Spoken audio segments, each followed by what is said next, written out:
Live from Yash, Romania, we welcome you to the 15th World Esports Championships, and we welcome you to the playoff stage of Mobile Legends Bang Bang. I'm OSX, I'm here with Nice2, and man oh man, we're here, bro. We finally made it to Romania. How are you feeling today? Well, it's hot, but it's exciting, right? Because we started this journey, well, for us anyway, from Riyadh, right? We started there with the Asian Championships. We saw a lot of these teams battle it out. Of course, there was the qualifiers as well. We got to watch the group stages, right? We were sitting casually in our hotel rooms to watch the group stages. And now we are down to, what, 8 teams out of the 16, right? And we're starting it off with an awesome match, honestly. This is a team for, I guess you could say, Mongolia, right? We casted their games in Riyadh. A lot of people called them the dark horses. They're not anymore, though, right? I don't feel like they are anymore. They've earned pretty much their rights, and they've done amazing things. Now the question too is Egypt, right? This matchup alone, there's a lot of experience. There's a lot of experience that has been gained from Mongolia, and now we get to see them battle it out. Over 100 nations are present here, and the top 16 teams have been battling out in the group stages. And now, as we follow the storyline, we had 4 regional qualifiers all over the world. And Mongolia and Philippines as one of the teams we've been trying to follow the stories from Riyadh to now in Romania. And some of the teams has also been present. Yeah. New countries has also been participating in this World Championships in Mobile Legends. I think there's, if you just look at the 8 teams that went forward, there's a lot of storylines here, right? And we can talk about them more and more as we get throughout the day, but we have to focus on what's first for today, right? And like I said, this is almost in a way, it's a testing ground, I feel like, for Egypt. Yeah. Because a lot of the times you look at the players from these countries, right? And you know specific players, like how much experience they have on the international stage, what you kind of expect from them. And the same thing can be said, like I said, with Mongolia before. Mm-hmm. But there's players that are obviously making waves and headlines now. Oh, yeah. Like we even saw back from their qualifiers. So I just feel like Egypt, in a way, they kind of have to prove themselves here, right? Against a team like this from Mongolia specifically. And what a better way to start the playoffs with those 2 teams battling it out. Of course, the series that come after that are going to be just as exciting ahead of us. Yeah, we have Mongolia versus Egypt for the first match of the day. Yep. Mongolia had a clean way of getting through here. There was some ups and downs, but Egypt, yes, is proving ground as well. We also have 3 series to follow. We have Saudi Arabia versus Kazakhstan, we have Indonesia versus Brazil, and also one thing to look after is the Philippines, whose remains undefeated. So let's check on the leaderboards to give you updated on what happened in the group stages. Okay, taking a look at the leaderboard here, I would say if you look at the groups, some of it was a surprise, some of it was expected, right? Now specifically again from Group A, you see this. I would say most people predicting things, they expected Mongolia to be at the top there, so them and UAE, which we know very well. We got to meet a lot of those players, back in Riyadh. Shout out to Jed as well, we saw him earlier. Now, Group B, Indonesia, Kazakhstan, I feel like this is a surprise, OSX, right? Especially with Kazakhstan, they 2-0'd the USA. Right? And a lot of people were surprised at that. Not only that, but we also saw them take a game against Indonesia. So, specifically with Group B, my eyes are there. Now, what can you say about C and D? Now we're looking at Saudi Arabia back in their, how they began their story back in Riyadh. It's a bit of a bounce, of how they climbed their way up in terms of performance, in terms of hero picks, in terms of adapting to the meta. We see a familiar team here from Team Brazil who's also been present in professional leagues of Mobile Legends. So I got my eyes on Brazil and Saudi Arabia as well, on how they went through the group stages. And also from Group D, it's no surprise, Philippines now still is dominating with no defeats throughout their story. Yeah, Philippines, this is just non-biased, right? Philippines is a tournament favorite, right? And a lot of people are kind of putting their eyes set on them. We saw, especially through the Asian championships, how kind of smooth sailing they had. I mean, they did have a couple obstacles in front of them, but overall, the performance from the Philippines was top tier, and that's kind of expected, right? Now, the contenders here, there's actually quite a few. Like I said, even from Group B, with Kazakhstan, their performance from what we saw from the live streams. Now, again, there were games happening that weren't live streamed, right? So you have to take it from the statistics that are online from that point. But the fact that they were able to 2-0 the USA, the fact that they were able to take a game from Indonesia is kind of, now I would say that Kazakhstan is my dark horse here, right, for the playoffs. Yeah. It's, like I said, no longer is it Mongolia. I feel like they've just earned their badges and their rights here. They're an amazing team. Can't wait to see them perform. But now my eyes are really set on Kazakhstan specifically because of the performances that we've seen from the past couple days here. One more to add, though. We have to look also one more team. This is Egypt. And looking how their history went from the group stages, they kind of had a way of defeating Colombia, Ukraine, and also the only team that they lost against was Philippines. And throughout the matches, they had a straight 4-0 throughout their group stages. So Egypt right now has a way of like having a great start since the beginning of the group stages. Yeah, Egypt specifically is, like I said, this is a team that if you're looking at individual players and everything, it's, you know, the experience on the international stage is there. And even specifically too, the way that they play, like if you look at their play style, their meta and everything else, it can be a disruptor for a lot of these teams, right? Because obviously, one thing that we had to kind of point out back in Riyadh OSX was how big of a change happened, right? In terms of like that update, the emblems. And now I feel like we've just settled into things, right? For the most part, we've settled into things.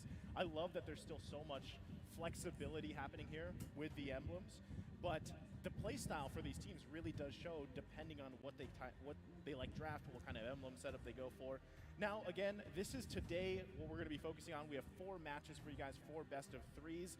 We're kicking it off here with Mongolia and Egypt, followed by Saudi Arabia and Kazakhstan. Third will be Indonesia and Brazil, and then we round out the day with the Philippines and UAE. Yeah. Yeah, and for this, and to look after Mongolia here, they also had the great way of starting their own from the Asian Oceania Championships. A straight win. Philippines was the only one had a chance to take a point out of the country. So now for Group B, and looking at all of the happenings in the bracket right now, Indonesia and Brazil, a familiar team, was facing one another in our matches today on the first day of the playoffs. Yeah, and I think, again, today, now, what we usually say is group stages paint a lot of the picture of how things are going to kind of unfold, right? But specifically for now that we're in the playoffs, it's day 1. Things will kind of unfold from here, you know, and specifically too, if we just focus on Mongolia and Egypt, one of the biggest things that I have to point out is in terms of, if we start talking about hero picks and strategies and whatnot, we've seen so many Terizlas being locked in, and we know that Mongolia is probably going to opt for that if it's not banned out, right? The great thing is you have multiple bans you can go through. You have 5 from each team, right? And we've seen this. We've seen kind of these target bans forming. Again, these teams, for the most part, they have, you know, at least the knowledge against each other, like what they like to draft, what they like to go for. But I still want to say, especially where we are in the meta right now, I'm loving the XP lane. I'm loving how there's also these pretty much variations in the roam role too, you know, roam heroes anyway. And I think, again, one of the biggest obstacles that Egypt has to do, if we focus on this first series, is controlling or at least winning that XP lane matchup, right? And also controlling the mid lane and jungle rotations that are going to be happening through early part of the game, because so far, again, what we've seen is Mongolia really controlling those early parts of the game here. Yeah, the XP lane probably is the best thing. We have seen how Eisen performs on his Terizla, and also how they control all of the flows on the lanes. It's always about the early game, it's always about the mid game. How do you activate your marksman, your gold lane, throughout their way of getting through those compositions? You need to have someone to take control of the map early on. Yes, there were some changes in the patches, but I think our players right now has an advantage on how to adapt to this meta more quickly. We have seen Paquito, we've seen Dairoff being mixed up with the jungler and also with the XP lane, and of course Uranus having or becoming the most favorite pick. And by the way, and most of the hero picks stats right here in IESF, Terizla was rising from being present from the blue side and the red side on the draft. And Terizla just alone is, you know, one of those heroes that's going to be like favored by multiple teams, right? Because so far from what we've seen, even in other leagues, right, is just how impactful that is as a hero. So I wouldn't be surprised if it's either picked up early on or even just banned out priority, right? But also on top of it is something that we've seen a shift, I would say, in the meta is like the rotations, especially jungle, Yep. or priority in the jungle, whereas, you're focusing on those early turtles in the game, you're trying to get those lords, but there's so many things that kind of overlap now in the current meta of things that even if your jungler has a great time early game, and both these teams relatively have solid junglers, but Yeah. if you even get a good start, right, for the most part, it's still such a it's such a trial, I feel like, especially late game, where you see some of these teams really force on that defensive strategy. They're focusing on these objectives. They're able to basically turtle up in their base, and hold games long. I think one of the longest games so far that we've seen was, maybe 30-minute plus mark or something like that. And that's, again, when you're talking about the average game time, I know there's people that will be watching MLBB the next few days here, especially here in Iași, Romania, right, that maybe they don't know so much about it, right? That's one thing, is there are relatively some new eyes on the game, but I would say that games nowadays, let's say 18 to 23, 24 minutes, somewhere around there, right? Yeah. For the most part. There we go, and familiar face in the crowd. And here's the thing that I have to say about back to the meta and everything. I think we still see it evolve here. Yeah. For the most part. Yeah, most of the times we've seen Beatrix back in the Asian Oceanic qualifiers, and to think, the top 5 in the statistics of the IESF right now, we have Fredrin, we have Terizla, Novaria, even Valentina and Irithel. Irithel, one of the most picked heroes of the marksman right now. Currently, so weird that she's there. Yeah. a different universe we're seeing, but it works. Yeah, it does. It's weird to, be in this current meta that we're in, where Irithel's one of the top picked gold laners. You know what I mean? It's just evolving. Yeah, it's evolving, and I think that's a great thing. But also just the way that she works, the way that even with a quantum charge emblem set up, of course we've got the new item as well, which again we didn't have in Riyadh, and it's starting to showcase in a lot of these gold lane picks. We've seen also a lot of Clint pop up, right? So I just think even the gold lane dynamic has shifted. Again, Bruno popping up a lot, not to mention the change of, this was kind of like a shadow change of the ultimate names. Yeah, right? it's so cute for me. It's worldy. Worldy now. So, and then of course with the Faramis, another common hero pick has just changed to Netherrealm. So, he's going to take him to the Netherrealm. We're going down to the deeper of the lore of Mobile Legend. I'm excited how that story turns up. Because by looking at, again, the stats and the favorite picks right here in Iași, it's mostly on the team fights. You were talking about now the defense, how the burst works well with AoE. You have Terizla, you have Navari. It's more like of having that scope on the back line and in the front line. So maybe Irithel is maybe one way of dealing with those problems on how to escape the front line if ever you have those tankier hero picks on the meta right now. Pakita is even showing up, either XP, he's back, bro. Yeah, he's back. XP or jungler. We even seen Pakita roam. Okay, I think we have He's the most versatile in our flavor in the country. So that's one thing to look at. I have to say, there's one thing on my wish list, and I've already been very vocal about this. Okay. And it's been happening around the world. It's been happening in other leagues as well. Okay. Right? And obviously that's Gord. So, if any of the teams in the playoffs feel like picking up the Gord, I would love to see it, right? Because, and the funny thing is as someone that's a fan of these so-called non-meta picks before, technically Irithel was that too, right? She wasn't meta pick, but now she's meta pick. So Gord was kind of in the same way, and I feel like he's still, I always saw this in him, in the fact that he is a high-impact hero, right? As long as you can survive, and I feel like if you're watching more and more teams kind of go through this, it works out really well for their strategies. Well, speaking of strategies, now let's call on the teams who's ready to battle it out on the first match. Let's call on Team Mongolia right on stage.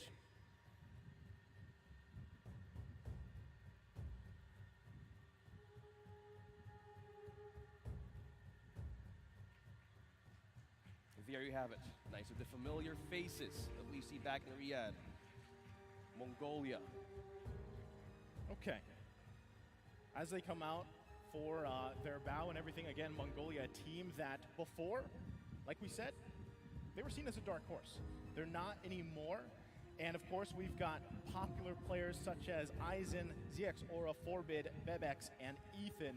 And if I could say anything, a lot of people like to point out one or two players here, but what we talked about, especially in the Asian Championships, was every single one of these players just pulled their weight. And I feel like that's what started them out as the story of a dark horse and everything.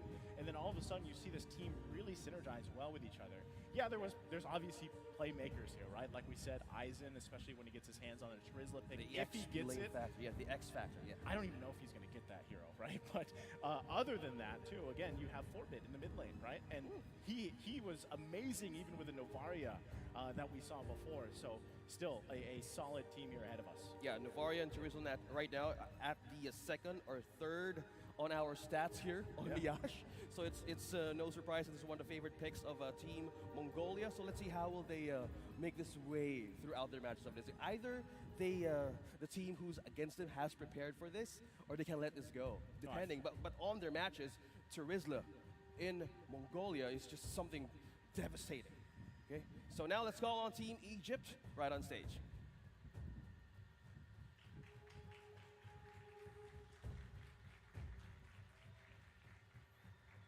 We have Alphonse, Seven Oda, Smile, Speedy, and Marrow for Team Egypt. There we go again. This is a team that has quite a bit of experience, right? And on the international stage and everywhere else, this is a solid lineup. But on the way to, again, they had some struggles, right? I feel like in their qualifier, obviously they were very strong, they were very dominant, you know, and it showed, right? That obviously showed. But now here again, once they're put in front of a team like Mongolia, this is their time to shine, if you will, right? They have everything they need, really, especially even Morrow, right?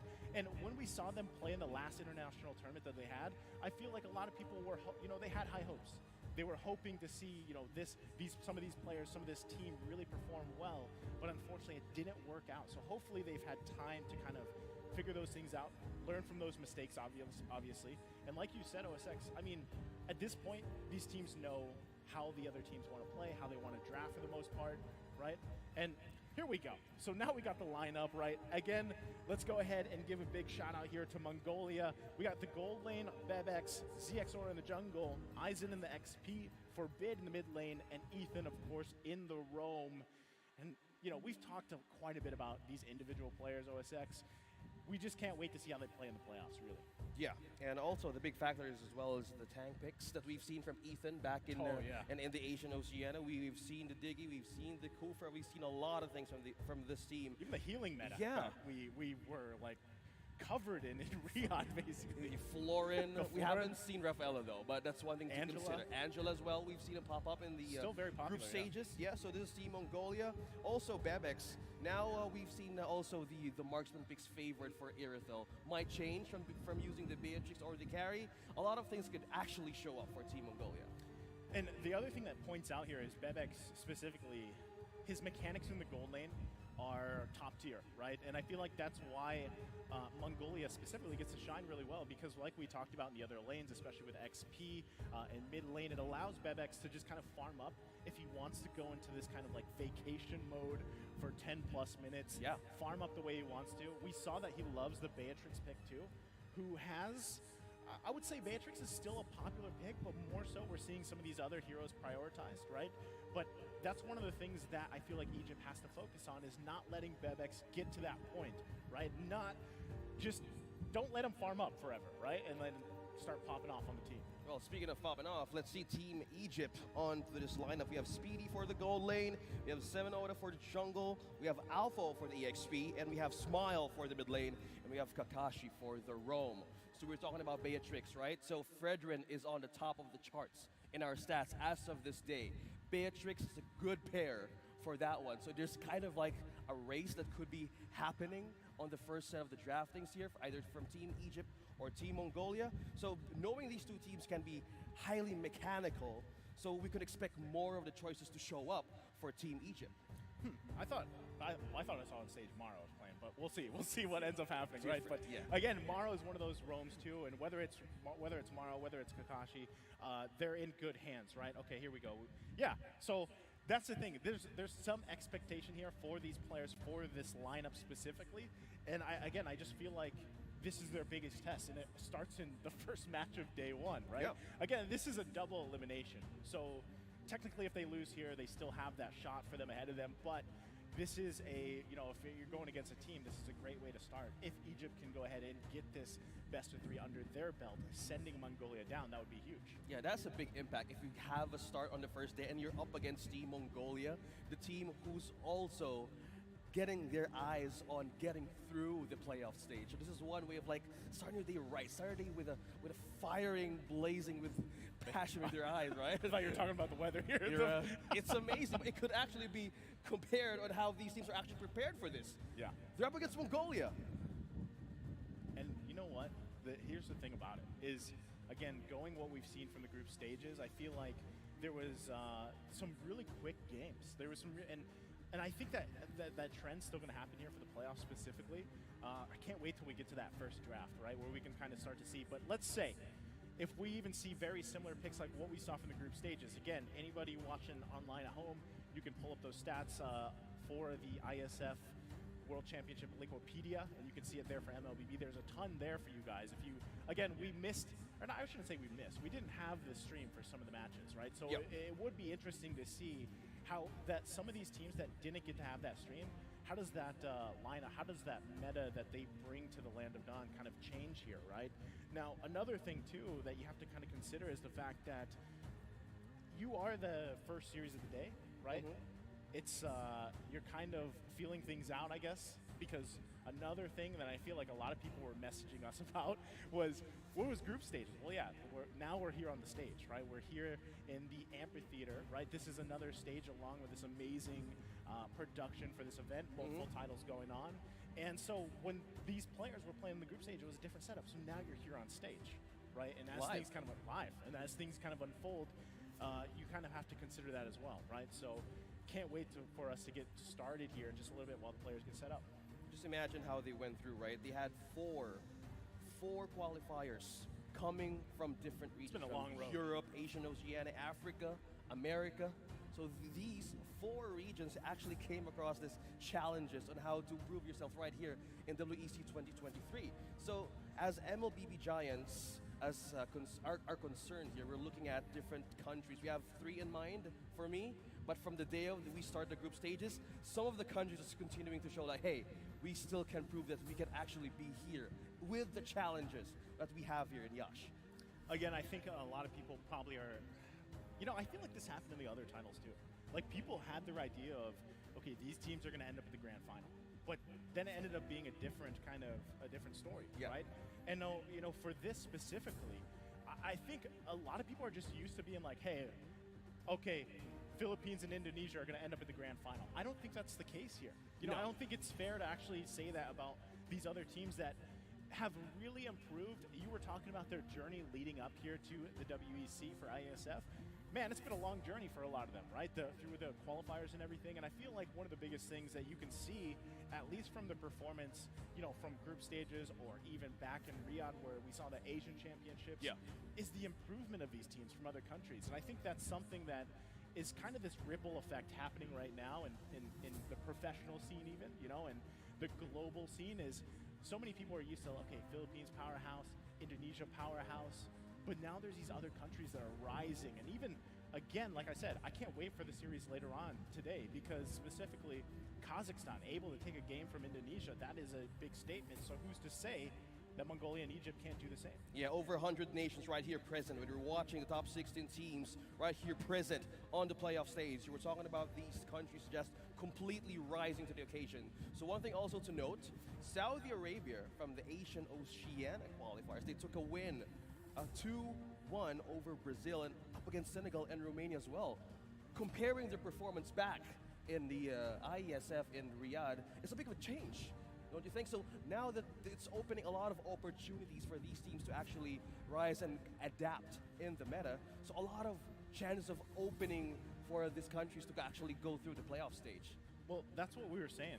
This was part of like the major points of our discussion back in Riyadh, right? When we were casting the Asian Championships was, now at that point, things were relatively new, I guess, in terms of emblems, and things were we even said like there needs to be time for these teams to kind of like settle in and figure out what they want to do, and there's been more than enough time up to this point, and I think that's what we're seeing and why there's actually these variations of these team compositions, these emblems being used, even the surprising picks, right? Like we said, even with Gord, right? Like surprising picks like that, or Valiers popping up, a lot of X-boards. Like those are things that we did not see a couple months ago.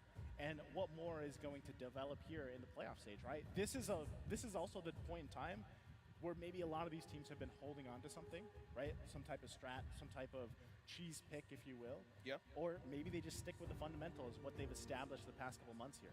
Yeah, right now, we were talking about XP lanes. Paquito, you have Claude, sometimes we see, well, Baksha showed up on the group stages, so a lot of ways to counter healing, right? He's kind of like a, I don't want to say an OG pick, but like, you know, there was a time when Baksha was just like a huge thing. Common pick because one specific player loved to play it in the jungle. Yeah, and also to think, we've seen also non-meta picks that also surprised our casters as well. We have the IESF showing up. Yeah. So that was a different, not a good result though, but we're looking at these countries, these players opening up possibilities here. And with that, all of the stats is rising to the table. Even Lapu Lapu is even, for me, is ranking on the 22nd right now. So back in days of ISF and Riyadh, it's a different shift from Lapu Lapu being in the least part of the choice in the draft. The way I look at it, and we always do this on the English desk for MLBB, we relate it to food, right? It's kind of like the same dish or maybe ice cream, but you add a little bit of different toppings on it. Like that's the meta. Yeah, sprinkles. add some sprinkles, some chocolates. Yeah. You just, because even a wafer on top. That works too, right? And the thing about it though, like, is meta picks have been established, even with the new patch that we've been talking about. But overall, there's been these kind of surprises, right? And I think that's kind of what you're getting at here, because even what we saw back from Riyadh, it was like, okay, this is already established, right? Especially the healing picks, the healing meta. And we've seen Florin pop up a couple times now. Obviously, Angeling is still a great combination, right? But we can only speculate so much. We're finally jumping into that first game draft here. First ban's already out too. So taking out common picks, Eve, Kanja, Joy being banned out here from Mongolia. Egypt takes out Kadita, the Faramis, and the Beatrix. Okay, we have a great way to show this Fredrin, who's being in the #1 priority in their games here from the group stages. Now, a good pick, though, with the Valentina and the Franco for Team Egypt.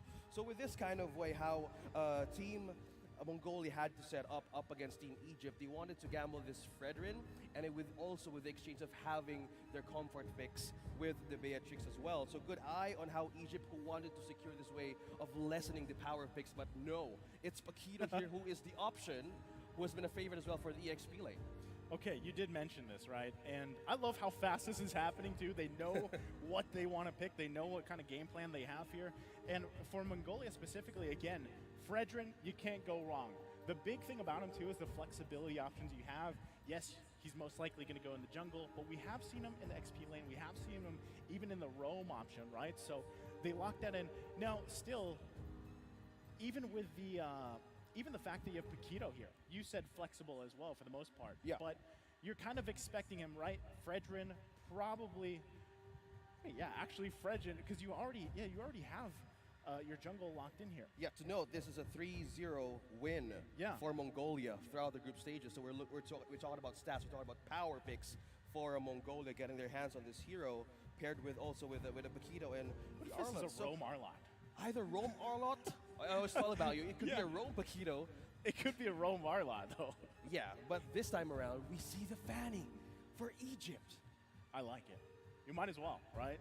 We saw this in the hands, I believe it was the Philippines yesterday, right? In one of the last matches yesterday.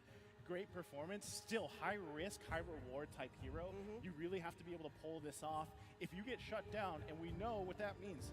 Get shut down means focus on the purple buff, take it away as much as possible, really choke out the resources here against that Fanny. So, they've got to keep that together. They've got to be able to protect that resource alone and hopefully get those rotations out. Now, for the rest of it, we're now in the second part of these bans here. Look at that, they banned it themselves to Rizla, not letting it go. So for this, they're trying to balance it out. We're not using it maybe today, says Mongolia, but for Later. Team Egypt, you're talking about the global response here. Yeah. You're talking about a global upgrade for this Fanny. So with this hero being focused or being present, DeFranco needs additional or more time to even invade the jungle camp of Mongolia if that early game wants to be a better start for the Egypt. hunter of all the evil You can see gods. they're really kind of choking out the XP lane options here.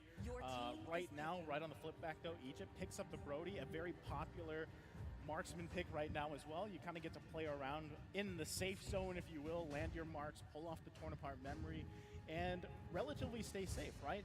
Now, big thing too is, what do you put in the XP lane here if you're Egypt? Well, one thing is open as well. We have blue. Uranus is still present. Well, for the back line as well, we have Yuzong as well, being in the table. So if you want to have that control, but if you're up against either a Paquito or even a Uranus, you need to have the more tankier side in the early game. Yeah, I think that's a big part because not only that, but you're also going to be really trying to land the hooks here with the Franco. And if the Franco's taken out, you don't really have much of a front line, right? So we'll have to see what kind of durable option they go with for the XP lane. Meanwhile, though, Mongolia is going to go ahead and take up the Cho, and Melissa, a pick that's not picked up too much, but does relatively still do the job very well. And an extra protection in the back line as well against Fafani. So the Melissa now being used by Mongolia. And wow, we see Barretts. Wow, Paquito and Barretts in one game today that we're seeing a lot of counters, a lot of wins from the back line to the front line. This is composition being developed by Mongolia and even Egypt. I like it because I was like, what kind of beefy hero do you want to put in the XP lane? This is like the perfect option that a lot of people don't, I feel like, think about off the top of their head. Barretts has kind of fallen off in terms of like popularity, if you will. Yeah. But in the right hands, he's just a solid obstacle that teams kind of have to work against, right? Not only that, but the ultimate, the Daytona's welcome, it really helps you set things up if you can get it on the right target. Well, speaking of right targets, he can either take on the Arlet, he can take on the Paquito, they can take on the Cho. So you have -1 in those team fights, and you have a way to make the Brody and Fanny work their damage through the defenses of, or the composition of Team Mongolia. But with the addition of Valentina, a lot of ways could actually happen here. You can take an extra ultimate out for setups. So with this kind of composition that Team Egypt has, they need to have a strong, great burst and defense for the side of Mongolia. The biggest thing that scares me here, if I'm rooting for Egypt or I'm cheering for Egypt, is Mongolia's multiple choices of CC available to them, right? So here we go, jumping into game number 1, kicking off day 1 of the playoffs here for MLBB at IESF WEC. It's Mongolia versus Egypt. And right off the bat, we see both teams kind of getting situated. A lot of early poking already happening here too, trying to assert space, to assert their dominance around some of this early space they can work with. Okay, speaking of space, now we are seeing Maro taking over or taking a peek out of the gold lane. We have the way to aid this gold lane properly. You have the Brody, you have a great start, but hold that thought. 7-0 DA from Team Egypt receives some damage and pokes there. And now looking forward on how Mongolia is taking this, they're gaining control of the lanes early on. Okay, so right now, this is kind of what we expect. Early game, some poking going on here and there, right? But relatively, unless a hook happens coming out from Maro, we can't expect too much until that first turtle, that first big objective comes up. Yeah, speaking of the objective, how will you even go through with this lineup early game? We're looking at Aizen now. He's rocking the Purify, and he's using the Paquito. Although more respecting the CC of Team Egypt right now. You have a bloody hunt. You have a way of being targeted by this Barretts. So a lot of ways are being considered here by Team Mongolian to see. There's an Inspire as well for Bebex that we haven't seen for a long time. Okay, this is what I'm talking about. Alpha's going to be fine, right? And we'll be okay to kind of regenerate, get in the position for this first turtle. It's going to be Mongolia starting it up and working on it, right? But still, they want to contest it. Maro trying to get in position, does not have the ultimate just yet. Soda kind of trying to get in, and gets it with the retribution. First turtle can be secured here. Still going to be looking for more. Ethan does fall, and now it's a full-on battle still going out. Aizen will back off. So the turtle plus the first blood drawn by Egypt. Yeah, 4 ultimates used by the Franco and as well as the Barretts. So a great way to counter now. The early game of Team Mongolia is to get them out of that first turtle take. You have a way of countering with your CCs present on Team Egypt. So what Mongolia is thinking right now is probably get a chance for that retribution battle because they have that. They don't have the damage yet. So that's one of like seeing opportunities from then on. Look at that.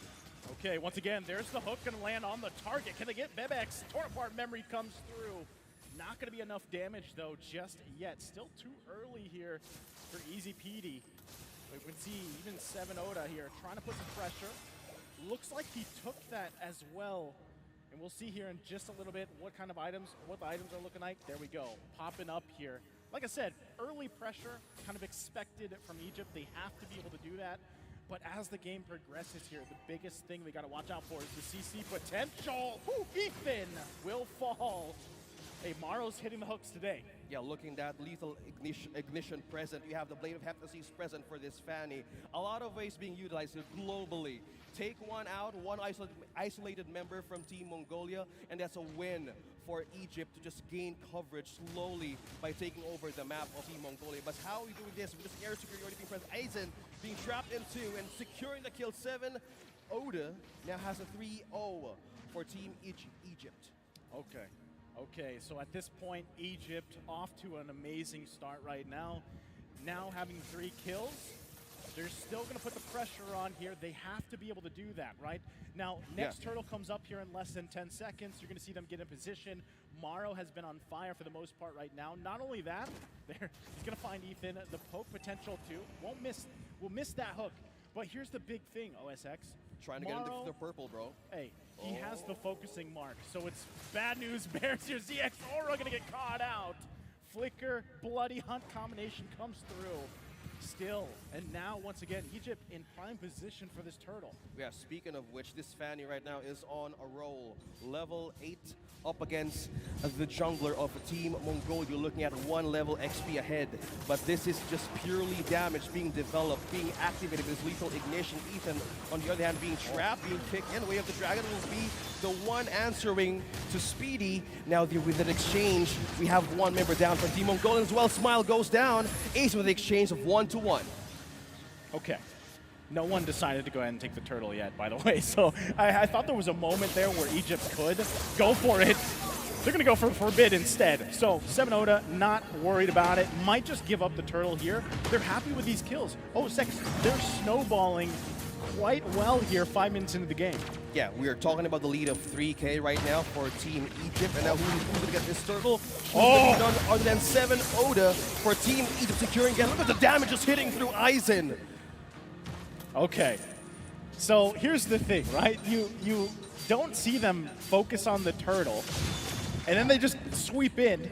7 Oda goes in, gets the retribution off. He's 6-0-1 right now. He's massive. We're going to be taking a look here at the replay. Look at this. Alpho did an amazing job, man, just holding it down.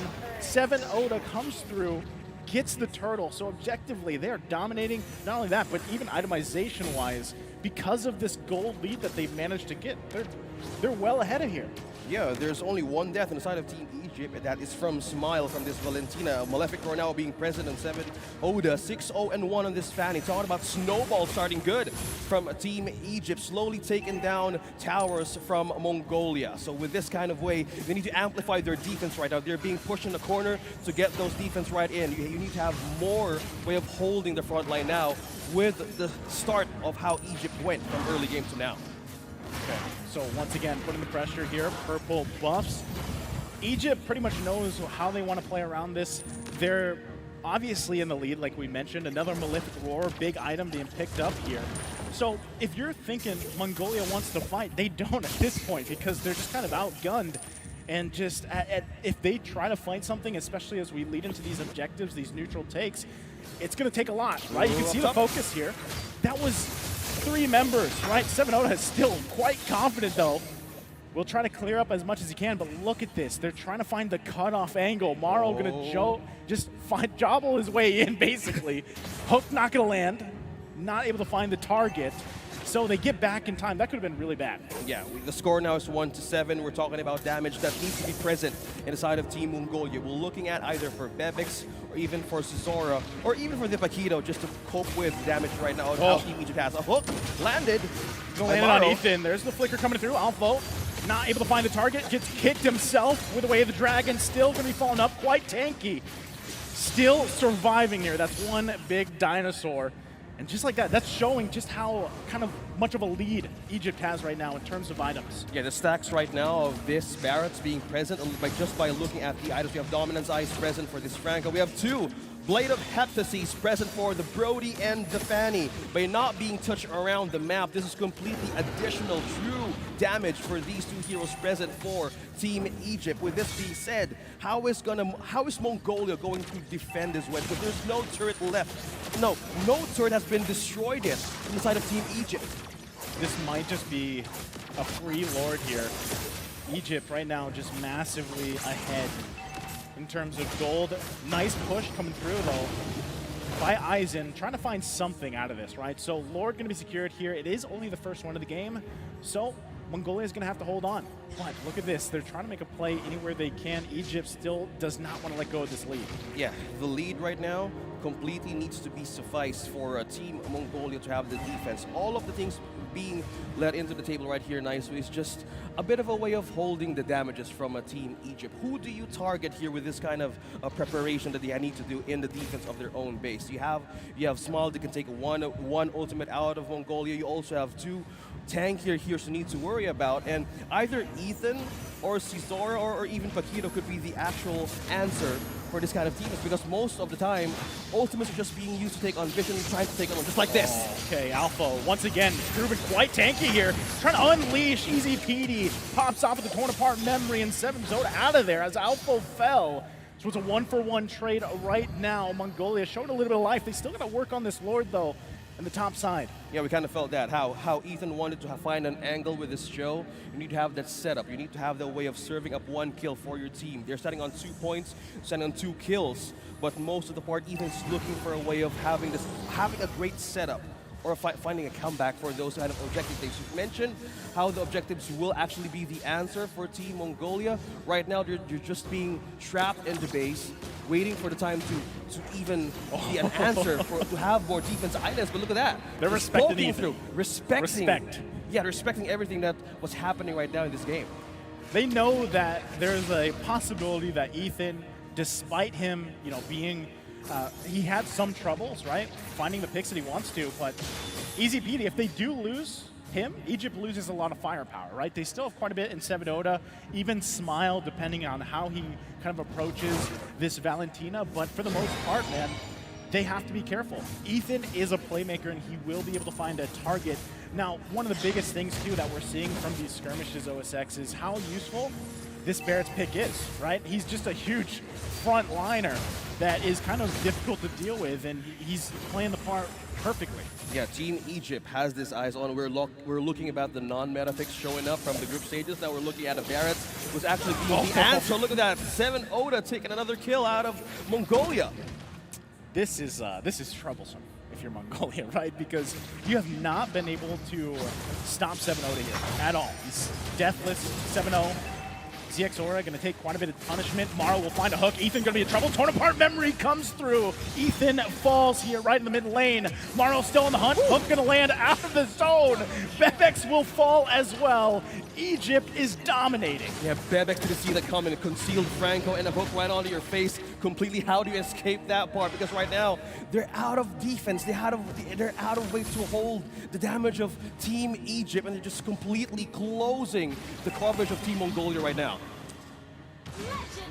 Off-camera kill. Just right there. 7 Oda going for it. And this is the problem, right? Now this is next Lord. It's just going to be starting up, taken up. 7 Oda will go back to base, pop his way through there with the cables. ZXR and the rest of the crew trying to do something, but there's just nothing they can do, right? And that's Lord secured here.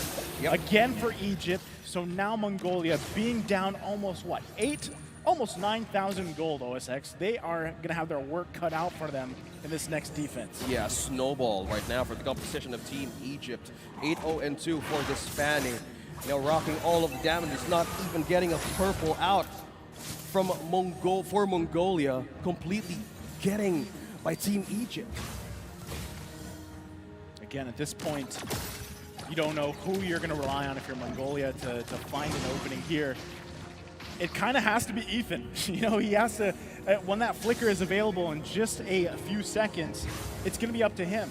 And really, it's still a risk, even if he finds the right target here, is dealing with the second Lord. Yeah. Primed and ready, Egypt is. Golden Staff just being picked up by Bebex. They already lose that inhibitor turret on the top side. ZX trying to hold it down here. Ethan looking for the angle. Easy peasy gonna have to flicker out. Ethan will go in with the way of the dragon. Smile does fall here, still holding on to the base the best they can. Lord still up as well. They're gonna lose another member. Easy peasy popping off with the torn apart memory. No one falls though for Mongolia. They hold on. 5 strong from Mongolia. We will talking about the comeback being possible for this team up against a team who had a great lead in the composition, a snowball as we put it. But while that thing is just going to happen up top, 7-0 was just pushing. They were lacking the damage, but right now the defense items of Team Mongolia was just completely present, utilizing the bases for their defense and having their way of taking Smile, Frisk, and Alpo out of the picture. I love that reaction from Easy PD, man. Like, again, Ethan's eyes were set on him, and because he used, you know, the same way he did minutes ago, the flicker to get him that space that he needed, he's able to just kind of fire off from here. But still, even with that said, Mongolia didn't lose any bodies, right? So still, despite the difference here in gold and itemization, they're doing a decent job, except when 7-0 does that. Like, 9-0 at this point. If he sets his sight on someone, he's going to most likely get that kill. ZXora going to be in trouble too. Gets eaten up with the Daytona's welcome. Alpha finding the target. ZXora falls. Yeah, they're trying to have a push on the basis of Team Egypt right now, but 7-0 being eyeing I7 to not go back in the base, but he's just completely pulling and buying time for his teammates to even show for reinforcement. Maro, for the most part, again, is he's doing a great job on this Franco. You know, and this is a signature hero for him.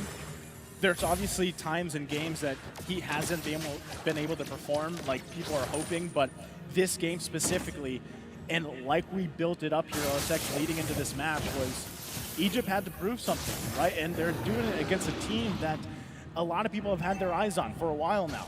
So still, Mongolia holding on, but they lose this second inhibitor turret in the base. Yep. Lord is now up. Ethan, he's going to go in. Flickers in with the way of the dragon, but it's Maro that he finds. ZXora now pressed in the back line here, but Easy PD just able to fire off. Forbid looking for a moment as well. Maro does finally fall. Ethan to follow. Easy PD in trouble. Eisen goes in with a 1-2 punch. Double kill for Easy though. Still going to be working on it. Here comes 7-0 looking for the target. Forbid buys a little bit of time, but it's not going to be enough as he falls in the base, and it's only Eisen left alone as Egypt looks to take first blood in the series by taking game 1. A great start for this country up against Mongolia. A Fanny who haven't been touched for a kill for this game, completely having a way of pushing the damage right in to the members of Mongolia. The defense was the answer for the mid to late game, but they had a way to secure this early on, having a grip on the early game stage that they have completed from that moment.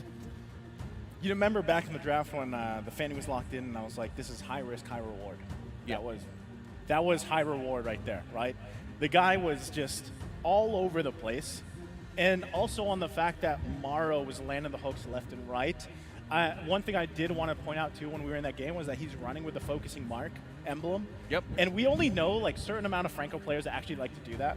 And it's usually like, obviously they're very team player oriented. Yeah. And this is kind of what we saw here.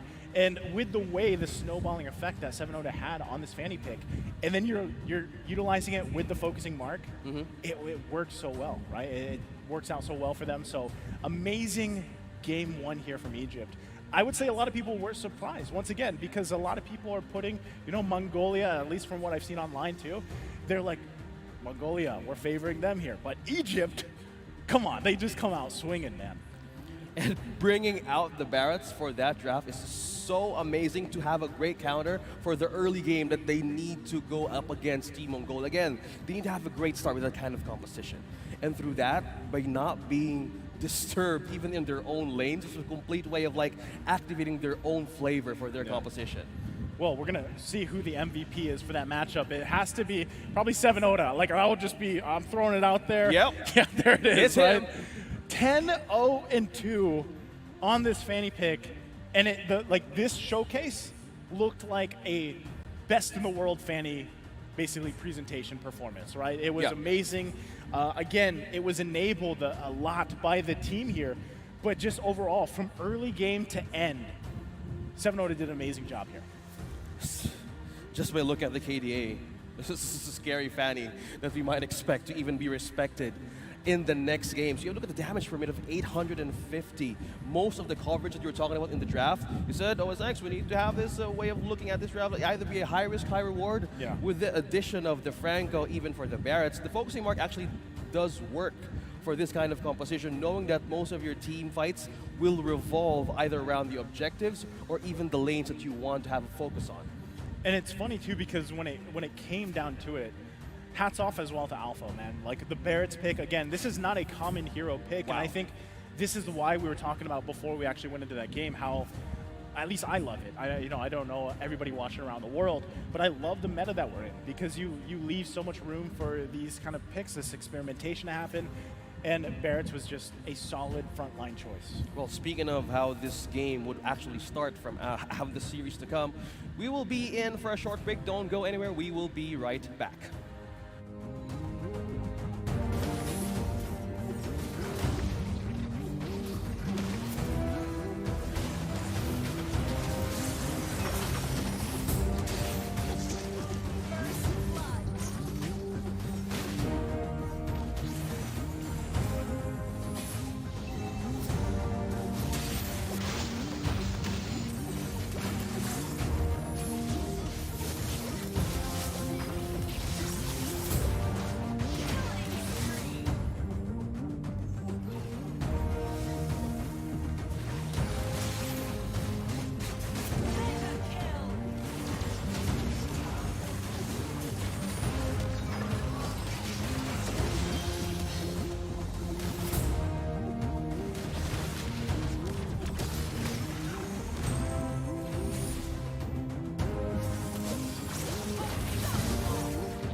What makes us think that your company should invest in Yash? Here are the most important reasons, summed up in just 5 minutes. First, who are we? We are Iași, the most important Romanian city on the eastern border of the European Union. You see, from the start, this geographical position gives us a strategic advantage in our economic relations with Asian and Russian markets. Investors will find it easy to come here, since our airport is only 8 kilometers away from the city center and offers direct flights to many places across Europe. What can Iași offer to your business? The answer is quite simple. Highly qualified human resources, a well-developed business infrastructure, renowned commercial partners and good access to local, regional and international markets. Yes, Iași is the cultural capital of Romania, another reason for us to be proud of the city's monuments and distinctive architecture. Yet, more than that, Iași is also a center of excellence in education. We have here the oldest university in the country, Alexandru Ioan, as well as top departments and faculties grouped in Technical University, University of Medicine and Pharmacy, University of Agricultural Sciences and Veterinary Medicine or University of the Arts. The over 60,000 well-trained students who get their graduate degrees each year in Iași are a highly valuable professional resource for our city. Let's not forget that Iași is also a regional medical center for over 5 million Romanians living in this part of the country, to whom it provides care through 13 public hospitals and 16 private medical centers. The Iași Medical School is internationally renowned, and our hospitals benefit from the services of the best specialists in the field.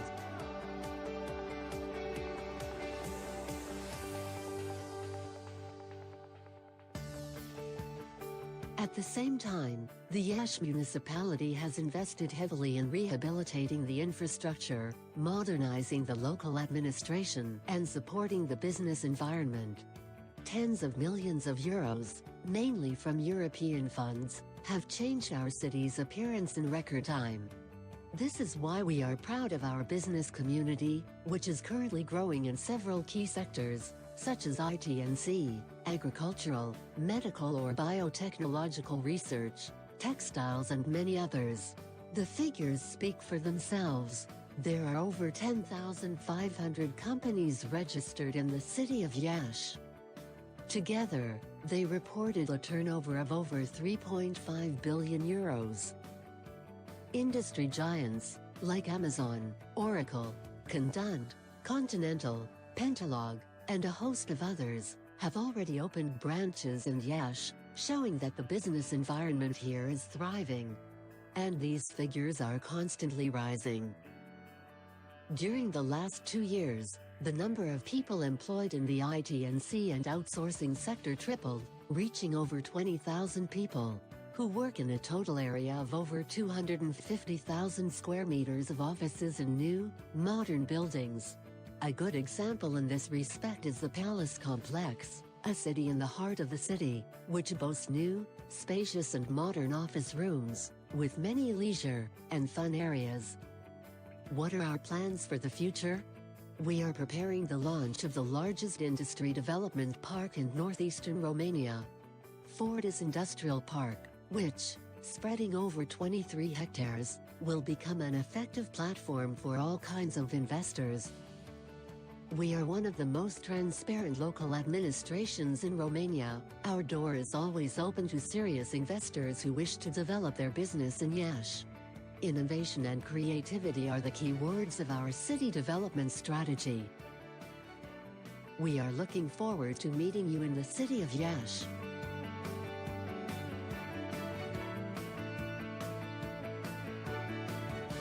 Come here and get to know us better.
Welcome back to the stream. You are still watching the playoff stage of Team Egypt versus Team Mongolia, and this is still WEC World Esports Championships, the MLBB playoff stage. I'm OSX, I'm here with Naisu, and that was just game number 1 taken by Egypt. A bit of a way of correcting one of the MVPs of the game from 7 ODA in text. It's pronounced as Huda. Huda. Yeah, one of the good Fanny players we see. Amazing Fanny performance from Team Egypt. Dominant, if you will, because and this is the thing too. This, like as you saw, you guys from the highlights there before we got back, just how far ahead they were. I mean, it was at one point 10,000 gold lead ahead. Just a deathless Fanny. That's like, if you're going against Fanny, that's the worst thing. Like if you're that team going against it, is a deathless Fanny, 110% confidence, and just unleashing on the team time after time, And so, like, that's the thing. As we were leading into the series, guys, we were talking about just how, in a way, Egypt kind of had to prove themselves, right? Because, again, a lot of people online, from the qualifiers up to this point where we had the Asian Championships, where Mongolia was deemed the dark horse, and then they went on to other tournaments after IESF Asian Championships, and they dominated there, right? And so people are just naturally thinking, man, Mongolia's got it, in the bag, if you will. Egypt just said, no, that's not the story, right? And they're off to a great start for this series. Again, it is double elimination, so if they're able to 2-0 Mongolia here, it's a great job for Egypt. Yeah, with that kind of Fanny being present again for game number 2. I think it's going to be banned, man. There's no way. There's no way. Either you respect that or you be prepared for that. The Franco, I had a game up against that kind of a dangerous, Fanny snowball hero. So either you get it with a catch with a bloody hunt or a good amount of CC. But on the side of Team Mongolia, there's Pakito, there's Fredin, there's, Novaria. Yeah. The change in game. So looking at how the answers will actually move for the side of Team Mongolia, you need to have the great catch, you need a great amount of even burst to take on that Fanny, because he got the Blade of Haptoses right in few minutes from getting the first turtle of the game, and by that he followed up with a Malefic Roar. That's complete physical damage penetration, and with that kind of way of using the Fanny, that's complete madness, bursting through your defenses with it having Athena Shield or even Anti-Cuirass on your team. It won't suffice early game, even get into the late game as well. I mean, not only that too, but like I said before we went to the break, was hats off to even just having a Barrett's there. The idea of what can we park in the XP lane, right? What can we put there that is going to be this massive roadblock? And it was executed very well by Egypt, right? Because again, Barrett's is not one of those picks that you're naturally going to think about. There's a lot of options that can be placed and thrown into the XP lane, and it wasn't so much to kind of control Aizen either. We saw a lot of the times for Aizen from Mongolia just trying to split push and go for these side lanes, right? Put pressure where they can, and I feel like that was kind of one of the weak points here for this game 1 for Mongolia specifically. Again, we're so used to seeing Aizen be one of the playmakers, right? He's the one that wants to initiate these fights, turn things around or in their favor of Mongolia. But what happened there is Egypt just started so fast and so furious that Aizen had no choice, right? So now, let's see how this changes here for the draft for game 2. Yeah, the pressure as well for the tank or the roam of Team Mongolia. Now they're on the other side. They have the way to wait on what is the gambit of Team Egypt right now for game number 2. They ban out the Beatrix, Faramis, Fredrin being present as well for the side of Mongolia. Power picks, this, you might say it. So there you go. There's a respect ban right there for the Fanny. Even for the Joy and the Kadita, this is also a setup for the Eve. We haven't seen yet. We were talking about that AoE burst, team fighting capability, flavors of each team being present from the group stage till now. So a lot of things being opened, and they want to priority again with a Valentina, same as game number 1. This is like a throwback. This is a throwback to just Valentina is such a safe first pick. Especially if Fredrin's not available because he's banned out here. Valentina is one of those options that at least we can play this, and then it also keeps the other team, the opposing team against the Valentina, to kind of consciously decide what ultimates are we comfortable giving up. Yeah. At least in these situations. So safe first choice here for Egypt. We'll see how they kind of build around that. Mongolia, on the other hand, this could be like, do we take the Terizla early on? Do we get these 2 picks? Is it the game plan, right? They're letting it go. Yeah. Okay. Yeah. On the table. If they let it go, it's kind of like go ahead, take one of your signature picks that we've seen you, make these massive plays on. They don't do it though.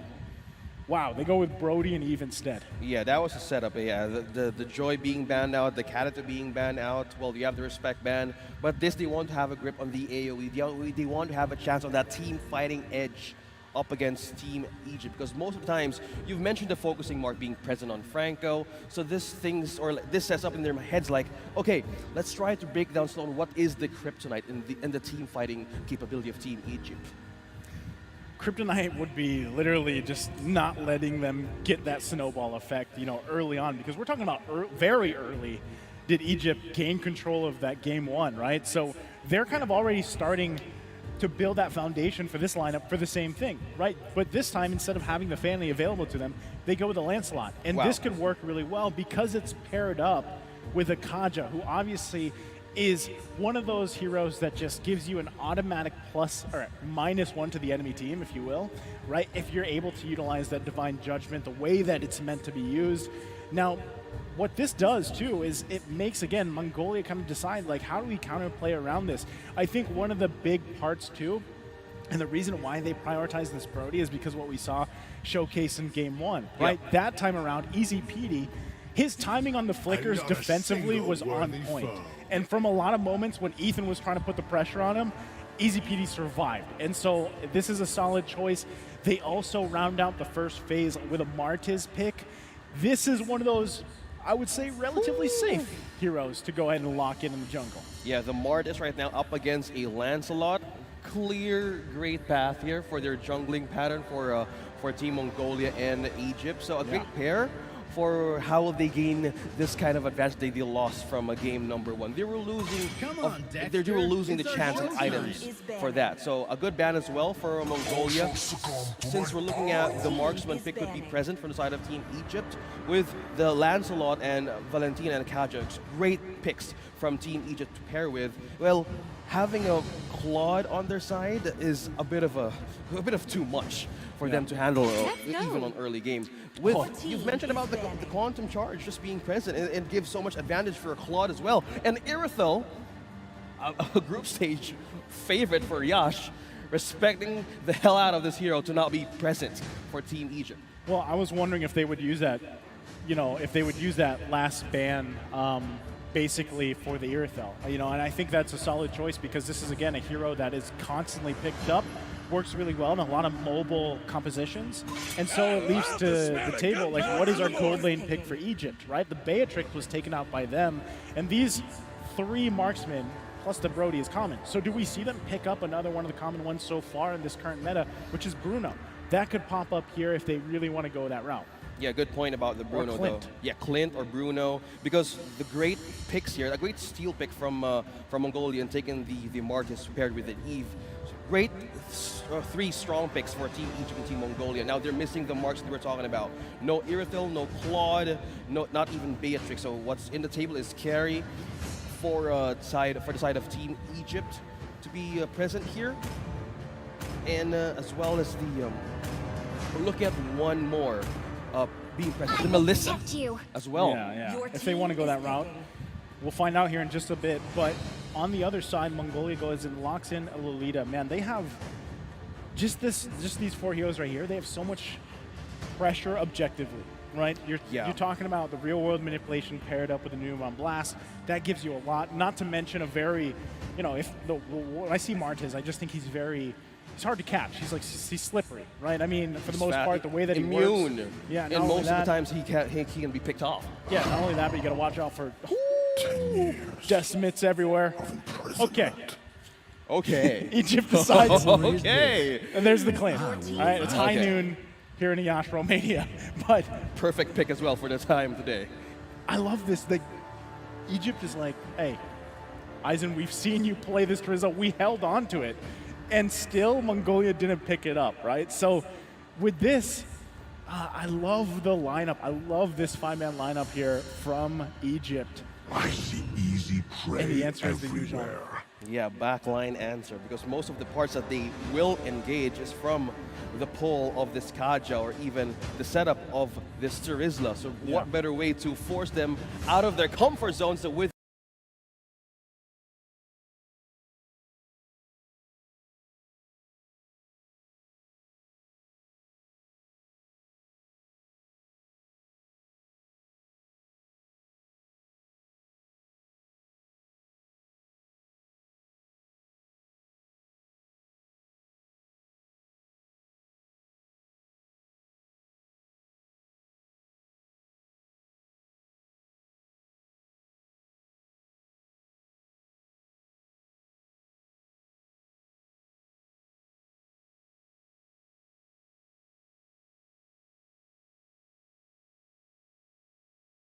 right? So this is tough. Fair points. Now it's game number 2. Egypt has 1 point. And going back to the thought of Nice just pointed out, the damage needs to be present in Mongolia to fight up against Egypt as their composition will go. Look at that up top. We're seeing a lot of pokes there. We're seeing 2 roams just meet on the mill. But Alpha got a good amount of damage there from Aizen and Forbid. Again, Alpha had an amazing game the previous one, game 1 on the Barretts. Now he gets his hands on the Terizla against a player who is well known for his Terizla gameplays, especially on the road here to the WEC. Aizen, a favorite of that hero, will also most likely know how to play against it, right? To the best of his ability. So still, Yu Zhang, one of those heroes that has, in a way, it's made strides throughout competitive MLBB, but it's fallen off to some other picks here lately. Still a great hero, though. Still great kit and option available. And well, as we see Maro rocking out the Quantum Charge here for its emblem, mostly we see use the focusing mark if you're Akaja, but we don't hold that thought. Okay. Damage going through Egypt. Maro's still safe, though. Oh, wow. He was just waiting for that level 4, able to get the Decimate off. So Maro goes down early on. First blood taken by Mongolia. Yeah, we were talking about that. Either the focusing mark or even the quantum charge right now differs a lot because right now in the mindset of Maro, you want the basic hits to even regen a bit of a health for you. Looking at the lineup of the early game of Mongolia, you need to have that extra amount of green bar HP just sliding up slowly as you get your hits. But now, the focusing mark being, again, not present in Egypt, gives so much way for even Cesar or the Martin to keep on poking them and force them out of their comfort zone. Even their ultimates being used right away. Yeah, again, I think, you know, in terms of emblems, right, so far, at least for this matchup, you don't see too much out of the ordinary. It's really just kind of who gets these numbers advantage when these fights happen. Aizen already using the Dragon form, going to push Maro back. Maro does not have Divine Judgment. Ooh, this is great, though. Aizen able to push ZF7 Zoda off the purple buff. Meanwhile, Forbid going to be in trouble. Alpha will pick up the kill. Turtle now going to be worked on. ZX Aura gets it with Retribution. Still going to be working on. Nemo Blast comes down. Ethan going to be in trouble here. Another kill goes in the hands of ZX Aura. Still trying to help out Aizen. Nice little push off there. Trying to peel for the team. Not going to be enough, though, as he falls. ZX Aura now will get away. Tied across the board, 3 for 3. Yeah, this was the damage that we're talking about. This is the damage that needs to be present in the side of Mongolia, utilizing that way of having a great amount of CC inside of Egypt. Yeah, stolen, purple stolen by Huda, by Egypt. Okay, again, we're at a point, at least in this game number 2, where it's a lot closer this early on. Yes, it's only 3 minutes in, but so far, both sides just kind of slugging it out, right? One thing that you really have to keep an eye on is, again, gold lane, the transition there into that mid to late game. Right now, with Bebex having that early kill, a little bit of a lead here, will kind of help out. Huda already focusing on Ethan here, trying to poke him down a little bit, not really expecting a kill just yet, but will go on for Bebex, going to take quite a bit of damage himself, will fall. Still, the clap back happens here, pushing Maro back. Ethan going to get stunned, a couple more hits they're looking for. Double kill for Easy Petey. Yeah. Now the response coming through from Mongolia. ZX Aura, not much he can do as he gets stuck there with that bola. Again, Easy Petey. I was just talking about this, focusing on the gold lane, he grabs himself a double. Completely. Huda and Maro just wanted to have that edge and using that ultimate right into the turret of Mongolia. Little that they know, they haven't waited for Bid to use that real manipulation and even the ultimate of Ethan. It was just a counter from the side of Egypt to use up against them. And by that, it was just Easy Speedy getting the advantage to get those 2 kills for him. So this is the coverage now, because we're talking about the damage that needs to be present in Mongolia. They wait for someone, or they force out someone from Egypt to make their magic work, because right now for Bid, with the Impure Age present, they have folks so that it can be utilized across their way heading to the mid-game. Trying to secure this next turtle of the game. Huda going to be in trouble. Forced back by Aizen, just doing his job here. Turtle secured for ZX Aura. Now under the turret. Aizen going to take a couple turret shots. Should be fine as he makes his way back. Smile though in the mid lane. Has to flicker out defensively. Yes, here's what's the problem that can brew for the side of Egypt. The team fighting edge for this one needs to be a bit of a way of penetrating the backline of Egypt. Knowing that Forbid has RWM present most of the time, they kind of want to force out the ultimate out, because there's a flicker and there's an ultimate. But by just checking on these items, this is a problem right now that they could actually be addressed. So they have the Ice Queen one, they have the Blade of Heptases for Brody. By just looking at the first item for Eve is an effective way of caging them in that chessboard. The one that they can utilize to get items for Bebex. Divine Judgment going to come through. Ethan easily picked off there. This is what I was talking about, right? Kaja locked in. That's what you expect. The Divine Judgment to find its targets, even if it's the roamer, they'll go for it if it's a secured kill. No objectives able to take for them just yet, though. Turtle still under a minute away here. Meanwhile, Ising might be in trouble. Alpha trying to focus him down. He's holding it on. Whoa, couple hits away. The flicker is going to come through under the turret. Alpha! Oh! You made a mistake. He falls under the turret. Wow. Up against Aizen, who also uses that charisma. Oh, Bebex will fall as well. Solid choice here from Forbid, setting up that real-world manipulation. 2 targets still for the taking. Flicker comes out, Easy will fall. Morrow can't, I don't think he's escaping this one, OSX. Couple shots come through, there's the stun, couple hits away. Forbid, 1 shot! Won't get him! A slither of HP bar left. A great way to recall back in the base, and just that. Gold lead slowly going back for Mongolia. Now they're starting to get in with the turrets. By just looking at this, we're looking at 7-minute mark, and as we see the progress of Mongolia now, it's much better from game number 1. I just can't believe Morrow survived that. It's like 1 hit away, you know? So, again, objective across the board here, secured by Mongolia, 3 for 3 on the Turtles. Still relatively even though across the board, right, for the most part. You can see fight from both teams. Oh, Morrow gonna be in trouble here. Gonna get focused down, kill secured by Bebex. Now looking for one more. Smile 2 dragons. Takes the dragon as well, but can't fly away fast enough as he falls as well. 2 members down here for Egypt. Yeah, we have now magic items being, gathered by Forbid, and this is the problem now that needs to be, focused on if this is Team Egypt. Look at the early game, it wasn't a great start for Mongolia, but now they're having more items for this Eve. A lot of things that can just be a rinse and repeat process by just taking on the side of Egypt. You have the RWM now much more, again, it has more sting, it has more damage, and Bebex right now with the Quantum Charge and getting all the items present. Look at that, even in the mid. To get in. Alpha using the penalty zone defensively will get away. They pull him with the Divine Judgment. ZXORA falls after taking the purple buff. So Huda does not have that, but they're able to get a kill here. A little overzealous from Mongolia, but still Egypt holding it as even as possible as they can before that first Lord comes up. Wow, they're just eyeing on isolated members of Egypt just as this moment. Almost 9 minutes. We have Ice Queen 1 and also the Glowing One present for this Eve. You have Scorch Power, you have movement speed that can easily be a reinforcement once they're happening, once Ethan gets in for a setup, because right now, with a score of 136, all they need is just a setup. With the Valentina present, Egypt can just completely smile to counter that objective. But most of the times, from the early game, we were talking about Mongolia forcing a lot of resources over and over again to overcharge the composition of Egypt. That's what they got to do. You know, if they can put pressure where they need to, whether that's the resources, whether that's in these side lanes, you saw them cutting some of the waves earlier on. That's the best thing they can do right now, especially with the lineup that they have.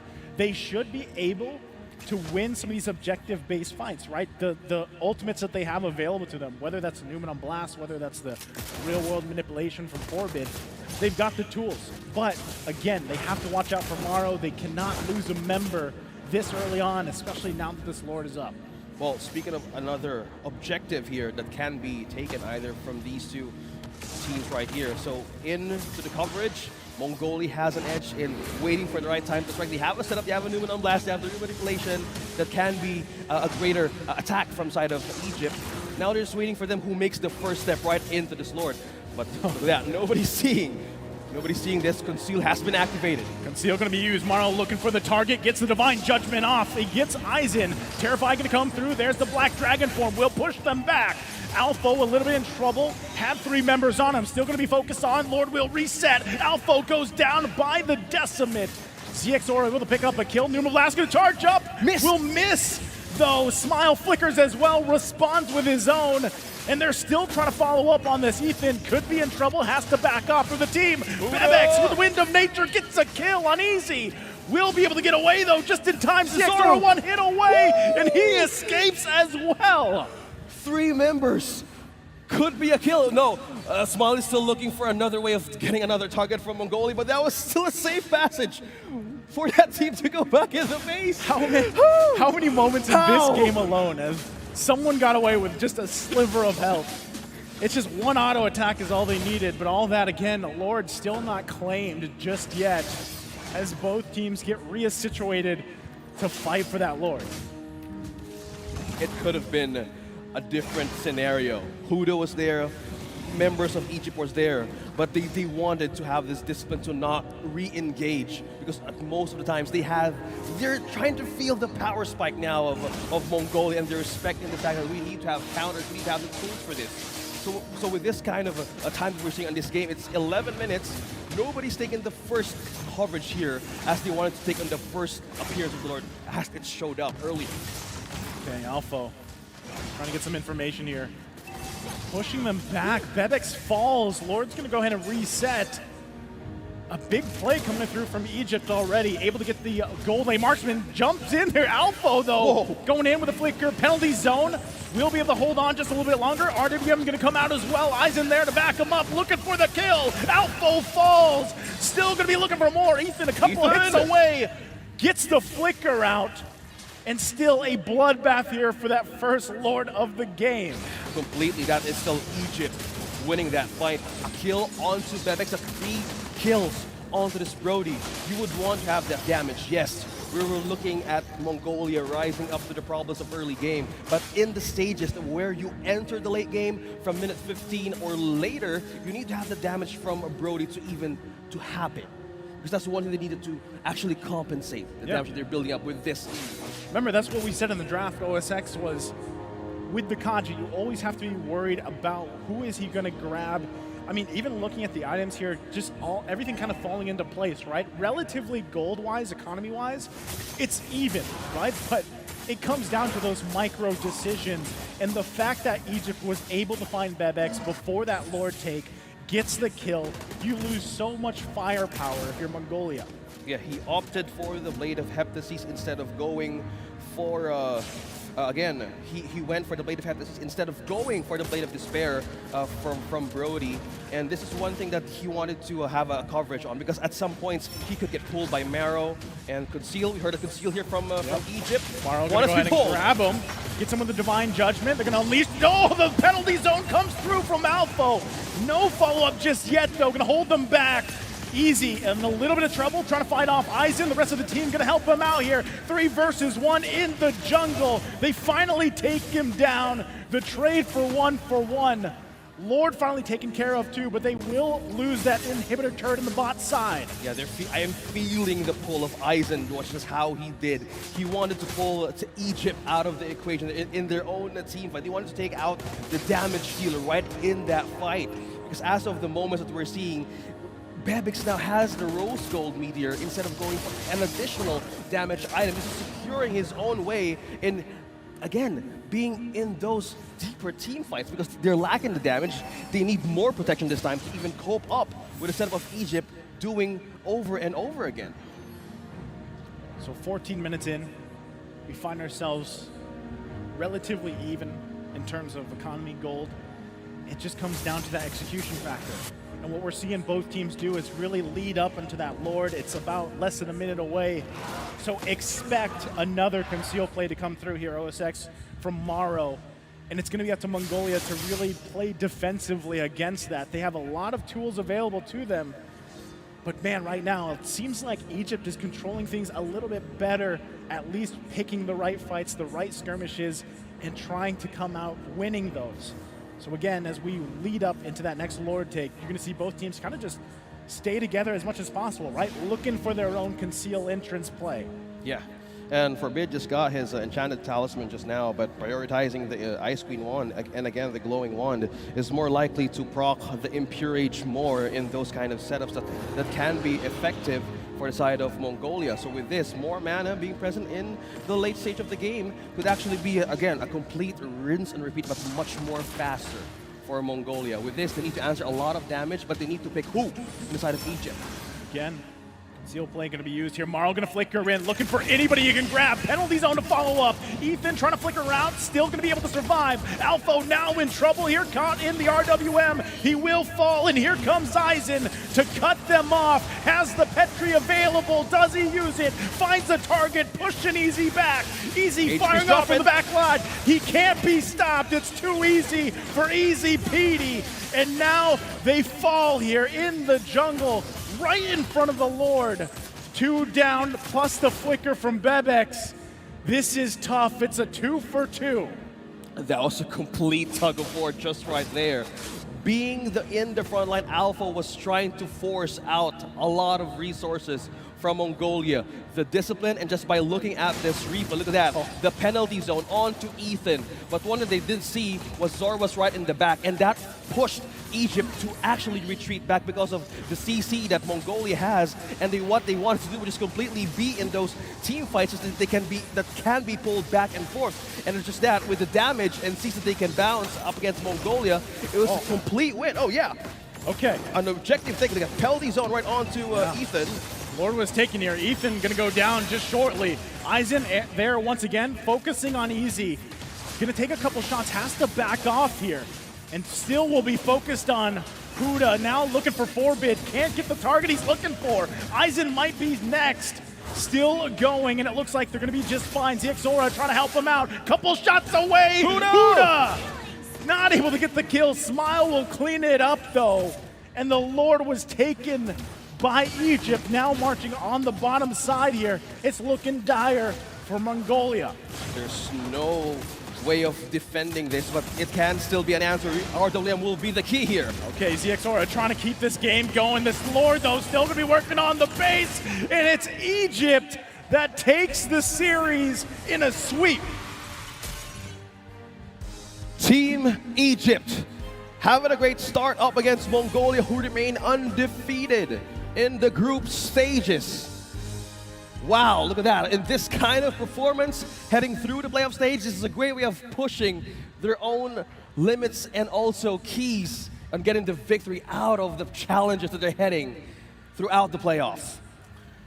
What an amazing performance, you know? And I gotta say, it was a surprising performance in that series, number one, because again, a lot of people expected, you know, Mongolia, based on the track record, to at least maybe even see that 3-game series here. But Egypt, their micro has improved. I don't know, man. Like, when I'm just looking at them, their micro has improved so much, and it's great to see.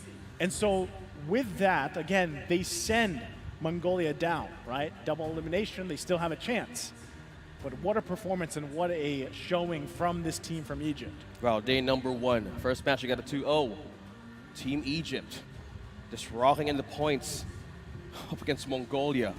Looking at these challenges, man, bringing up non-meta picks and completing them, aiding them with their own flavors is something that we're looking forward in this kind of matches in Yash right now. Completely surprising, even us, right here in the playoffs. Another thing that, you know, surprises me there is just, well, Easy Petey, his performance, right? We're going to see who got MVP there from that game, but again, when I'm talking about micro, even when it comes to defensive flickers, which I like to call athletic flickers, yeah, he was on point every time. And there it is. As I was just talking about him, he is game number 2's MVP here, well deserved. He had amazing performance in game 1 too, right? It was just overshadowed by Huda's Deathless Fanny. But here, he does the same thing. Yeah. Micro was on point, mechanics on point, and just a great performance. As I said earlier, it's not anymore, but it's high noon.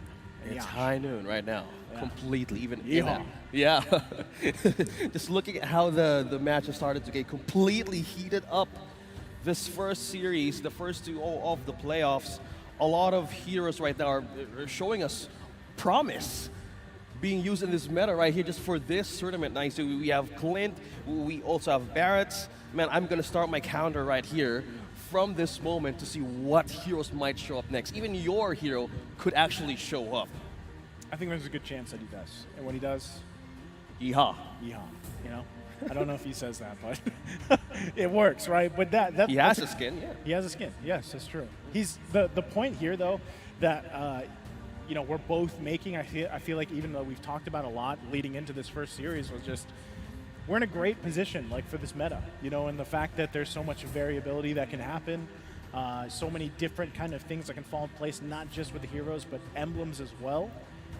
It makes things work out perfectly, I feel like, for the competitive stage. Yeah, and to see how they're looking at this, well, Egypt, on the other hand, did a lot of homework and even preparations for this. Seeing all the possibilities show up here, even us, we haven't seen Barretts for so long, even Paquito. With this meta being shown here, this hits diff for me. Hits diff. Yeah.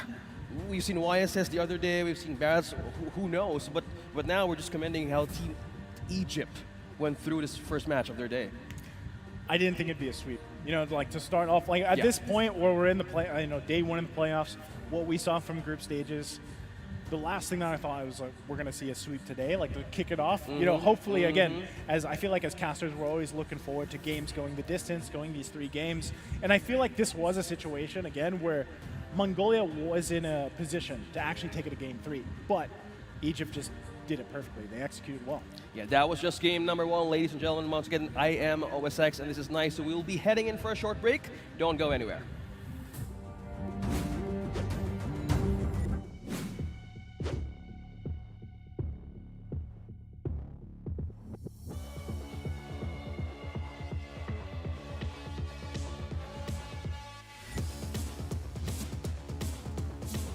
Obviously want to win this tournament, and we have had a lot of time to practice, and we have a lot of talented players that we brought to this tournament.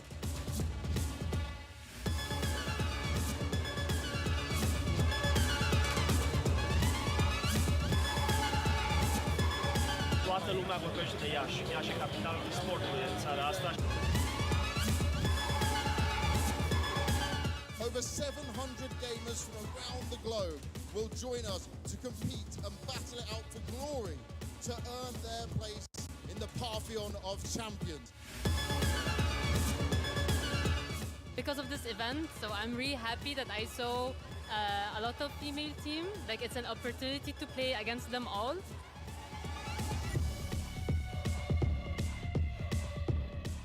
We've been looking at the other teams so far, and we've been scouting them, like what they play and how they feel like. Cel mai bun evenimente până acum la care am fost eu în țară la noi. Beautiful country, beautiful people, amazing food. Good luck to everyone. Let's enjoy together these days of sharing values.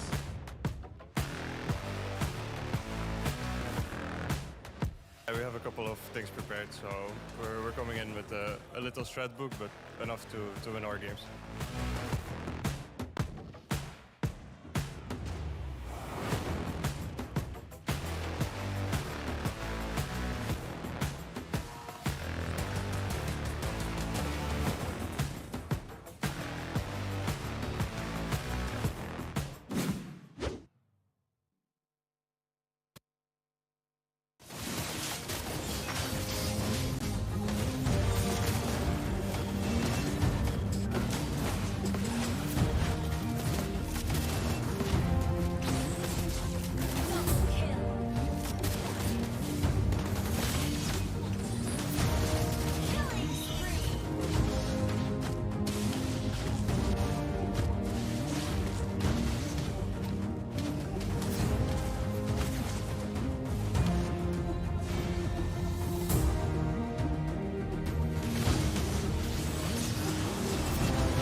Welcome back to the World Esports Championships 2023 live from Iași, Romania. We are here with the day one of playoffs for Mobile Legends Bang Bang.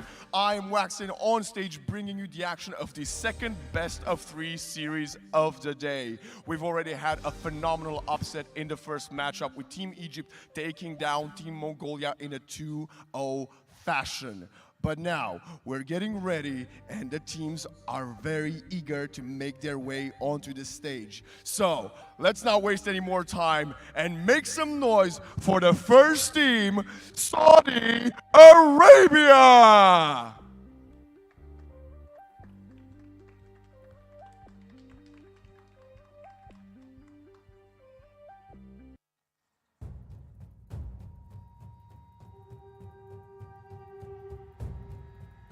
The players look ready and they're very excited to make their stage debut versus their opponents.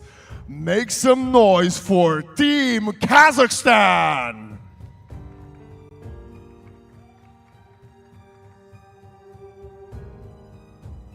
I would like to invite the team captains to step in the middle and shake each other's hands for a sign of respect.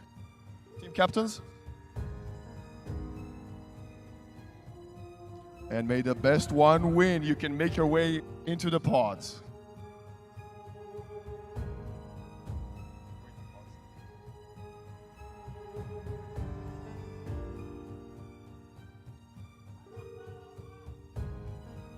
Very, very excited. Some fighting words coming in from both of the teams as they are making their way back into the booths, ready to start with this best of three. We gotta bring to our attention the two phenomenal casters here for MLBB. And it's none other than the outstanding duo of OSX and Naisu. Boys, welcome to Iași. Thank you very much, Waxin. Love to have you there on stage with the teams. Love the suit, by the way. Again, it is me, Naisu, here with OSX. We witnessed, yeah, I would agree, an upset, right? Yep. First series, Egypt takes it in a sweep, 2-0 against Mongolia, sending them down to the lower bracket here. And now with this matchup, OSX, it's going to be an interesting one in the fact that there's history here that we also had the pleasure of casting over in Riyadh, right, with these two teams. The beautiful place of Riyadh, but witnessing these two teams now present in Iași, and just by looking their record back on how they started, we've seen the group stages performance of Saudi Arabia and Kazakhstan. Well, this is a great, again, growth for Team Saudi Arabia, just making their way throughout the group stages. Because in the day that we saw them back in the Asian Oceanic qualifier, it was a different team. Now they're like, it's us here, proving themselves once again in the group stages, from the playoff stage in the World Esports Championships.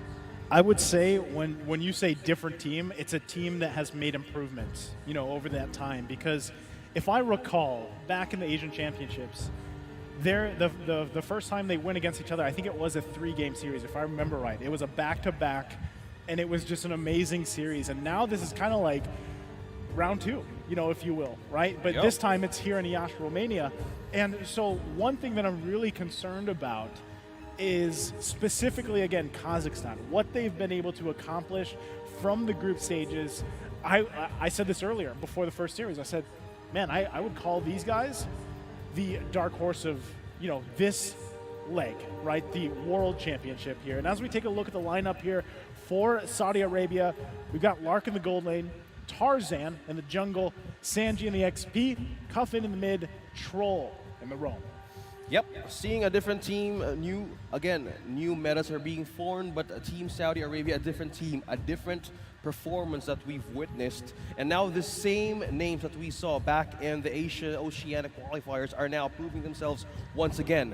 Going back to their record from the group stages, they had a win over Team Brazil, and they had also a 2-0 over Senegal and Romania. Yeah.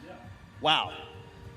That's the thing, is like, given the history here, given what we've seen previously, right, even back in the Asian Championships and what we've seen from the group stages, has been improvement to say the least, right? And now looking at Kazakhstan, this is the team that I feel like has really improved. When we're talking about the journey that they've been through, we've got Red in the gold lane, Kinesis in the jungle. This guy is a madman in the jungle, by the way.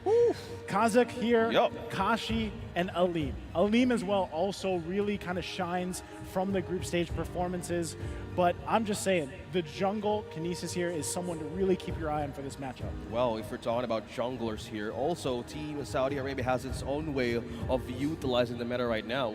Frederick is up on the charts. We also have Paquito being used in the jungle. We have Daroth being used in the jungle. But one thing that stands here from these two teams had their own record as well back in Riyadh. The roam picks as well has a great chance of showing up. Cho has always been present. Troll. Yeah.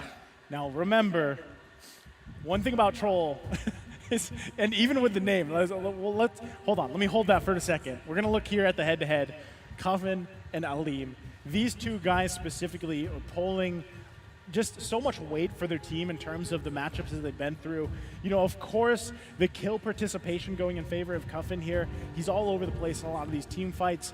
But one thing too that I have to say is, again, the statistics, at least from the group stages and everything, Aleem has been someone that is doing massive things, right, for Kazakhstan. And again, I feel like a lot of people still at this point, yeah, you know, roamers are starting to build up that reputation, but still I feel like some people kind of count out that role, count out that lane, when really it's a lot of the times the roamers who are changing the course of these games, these matches, turning things around, and it's such a big, impactful role. Yeah, it's the EXP or the roam for Team Kazakhstan, because if we look at some of the records back then, well, it's always about the Cho, who has an awesome skin right now, by the way. We have a new championship skin present. Oh, it's so good to even look at. Even we might see it here for this match. So a lot of things would actually be contested in the draft. Will they go for the comfort picks? Will they go for the strong picks, either from Saudi Arabia or from Team Kazakhstan? Because you've said Aleem as well is also a powerhouse of a player for this team. And not just Aleem, right? Just, again, Kinesis specifically is someone, when we just look at, even if you were just tuned in with us, let's say yesterday, or you did catch day one of the group stage, right? I know it was a little bit of a longer day if you guys were watching there, but the thing is Kinesis was literally holding his own in the jungle against some of the best junglers currently in this tournament, right? And a lot of the times, too, it kind of comes down to that. Even if your team is losing, let's say, that mid-game, but if you're able to secure yourself those objectives, especially the Lords later on, the clutch. Under the pressure, the clutch retries, then, you know, it takes a certain type of jungler to be able to do that under that certain amount of pressure. And I feel like he's one of those players that can make those plays. Highly mechanical, skilled, both present. Yeah. From these two teams right now, Kazakhstan and also Saudi Arabia. It all comes down on how will they prioritize the meta right now, because if we think from the series number one, it was the Fredrin being staple, it was the Rizla being staple. If the roam is concerned, we could either see Novaria roam that we also witness as well, Novaria, and also, any chance maybe Paquito roam. If I don't know, you keep going on the Paquito roam. It happened. It just happened. I know it can happen, but I just feel like in terms of this, I don't see that happening. Like, now that we're in the playoffs, I know that it's happened, but now that we're in the playoffs, it would take a very, I would say, interesting strategy, team composition, to want to go that route, right? And with that being said, I just feel like, too, we're in a place where you could go ahead and opt for some of those sustain roams, some of those options like we've seen with the Angelas, the Florence. Angela, Diggy, Estes even. Yeah, that is a possibility. But still, when you're talking about these two teams specifically, like Troll is, when we've seen Troll play before, he's like, I just don't see him really utilizing his play style as an Angela. Yeah, like, that is not he would want to flash with someone who kicks and uses Shunpo a lot quicker than evade skills. Is that what you mean? Yeah, I get with the Angela. We've seen also global players actually adapted the Angela, who's actually missing some buttons to make team fights work. But it's a great point, because Lancelot has been present, Fanny has been present. Angela is a great addition if you're invading, if you're engaging most of the jungle camps of your team. Yeah, I think too, you know, like as we build up on the Rome, and we kind of talk about that, it's just one of the, I feel like Rome role, like I said, it's kind of up in the air at this point with really what you want to do, what kind of play style you want to go with. Troll is someone, like I was saying, as we talk about these two Romes across from each other, Troll had his great games that we saw before, you know, in the Asian Championships. But as the time went on, it's like if you bite too much, then you can chew or something. You know what I mean? Like, you get a little overzealous. And some people are like, dude, he's literally living up to his name. Like, maybe he's trolling. Like, Troll is trolling. But I just feel like he has his next step yeah, is. I just feel like he has this certain play style where he takes those risks for a lot of times, and that's why I kind of expect him to play those heroes that kind of fall there. Either he's bluffing or not, but we're hovering through the hero picks right now. We're in the draft. If this is correct, we were seeing the Variaban, also the Baksha. We were talking about the one who can counter those healings, the one who can support those assassin hero picks. That can be a problem, but the Angela, you've mentioned the Angela, you've mentioned the Baksha. But on the other hand, a great setup as well. They've taken out the Joy, taken out the Kata, even the Fredrin. A great way to position this Eve in team fights. And, oh man, this one also, the Martis as well.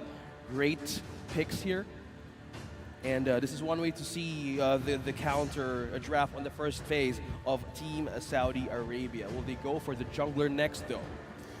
I think they could, knowing that Martiz is already locked in. Introducing my buddy. But instead, okay, they go with the roam option, they go with the marksman, gold lane, and they capped it out right earlier on, the priority with the Valentina. So those are already good choices. Again, this one, you're really just kind of expecting the Valentina to take the RWM, go ahead and work with that, fight the objectives if you can, and like we saw from the previous series, RSX, Divine Judgment, the impact, the value of that is going to be crucial here to find the Brody time after time. Well, with another setup, the Florin as well. We know Tarzan being... Again, using the link back in the Asian Oceanic qualifiers, they're respecting the possible power pick of the side of Saudi Arabia. So with the Florin also being banned, it's focused mostly on the healing. Yeah, because this is what I was saying. Like when we watch them play throughout the Asian Championships, these two teams are very familiar with each other, and they knew that this kind of sustained healing lineup. Yeah, it's not really fun to deal with. Right? And they felt that way in the Asian Championship. Yeah, you don't want something that you want to keep invading and suddenly just regens up and over. And well, what better way to leave it out of the equation is just take them all out. And also the Akai as well. Focused on possible picks of Tarzan as well, the Akai and even the XP. Oh, they banned it themselves from Saudi Arabia, knowing there's also an Eve on the other side. Okay. Yeah, this lineup right now, this Kufra too, I'm kind of surprised we didn't see him in the previous series, especially when the Fanning was picked up. I'm not sure, I can't recall I think he was banned actually, but Kufra, this is kind of what we've been seeing, right? With a lot of the meta, the way it's kind of fallen into place, we see a lot of like the Kufra, the Martiz, so you got that utility jungler, but you're not like too squishy at the same time. And then you round it out, right, with a very durable, I would say, XP lane. And so we'll see if they kind of go that route for now. As they get through this last phase. They have another pick here coming up. Okay, the Kufra wasn't locked in. Now it's locked in. So this is what I was saying. Great kind of rounded composition. You just have to make sure, so far with the first 4 picks here, that you don't get the -1. And anytime the Kanja is locked in, that's what you're expecting. If this Lancelot is locked in, it's like what we saw from the previous series, right? You're looking at the Divine Judgment, dragging it into your Lancelot, with the just lined up Phantom Execution. And that's what we saw time and time again.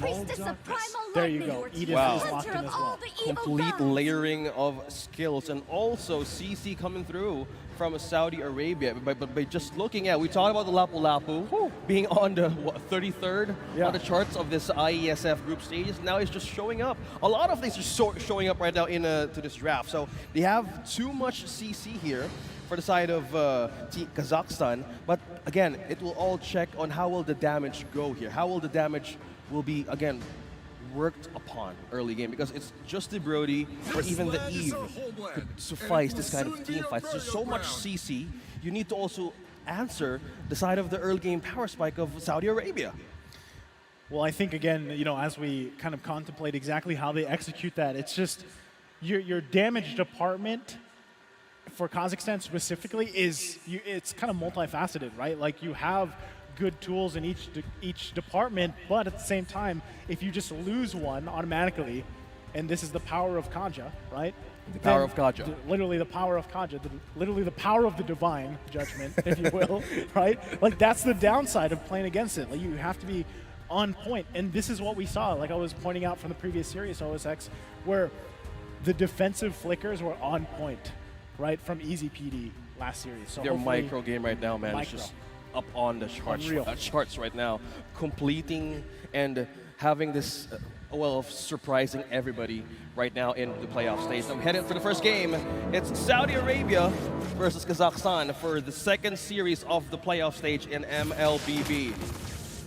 Okay, again, something that has risen, like, through, I would say, the past couple months, of course, it's a tongue twister, man. The popularity is this Edith. Yeah. This Edith pick, I feel like was a sleeper for a while, like, as a hero. She's always been amazing, but like now in the way things kind of fall into place, she provides so much in these compositions that are usually picked up in the competitive scene, right? And I just feel like whether she's Roam, whether she's XP, it's a value pick. And it's something, once again, like I said, CC is king right now in the current meta and has been. And, here's the focus on Sanji right now. Okay, he's going to burn the flicker. But again, if you're able to get those combinations off well with the Divine Judgment, get that numbers advantage, you're setting yourself up for a good position for Saudi Arabia. Yeah, if we look at on the early game chance here, of even the composition of Saudi Arabia, they have the landscape much more slippery, heading to the back line of the side of Kazakhstan, because right now in early game, you need to, might want to hold on those waves to just be cleared up against this Claude, because most of the time you need to have these items if the whole thing relies on your composition. Meanwhile, Troll just close on hitting level 3, just spammed by Red, Kinesis, and Kashi, just gaining control in the river. And then this build-up, right, is typical of what we see. At least building up to that first turtle, which is coming up in just a couple seconds here. You can see, too, not everyone having that ultimate available just yet, which is going to be crucial here, but Kinesis, like I said, what we've seen from him, performance in the group stages, expect him to be on fire here for the Retribution. So Tarzan gonna have to be able to do the same thing. Troll just waiting for that level 4. Who's gonna take this first objective? Low on mana, Kashi is trying to peek here on who's gonna take this coverage, but AoE's been set up. Real manipulation by Red has been placed down. Who's gonna take the reversal? It's gonna be Kinesis taking this one for the first objective. Like, HP bars dropping down, Sanji as well, trying to pull in for the team, but Kinesis takes the first blood. Sanji falls down, and this is clearly a point for Kazakhstan.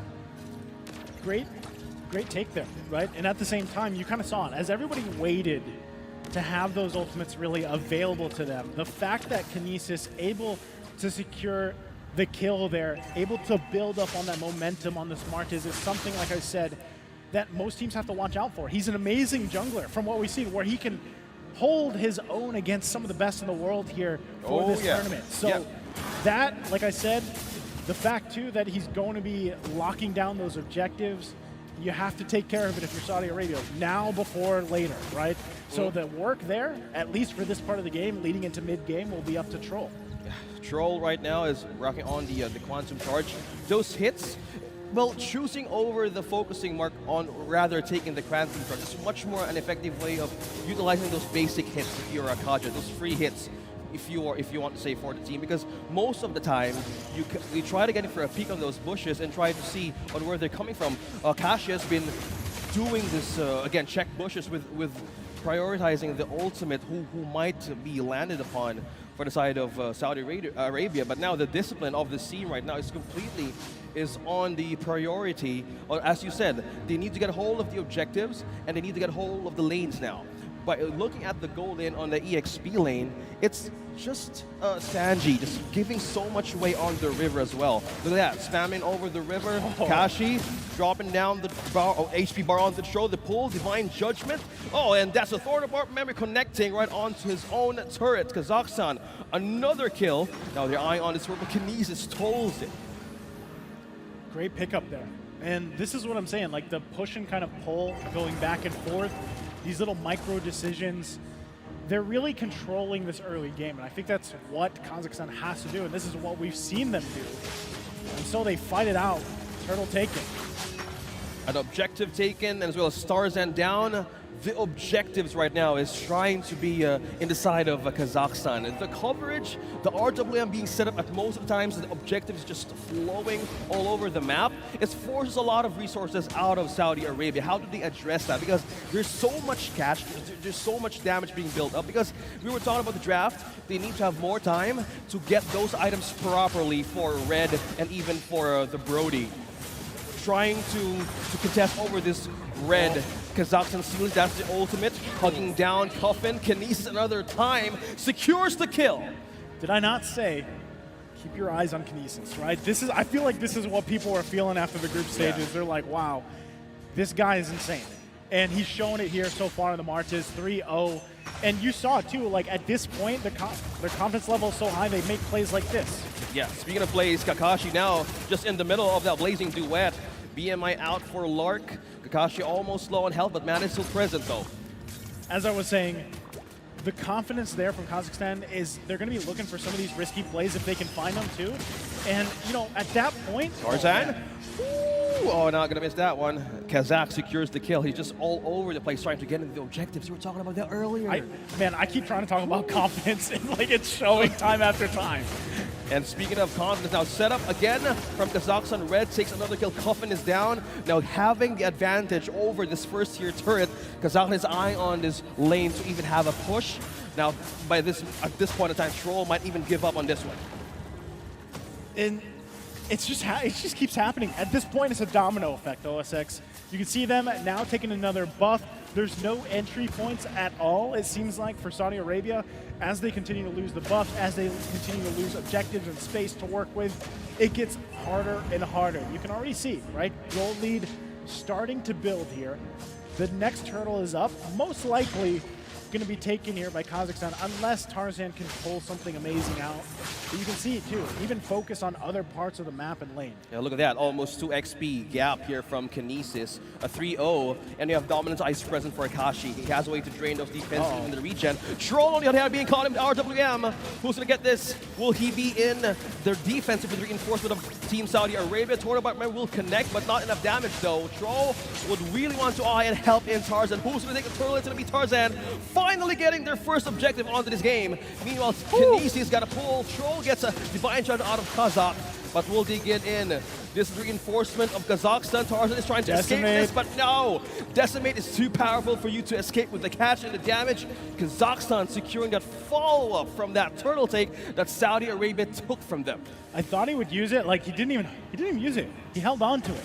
Like there were so many low members there that he still has that ultimate available to him. So, you know, again, at this point, it's just getting harder and harder here for Saudi Arabia to really find these moments and these early skirmishes. And now, again, like it leads up to that Lord, right? The first Lord of the game, it's going to get increasingly more difficult to deal with that because the zone potential is so huge for Kazakhstan and the lead that they have. You know, 4,000. It might not seem like much, but just the gap alone between the junglers means it's going to be that much harder for Tarzan. Yeah.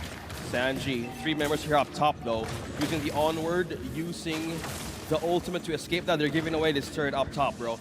Pushing and pulling members out. Look at that, Sanji being chopped in RWM with a knock-up. Ultimate be hugging in the wall. Kinesis secures another kill, and another turret secured by Kazakhstan. Meanwhile, down bottom, they're trying to eye on this first-tier turret on EXP, but they can't have any. Time after time, plays being made here by Kazakhstan. And as this leads in, 30 seconds away from the Lord, as I was just saying earlier, before that play in the Tier 2, Lord is going to be controlled by Kazakhstan. Look at that. Another red orange rather, taken from the side of Team Saudi Arabia. Going back on this replay, a lot of CCs, a lot of pokes, damage, impure reach, no deaths from Red, from Kazakhstan. Taking over coverage on AoE time and time again. First Lord is up though. Will this be a great way for Saudi Arabia to bounce back by taking this objective? I don't think they, it would not be a great decision to try to fight this, right? They are making movements here. Here comes the conceal. Oh, the conceal play. Tarzan will be able to get this. Lord, no, he won't. Red secures the objective, but right now it's a blazing duet. Will it be the damage that they need for the side of Kazakhstan? But no, it won't. Kinesis is now unstoppable. Take another jungler out. 2-man, 3-man knockout by Sanji, trying to buy time for the team for the reinforcement. But no, 2 members are down for Saudi Arabia. No casualties for Kazakhstan. 10 points, 10 kills in. No objectives being stolen upon them by Saudi Arabia. Oh man, look at that, right? And this is what I was talking about. If they decide to fight here, it's crucial that if they can get a pick off, great. But most likely it's I don't want to say it's impossible. Nothing's impossible, but it's very difficult to the point where it's almost like you have a death wish, right? So now they have to deal with the Lord mid lane though. We got Tarzan got caught right in the middle. RW set up once again. How will they fight back from this? Since Kinesis right now had his first a shutdown by Cuffin. Saudi Arabia finally gets 2 points in. Now they're holding over this minion waves to be cleared right now. Plus a Lord up top. 3 members still present though from Kazakhstan. Okay, right now they got to deal with the Lord. They should be able to just perfectly fine. They lose a little bit of health on these inhibitor turrets, but ultimately Saudi Arabia is going to hold on, right? They finally took out Kinesis, like you mentioned. He fell, and that if they did not get that kill, then the most likely could have resulted in inhibitor turret going down as well. But right now, Saudi Arabia holding on. The gap is still there, though, right? You're talking about 7,000 gold difference, 6, 7. Yeah. So time-wise, we're 11 minutes in.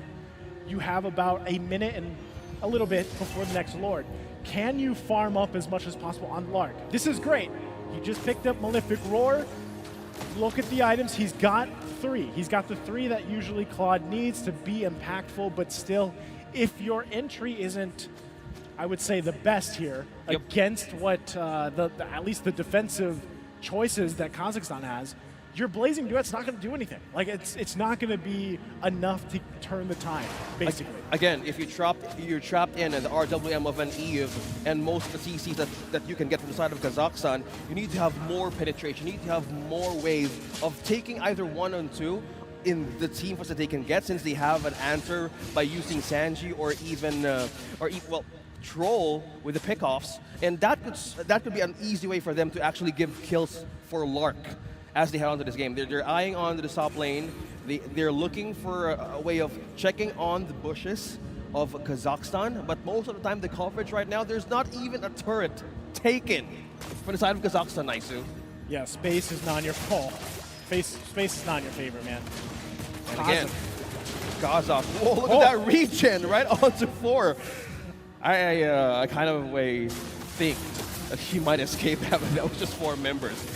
Having the dominance ice in just a few minutes just onto this game phase is just completely a great item to be picked off up against these 4 members of Saudi Arabia. Meanwhile, the Lord here, they're just waiting for them who makes the first move and letting them through their border. Okay, right now, still going to be fighting for it. Doesn't reset yet. Sanji with the Primal Wrath. Will this be the answer? Takes down Aleem. There's no marksman for side of Kazakhstan. Sanji, on the other hand, might go down. Kashi and 3 members of Kazakhstan are out of the coverage of this Lord pit. Now it's still Saudi Arabia looking for the kill, but right now Troll has flickered out. Kashi has a great way of holding him down, securing the kill. Red takes another point for Kazakhstan, 13 points in. The great thing, as we take a look at this replay, they got the Lord, right? Saudi Arabia able to get it. Sanji with a nice 1-2 punch, knock up there. They go in, they get the kill on Aleem, losing a lot of that firepower. Lord, both Retries came out. Tarzan was able to secure it though. So that is a little bit of a saving grace for Saudi Arabia. The question will be, can they finally utilize that to get some space to work with on the map? Because prior to this, they had no turrets down, right? Yeah. Lord, it looks like, as we were looking at the replay, Lord was just wiped off the map. So again, that is the lead that Kazakhstan built themselves. And so even looking at the items, right, still, Saudi Arabia has to kind of continue to farm up, build up. Great thing. There it is again. Wind of Nature picked up. Lark is going to be where he needs to be. He's actually pretty much even with Kazakhstan's gold laner, right? So him and Aleem are dead center, but again, can you really utilize that blazing duet? Can you find that perfect divine judgment that you're looking for from Troll to get that numbers advantage? Those are the boxes that have to be checked here, basically from Saudi Arabia. Yeah, Coffin as well. He has more actually times to utilize the ultimate to be taken inside of Kazakhstan. Either you take one from the Eve, you have the coverage, or either you take the ultimate out from the Kufra. Well, it's not much, but there's too much setups anyway. But right now, they probably want to get a pick of either 2 or 3 from Kazakhstan. But right now, at this point of time, they're eyeing over this base though. Nobody's touching. Again, Kashi destroying and taking this last turret up top. But meanwhile, in the middle, there you go. Kenice just falls down, just right in the turret, man. Completely being taken by Saudi Arabia. So great job. I mean, they get a pick, right? That's great for them. But still, you know, Lord is still a ways away. Kinesis will be back up by the time that's up. And I think the biggest thing is, yes, they've gotten a couple turrets here, but still, can you get that mid lane tier 1 down? Like, that is the next kind of chopping block here for Saudi Arabia. They need to be able to move around this portion of the map, especially when that Lord comes up. Oh, look so, at that. Kashi though. Kashi with a setup. He got one out of Saudi Arabia, but Coffin escaping. He won't evade the damage of Kazak coming out from the bravest fighter, but now it's up against 3. They're being chased down right now. Kashi's looking for a way to slow them down. Void Crystal, though, is trying to be used here up against Saudi Arabia to have a sticky escape, but no entry yet for the first tier turret right in the middle of Kazakhstan. And we find ourselves again at that position. The Lord's going to be up here. Saudi Arabia might want to go ahead and just try to buy time, waiting for Coffin to join this fight. Right now with the numbers advantage, Kazakhstan in a good position. You can see even Troll, right? Troll might wait for that moment to at least delay this a little bit. Coffin is now coming online here. And he's got to make his way here. It's so fast, though. Oh, no. He missed the position there, trying to get an angle for his team. Meanwhile, he's been pulled by Kazak. Kinesis secures the objective. Now they're on pursuit. Troll might be the first casualty, or even Tarzan. But now they retreat. Another objective taken by Kazakhstan. They're going to go in for the push. But just by looking at these items right now, Brody has all the tools that he needs, especially for this margin. There's a lot of things to answer. They push Saudi Arabia in most of the defensive items that instead of an offensive way of attacking Kazakhstan. Yeah, and even as you look at the items here, like I said, the kind of frontline durability of Kazakhstan is what's really helping them. Not only that, but the option to just throw Kashi in the mix, right? Like, charge up your Time Rinse Revenge and Rage and get to where you need to be, especially at this point in the game. This Lord marching up the top side, yes, you can defend, yes, you can clear waves pretty well, but you've got to watch out for the initiation here. So they already lose that inhibitor turret. Now they have to hold on.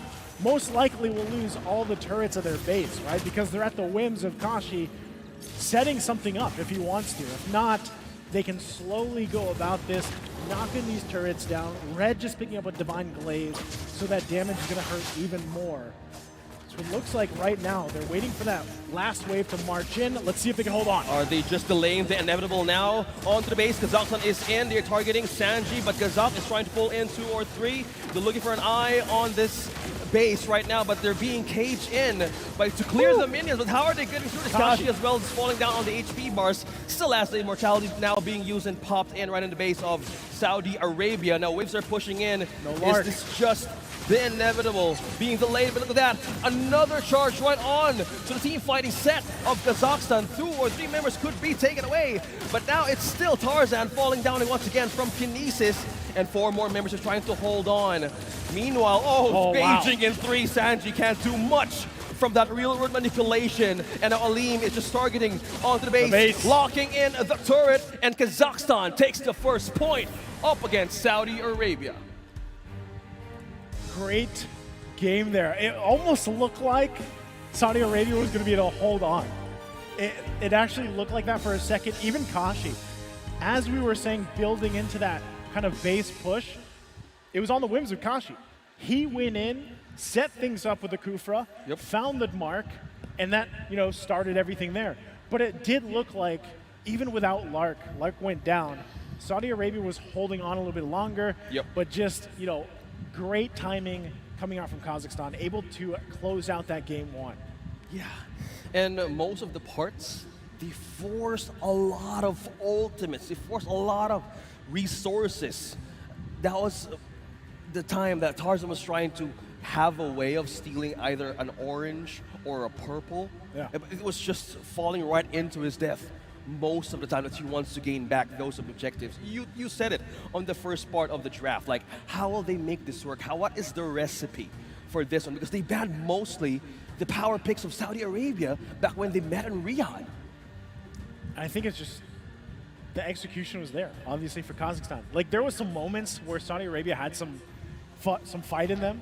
It looked that way, at least. There was moments there where they were able to find the divine judgments they were looking for from Troll, but still, ultimately, they just did not find the tide in their favor.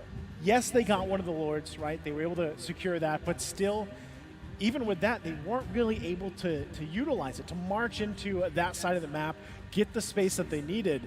And that could just be because, at that point, Kazakhstan was so confident they were so far ahead. Yeah. Yes, I would say that, yes, they were able to build themselves up, but again, great way to close it out there for game 1 for Kazakhstan. But that's game number 1. We are going to be taking a short break, so sit tight with us. We'll be back for game number 2.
What makes us think that your company should invest in Yash?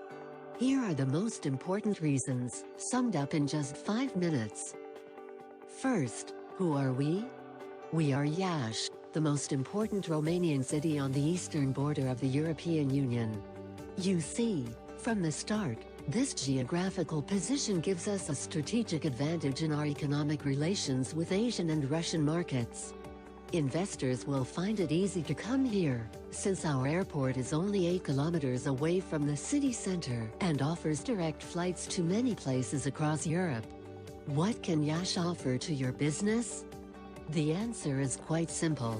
Highly qualified human resources, a well-developed business infrastructure, renowned commercial partners and good access to local, regional and international markets. Yes, Yash is the cultural capital of Romania, another reason for us to be proud of the city's monuments and distinctive architecture. Yet, more than that, Yash is also a center of excellence in education. We have here the oldest university in the country, Alexandru Ioan, as well as top departments and faculties grouped in Technical University, University of Medicine and Pharmacy, University of Agricultural Sciences and Veterinary Medicine or University of the Arts. The over 60,000 well-trained students who get their graduate degrees each year in Yash are a highly valuable professional resource for our city. Let's not forget that Yash is also a regional medical center for over 5 million Romanians living in this part of the country, to whom it provides care through 13 public hospitals and 16 private medical centers. The Yash Medical School is internationally renowned, and our hospitals benefit from the services of the best specialists in the field.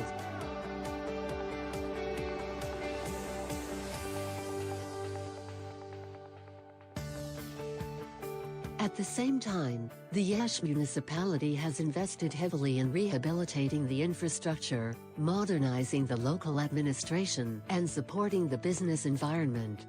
Tens of millions of euros, mainly from European funds, have changed our city's appearance in record time. This is why we are proud of our business community, which is currently growing in several key sectors, such as IT&C, agricultural, medical or biotechnological research, textiles and many others. The figures speak for themselves. There are over 10,500 companies registered in the city of Yash. Together, they reported a turnover of over 3.5 billion euros. Industry giants, like Amazon, Oracle, Condant, Continental, Pentalog, and a host of others, have already opened branches in Yash, showing that the business environment here is thriving. And these figures are constantly rising. During the last 2 years, the number of people employed in the IT&C and outsourcing sector tripled, reaching over 20,000 people, who work in a total area of over 250,000 square meters of offices in new, modern buildings. A good example in this respect is the Palace Complex, a city in the heart of the city, which boasts new, spacious and modern office rooms, with many leisure and fun areas. What are our plans for the future? We are preparing the launch of the largest industry development park in northeastern Romania, Fortis Industrial Park, which, spreading over 23 hectares, will become an effective platform for all kinds of investors. We are one of the most transparent local administrations in Romania. Our door is always open to serious investors who wish to develop their business in Yash. Innovation and creativity are the key words of our city development strategy. We are looking forward to meeting you in the city of Yash.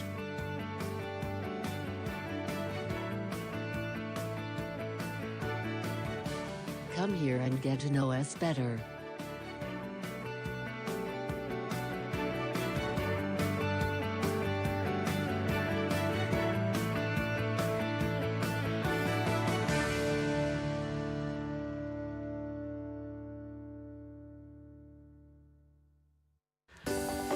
Ladies and gentlemen, welcome back here. Coming at you live once again from Yash, Romania.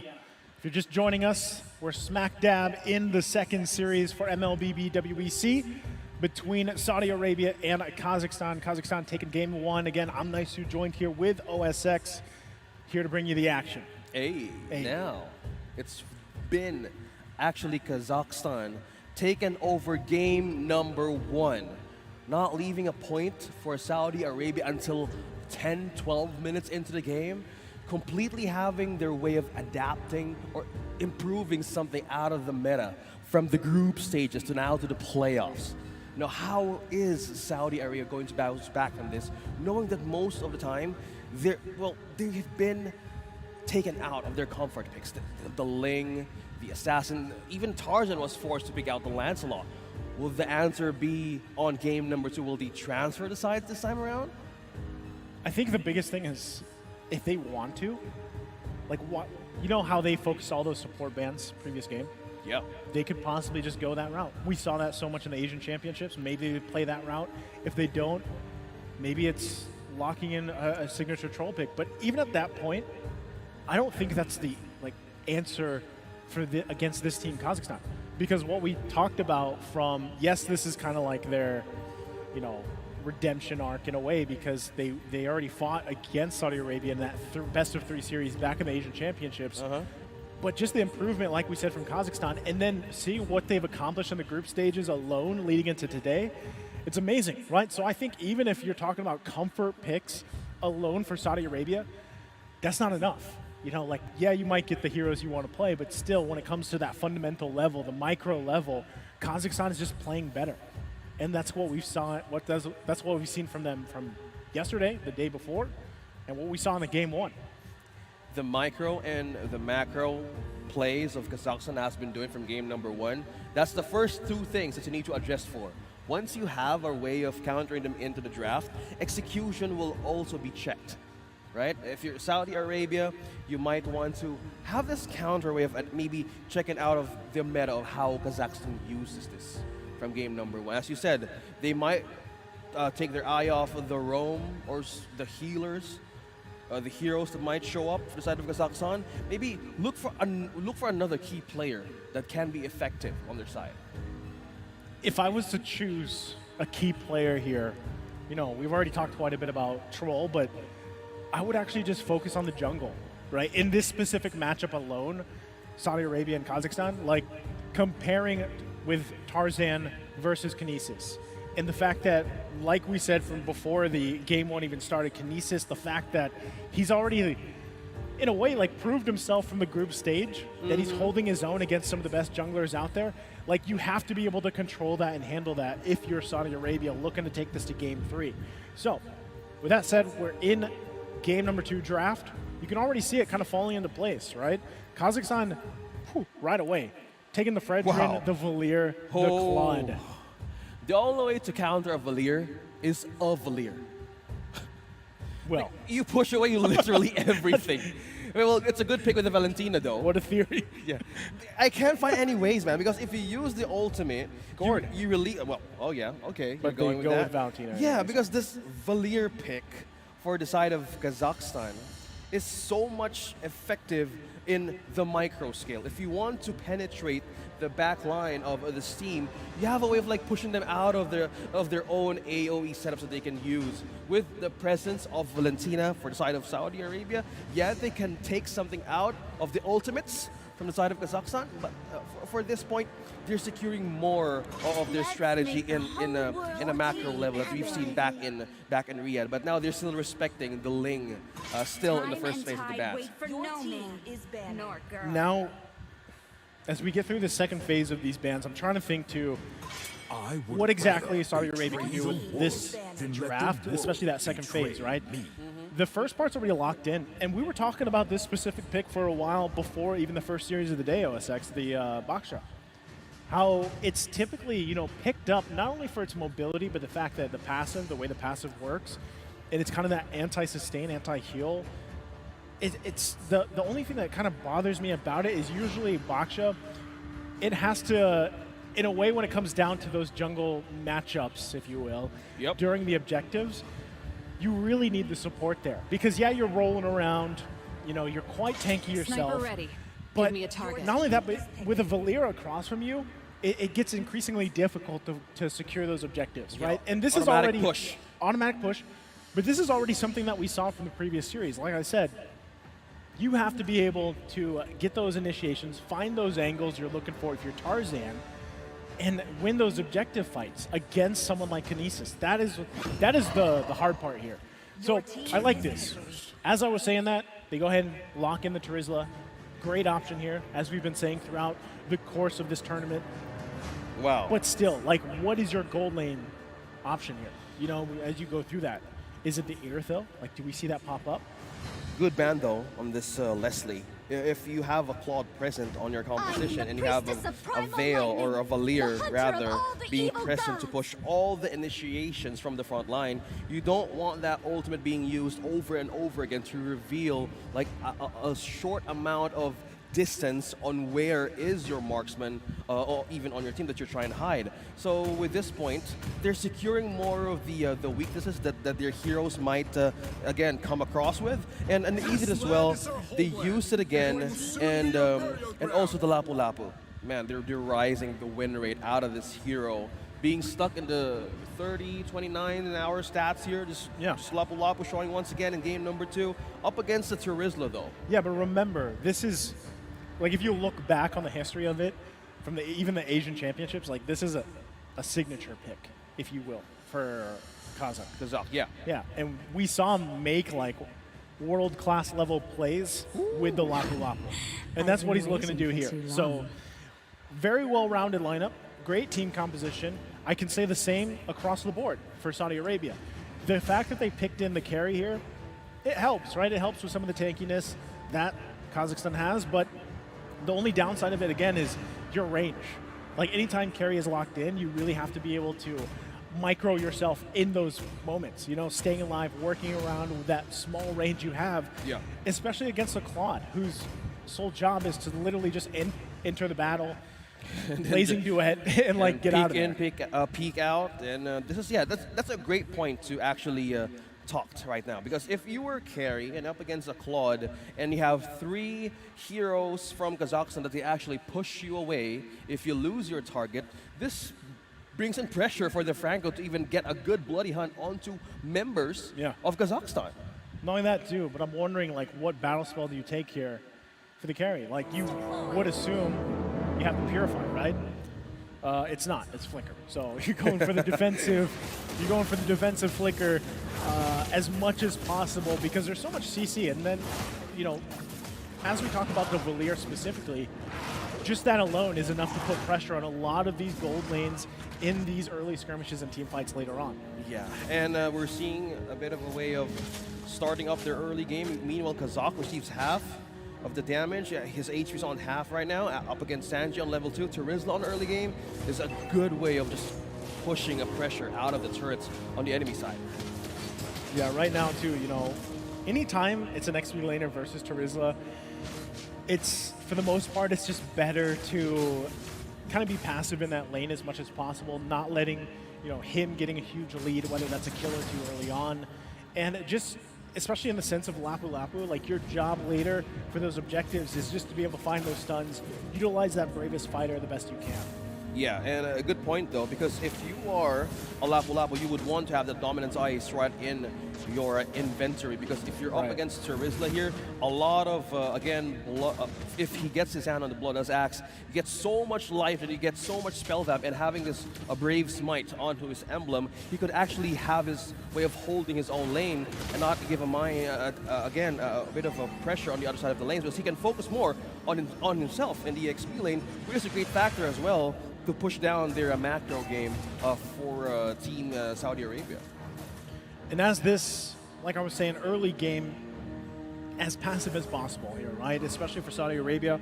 If you can land the hooks, great. But so far, you want to just keep your entire team together for that first objective, which is going to be this turtle. You see both teams kind of lining up 4 versus 4, both gold laners waiting in the bottom lane.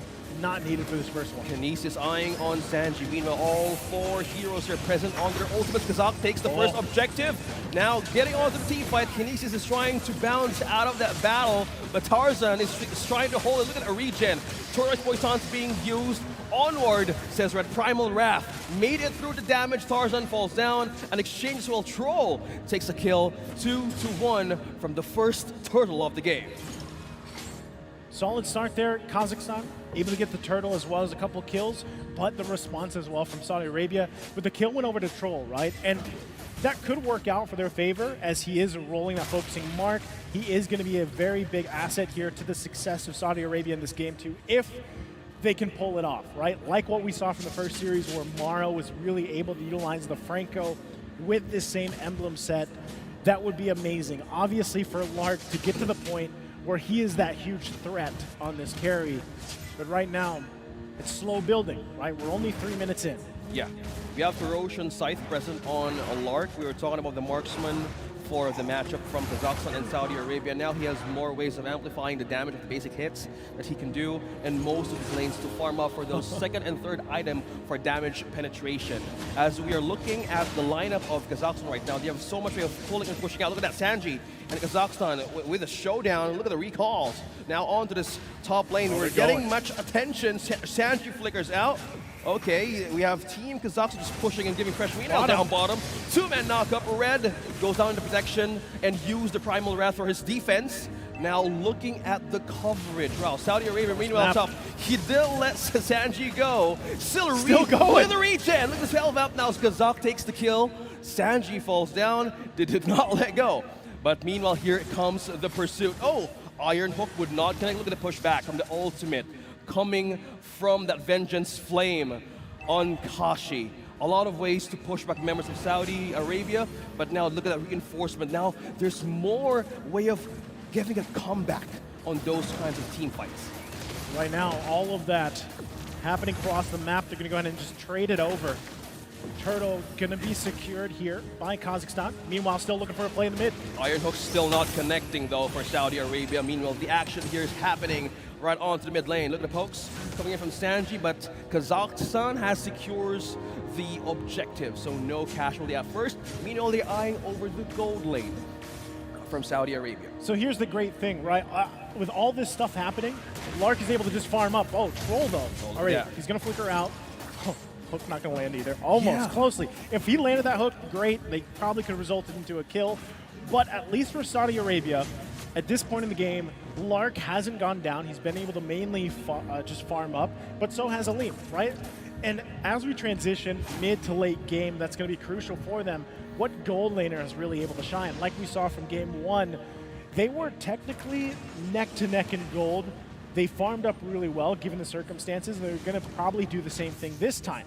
Now with Kashi, big item pickup, gets the Ice Queen wand here, going to help him land those fireballs even better. Still going though, Tarzan. On half HP, he might not survive this. Kashi secures the kill, getting up the Ice Queen wand. The slow right now just keeps on going. Look at that. Damage. Oh, damage from Lark is now showing. Blazing Duet trying to damage through Lark right in his turret, but just a push away for Saudi Arabia, Kazakhstan, trying to feel some damage right out of that team. Good pickup there for Lark. As I was saying, right, he needs time to go ahead and keep building up. You can see too, gold between the two gold laners, relatively even. They get the flicker out from Cuffin here, mid lane, still looking for plays. I think that's one of the biggest things about the lineup that Kazakhstan has, is they're able to get these resources out, even if it's just battle spells. Right? They're going to force Lark back to base here. He's got to heal up.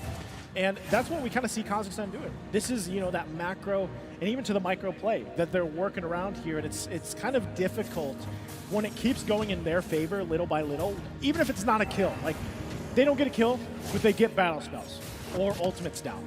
And it leads to these just minor leads in gold. And at this point, they've managed to get that 3K ahead now.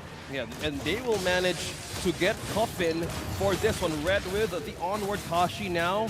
Bounces out of the battle. Troll, meanwhile, receives damage from Aleem. Yeah, you were talking about forcing out resources out from Saudi Arabia. But right now, they need to hold on to that trigger to not being used right onto those way of having a gang right on the lane. Meanwhile, Kinesis, though, takes in another triple for his team. Meanwhile, Tarzan can't get even an inch of a peek to use his retribution. Now that's 3 members. Appraiser's Wrath won't connect to Sanji. He's just finding his way back to his own turret, but no, that's 3 members of Kazakhstan taking him down. Not this time again. That's the only feels bad when you're playing Turisla. Like he's so, like the animations are so slow and heavy, and then you get canceled, right? It feels bad now. The pressure in the mid lane here, still putting on it. Yeah, Tarzan's trying to hold through. Torres Busan's not being used yet though, but still the taunt from that Fredrin gets them another point. 9 kills onto Kazakhstan. There's a push up top from Kazak. Now, how will they address this? Will the damage right now be the answer? In 8 minutes, there's a 5K gold lead from Kazakhstan right now, Naisu. You know, there's this saying, especially when Fredrins, right? Like, they get to this point of the game. Oh, there's the hook. Oh. Yeah, it's going to be fine. Disengage. When Fredrins get to this point of the game and they start having, like, this kind of KDA, you know what it's called, right? Yeah. Psycho Fredrin. Yeah. Correct. No, that's the thing. Like, they call him Psycho Fredrin, right? And Kinesis, the guy that I was telling you before the series started, like, keep an eye on him. Because even if he's playing a jungler like Fredrin, who's just supposed to be this, you know, tanky utility guy, and he starts getting this kind of KDA, gets this confident, has a 3-0-4, has the items he needs, it spells a disaster for the opposing team, right? And this is why, again, Fredrin is such a high priority hero pick for a lot of these teams. He's number 1 around the world. Even on this tournament right now in the World Esports Championships, he's ranking number 1 on the stats right now. I felt the conceal now being used. Oh. Look at the flicker. Will this be the answer of Team Kazakhstan to penetrate Saudi Arabia? Now Tarzan again being right in the middle of 4. Look at that with a bounce back of damage. The damage of Lark is not enough, but they take down another kill out of Tarzan. 4 kills onto the jungle of Saudi Arabia. And yeah, they have completely stolen that one thing out of the purple now, and another objective is being taken by Kazakhstan.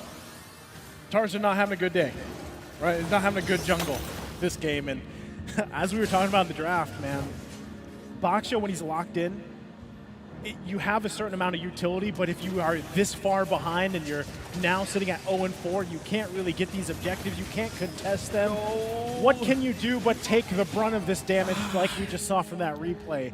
That's the downside. So Tarzan at this moment, 10 minutes in, he's kind of shut down. Yep. What can you do for the team, right? Honestly, it's hard. You can roll around as much as you want, but if you're not landing these objectives, oh my goodness. Finally, a great iron hook flicker right in the turret, served onto Lark's kill. Slowly taking one member out of Kazakhstan. Yeah, this is the way for this team to actually have a -1 onto the prowess of this lineup. But is it enough? Again, they're 6,000 gold behind. Yes, they got a pick off. It was a great hook from Troll, utilizing the flicker as well. As we see here, right? There's the combination. But they still have to deal with the Lord. It is the first Lord of the game. They should be able to make quick work of it, but these shields on the turrets will go down. They'll continue to take their part of the jungle. Now, Saudi Arabia, let's talk about how can they get back in this game? How can they turn the tide in this game? Because in essence, it's about, the 6K gold difference. Lark is actually in a good position, though. He is the saving grace for them, right? Yeah. For the most part. No deaths yet, though. No deaths. The damage department is there for Lark alone, but still a lot of this relies on Sanji to be able to find the penalty zone. Another like flicker onto Troll. That's a bloody hunt. There it is. Connector right in the turret. That's the damage of Lark that he wanted to give onto Kinesis. Now Saudi Arabia. Good turnaround. They want to turn around out of this fight. Now Lark as well secures a double. Red and Kinesis is down. Yeah, you mentioned, there's a gold deficit, but if Troll keeps on doing that flicker ultimate combo, that could actually work for Saudi Arabia. Conceal used, though, for Vision, but 3 members are still present in Kazakhstan. That's crazy how that just unfolded, right? Lark continuing to get a kill. You saw the hook, the penalty zone, as we take a look at this replay. Everything kind of fell into place, exactly what I was saying they had to do to turn the tide here. So if they can continue to do that, turn things in their favor, slow down this kind of momentum that has been built from Kazakhstan, that would put Saudi Arabia in a good position. Still working from quite a bit of a gold lead, though, right? Now, the main thing is if you can get yourselves in a position to actually contest those Lord takes, that will be massive. Whether that's a pickoff like this. One more time, says Saudi Arabia, taking down Kazak off guard, right up top in the bush. It just keeps happening, man. Like, that's exactly what they have to do. One one step at a time, 1 foot in front of another. Another Troll. one for Troll with a plus the combo with a penalty zone. That's the damage from Saudi Arabia they want to give up against Kazakhstan. Will be enough though. Lark. Blazing Duet connecting onto 4 members, dropping down HP bars. Aleem going to go out and evade the possible way of taking the damage out. Look at that, right into the back line. Coffin. Aleem. Will he fall down? Aleem still safe. BMI out for Kazakhstan. The only 1 member left for this team and 4 members down in Saudi Arabia. It came down to both those gold laners, right? Before Kazak came up, let's take a look here exactly how that unfolded. Another nice hook from Troll. But this time, it initiates a full-on fight. The penalty zone was there. Aleem had to use the Blazing Duet, but he lost so much part of that damage because he had to kind of get out of that. It was basically a cluster there, right? Look at all those bodies in that choke point. Like, that is the least place you want to be, but still, it came down to it. They were able to at least keep their lead. Did someone? Yeah, someone grabbed the Lord there too. So as that replay was going on, we have to see exactly who grabbed it. But still, I think it was Kazakhstan. They have the Lord. They're going to be able to march into this. Yeah. As it goes to the mid lane. So that's what I was wondering. As that fight unfolded, if Saudi Arabia would actually be able to contest that. So unfortunately, they weren't able to. And so now with this Lord, they're in that position again, defense. And if they want to turn it here on the defense, they need to land the hook. So it's up to Troll. If they can get that, great. Sanji, penalty zone, once again, big moment for them. Yeah. Those two. Oh, he flickered. Red just used the flicker. Now Troll, will he get a hook? Yes, he will, right onto the base. They have one, they've taken down Red. No follow-up or counter for this one, but this time around it's Saudi Arabia looking to defend their turret from down and up right into the base. Another good pick-off though. Red is out of this picture, and also they've taken down the Lord, buying more time. Man, if this is the answer of Saudi Arabia, of Troll just strolling around from the early stages of the game and just wakes up right now for the 40-minute part of this game, that this could be the answer of Saudi Arabia. The Troll is awake, right? And he's landed hook after hook where it counts, and that's what matters. The big thing for Kazakhstan, they can't continue to let this snowball happen for Lark alone, right? Lark is now, again, deathless. He's 6-0-2. He has all the items pretty much that he needs. Yep. And he's doing a great job at just defensively playing this carry with, technically one of the heroes that has a very low range, but able to still dish out the damage. And a lot of that, like I said, has been on the cups of Troll, landing these hooks where it counts. Yeah. And, at this point, it's up to Tarzan as well. As I was talking about a few minutes ago, how, Baksha, what can you do for your team? Well, what he can do is be that front line, be that kind of annoyance, that hindrance for the enemy team. And if he just beelines even for the back line, for Aleem, for Kashi, taking them out of those skirmishes and fights, that's probably the most impact he can have right now. Not to mention, the passive built into Baksha as well. One thing to see from that item check, it's Lark right now is ahead by 500 gold up against Aleem. Now on the later stage of the game, this is where a carry shines in this lineup. With all the kills that he got, having no deaths at all could also mean business for Saudi Arabia. With the initiation of Troll, it keeps on happening, the focusing mark, landing as they all get in for a great team fight is a great answer. But for now, Kazakhstan needs to check the defense department with all the damage being present now for Saudi Arabia. Well, once again, the Lord is going to be up. Here's the conceal. They go in. The flicker with the body hunt. They target on Kashi. No, he still managed to flee. He's alive right now. Kashi just now fall down hands of Sanji. Looking onto the skirmish, a trade of 1 to none. And he managed to just live there, even on my voice having on a high note, leaving that place safely. You were as surprised as a lot of people were, but Kashi eventually went down, right? I thought he was going to be able to survive that, and it would have been great if he could have gotten that push back off, the torrent off, but unfortunately for him, he got taken out. So now with the numbers advantage, Saudi Arabia is in a great position here. Most likely will try to bait this out if they can land a hook as well.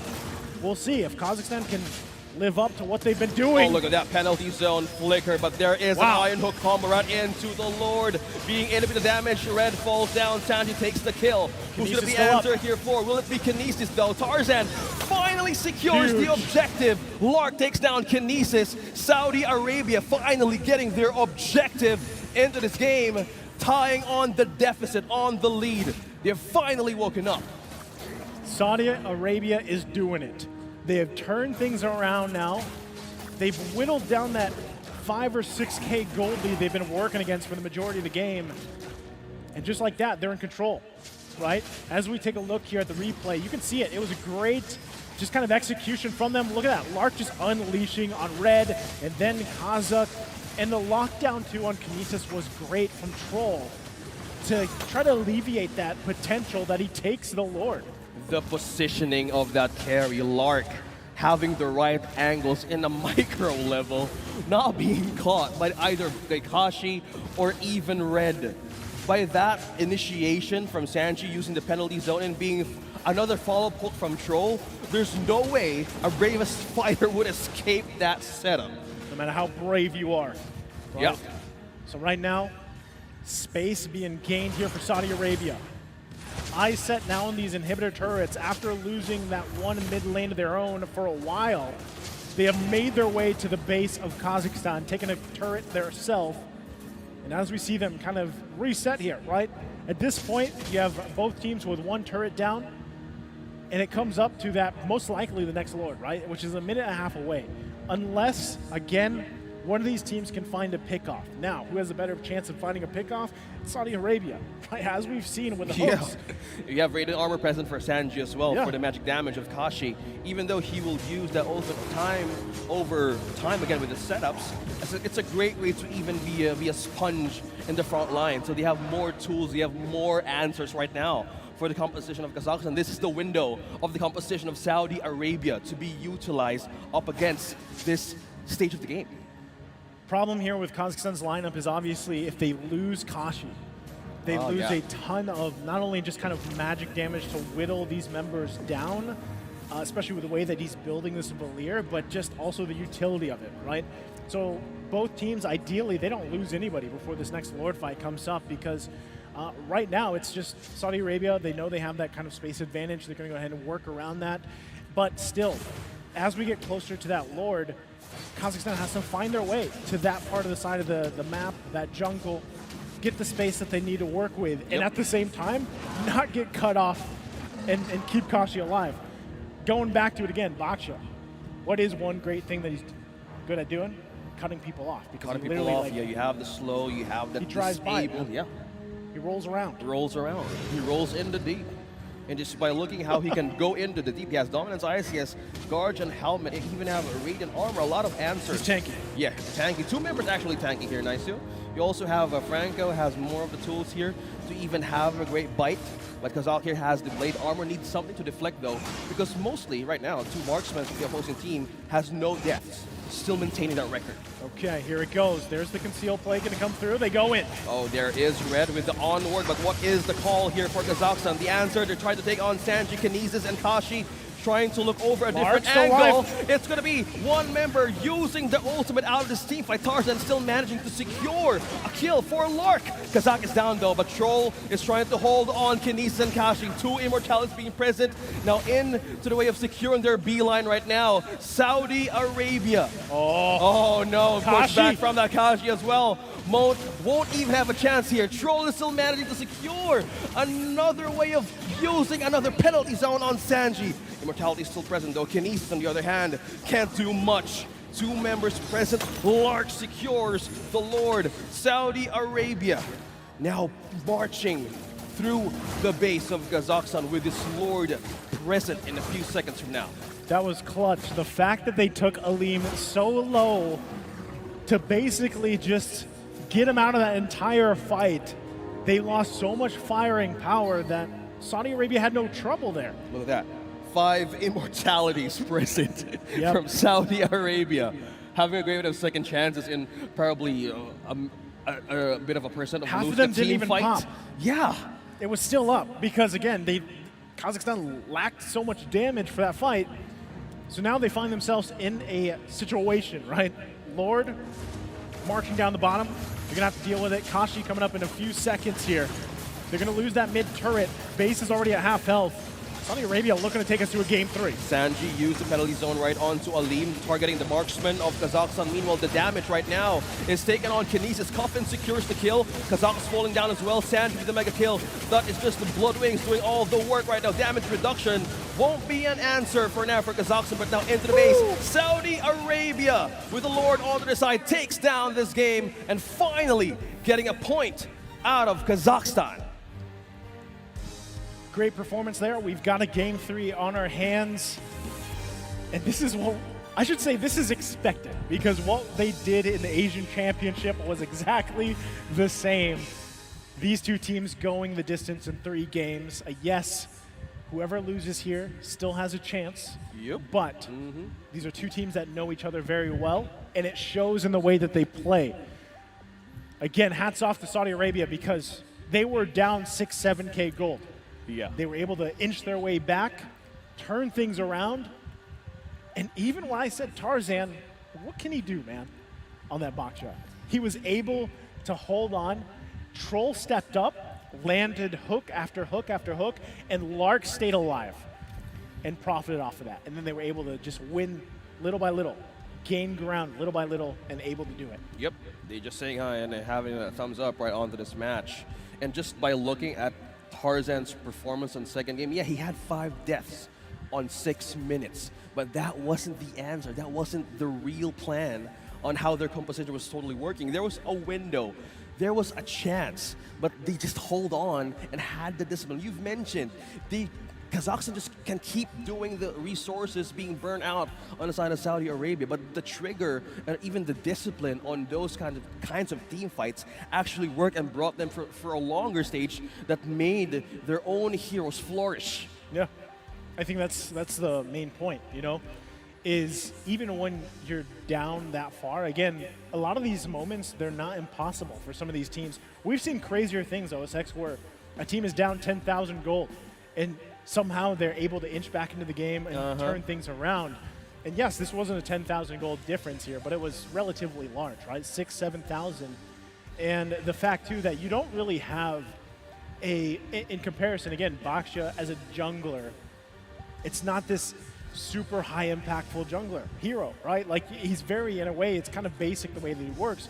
Yep. But if you look at the entire lineup, what worked out so well for Saudi Arabia is the durability of the lineup. Like, they were so tanky, and a lot of the times the job was just to force Alim out of the fight.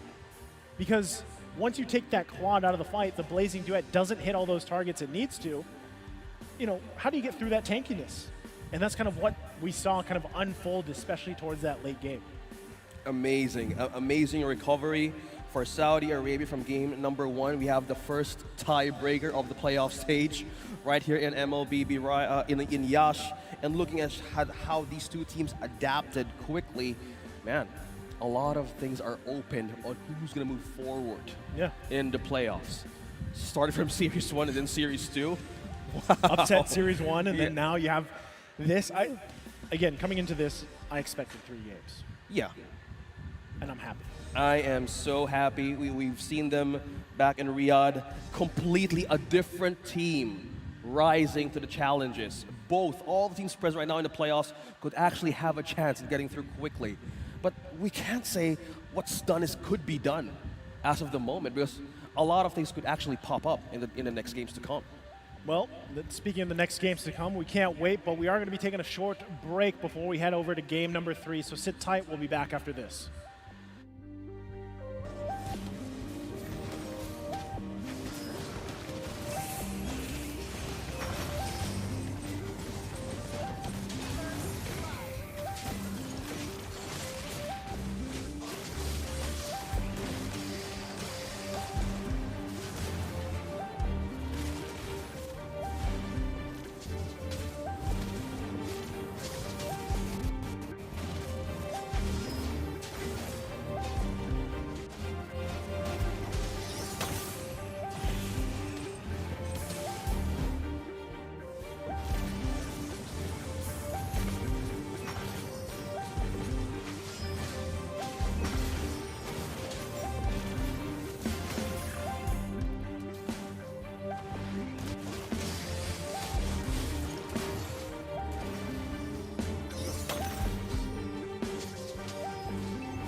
What makes us think that your company should invest in Yash? Here are the most important reasons, summed up in just 5 minutes. First, who are we? We are Yash, the most important Romanian city on the eastern border of the European Union. You see, from the start, this geographical position gives us a strategic advantage in our economic relations with Asian and Russian markets. Investors will find it easy to come here, since our airport is only 8 kilometers away from the city center and offers direct flights to many places across Europe. What can Yash offer to your business?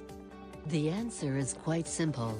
Highly qualified human resources, a well-developed business infrastructure, renowned commercial partners and good access to local, regional and international markets. Yes, Yash is the cultural capital of Romania, another reason for us to be proud of the city's monuments and distinctive architecture. Yet, more than that, Yash is also a center of excellence in education. We have here the oldest university in the country, Alexandru Ioan, as well as top departments and faculties grouped in Technical University, University of Medicine and Pharmacy, University of Agricultural Sciences and Veterinary Medicine or University of the Arts. The over 60,000 well-trained students who get their graduate degrees each year in Yash are a highly valuable professional resource for our city. Let's not forget that Yash is also a regional medical center for over 5 million Romanians living in this part of the country, to whom it provides care through 13 public hospitals and 16 private medical centers. The Yash Medical School is internationally renowned, and our hospitals benefit from the services of the best specialists in the field.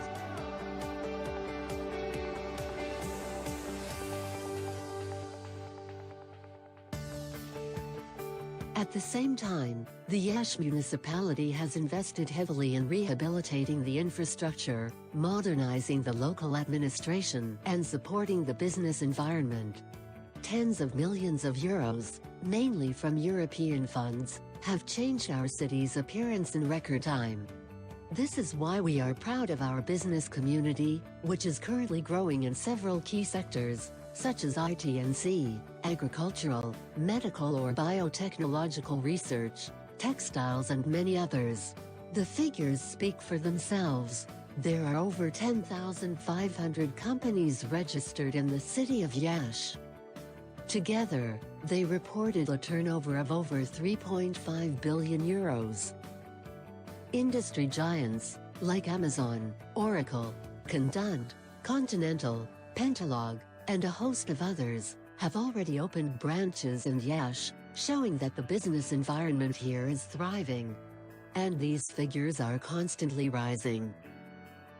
During the last 2 years, the number of people employed in the IT&C and outsourcing sector tripled, reaching over 20,000 people, who work in a total area of over 250,000 square meters of offices in new, modern buildings. A good example in this respect is the Palace Complex, a city in the heart of the city, which boasts new, spacious and modern office rooms, with many leisure and fun areas. What are our plans for the future? We are preparing the launch of the largest industry development park in northeastern Romania, Fortis Industrial Park, which, spreading over 23 hectares, will become an effective platform for all kinds of investors. We are one of the most transparent local administrations in Romania. Our door is always open to serious investors who wish to develop their business in Yash. Innovation and creativity are the key words of our city development strategy. We are looking forward to meeting you in the city of Yash.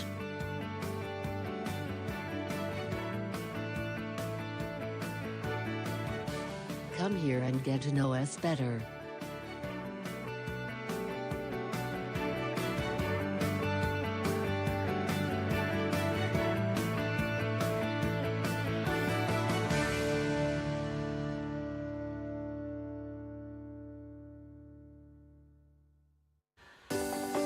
Once again, welcome back here to Iași, Romania.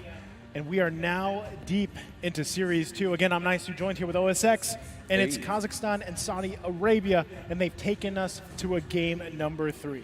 First tiebreaker match of the day, right into the playoffs, right here in the 15th World Esports Championships. Wow, Saudi Arabia.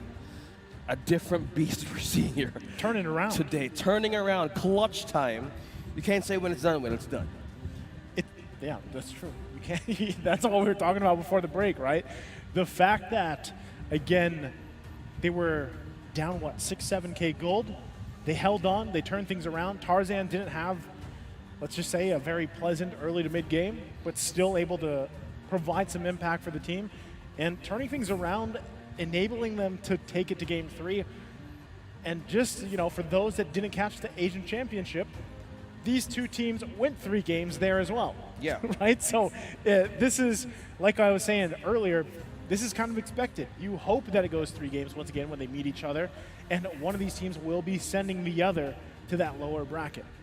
Well, right now, since we have 2 chances for these teams that we're talking about in the playoff stage, either one of them might fall in the lower bracket, but coming from their history back in Riyadh, man, in a way, it's a bit of like trying to show something new when they first met back in the Asian Oceania qualifiers. Even though Tarzan did get his hands onto that Ling, no problem. And the fact that if he gets his hands on the Ling, but so far from what we've seen, OSX, it's just like it's target. It's a target ban. Yeah.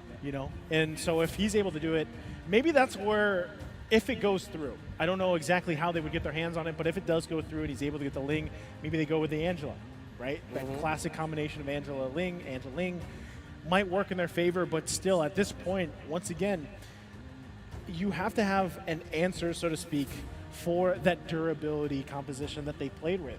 They were so tanky. So I'm assuming that Kazakhstan doesn't give that up again, right? In a way, again, it was Franco, you just had all the durability in the world. Franco alone, stacked. Baksha, stacked. And then you start talking, like, what I mean too is, even though Baksha was kind of, again, you had a very rough early to mid game, the fact that you're just kind of innately tanky, and then you manage to get to that late portion of the game, you get even tankier, it's really tough to deal with, right? So I just think overall, you have to either take one of those heroes away, play around that, or it might even just be the fact that don't rely solely on that Claude pick, if you're Kazakhstan. Because what we Open saw, your books. Yeah, what we saw in game 2 is Aleem got shut down, man. And a lot of times he was zoned out completely. And that's what really was hard for them, to win those later team fights. Because he was just pushed out, and then you lose so much damage. You had Kashi on the Valir. It's nice to see Valir, by the way. I'm glad we saw him, but the impact in terms of magic damage and burst just, unfortunately, it wasn't there. I told you, the only way to counter a Valir is a Valir, but there was a Valentina who actually can get the ultimate out of the Valir. But the problem is, since Baksha, we could still consider it as one of the out of a meta pick, right, for a jungler. But one thing that they were trying to look out from this composition is, hey, we just needed to survive until the late game. That's where we strike up against the composition of Kazakhstan. And with their discipline and in their favor of not committing on those team fights, or even the way of becoming greedy on getting on those objectives, it just worked. What time did they get that first objective? It was the Lord, man. Yeah, that's what I mean. Really, depending on how these games go, we're at a point in just the current meta of MLBB that things can be turned around, even despite a gold deficit of 6 to 10K gold lead even. We've seen crazier things.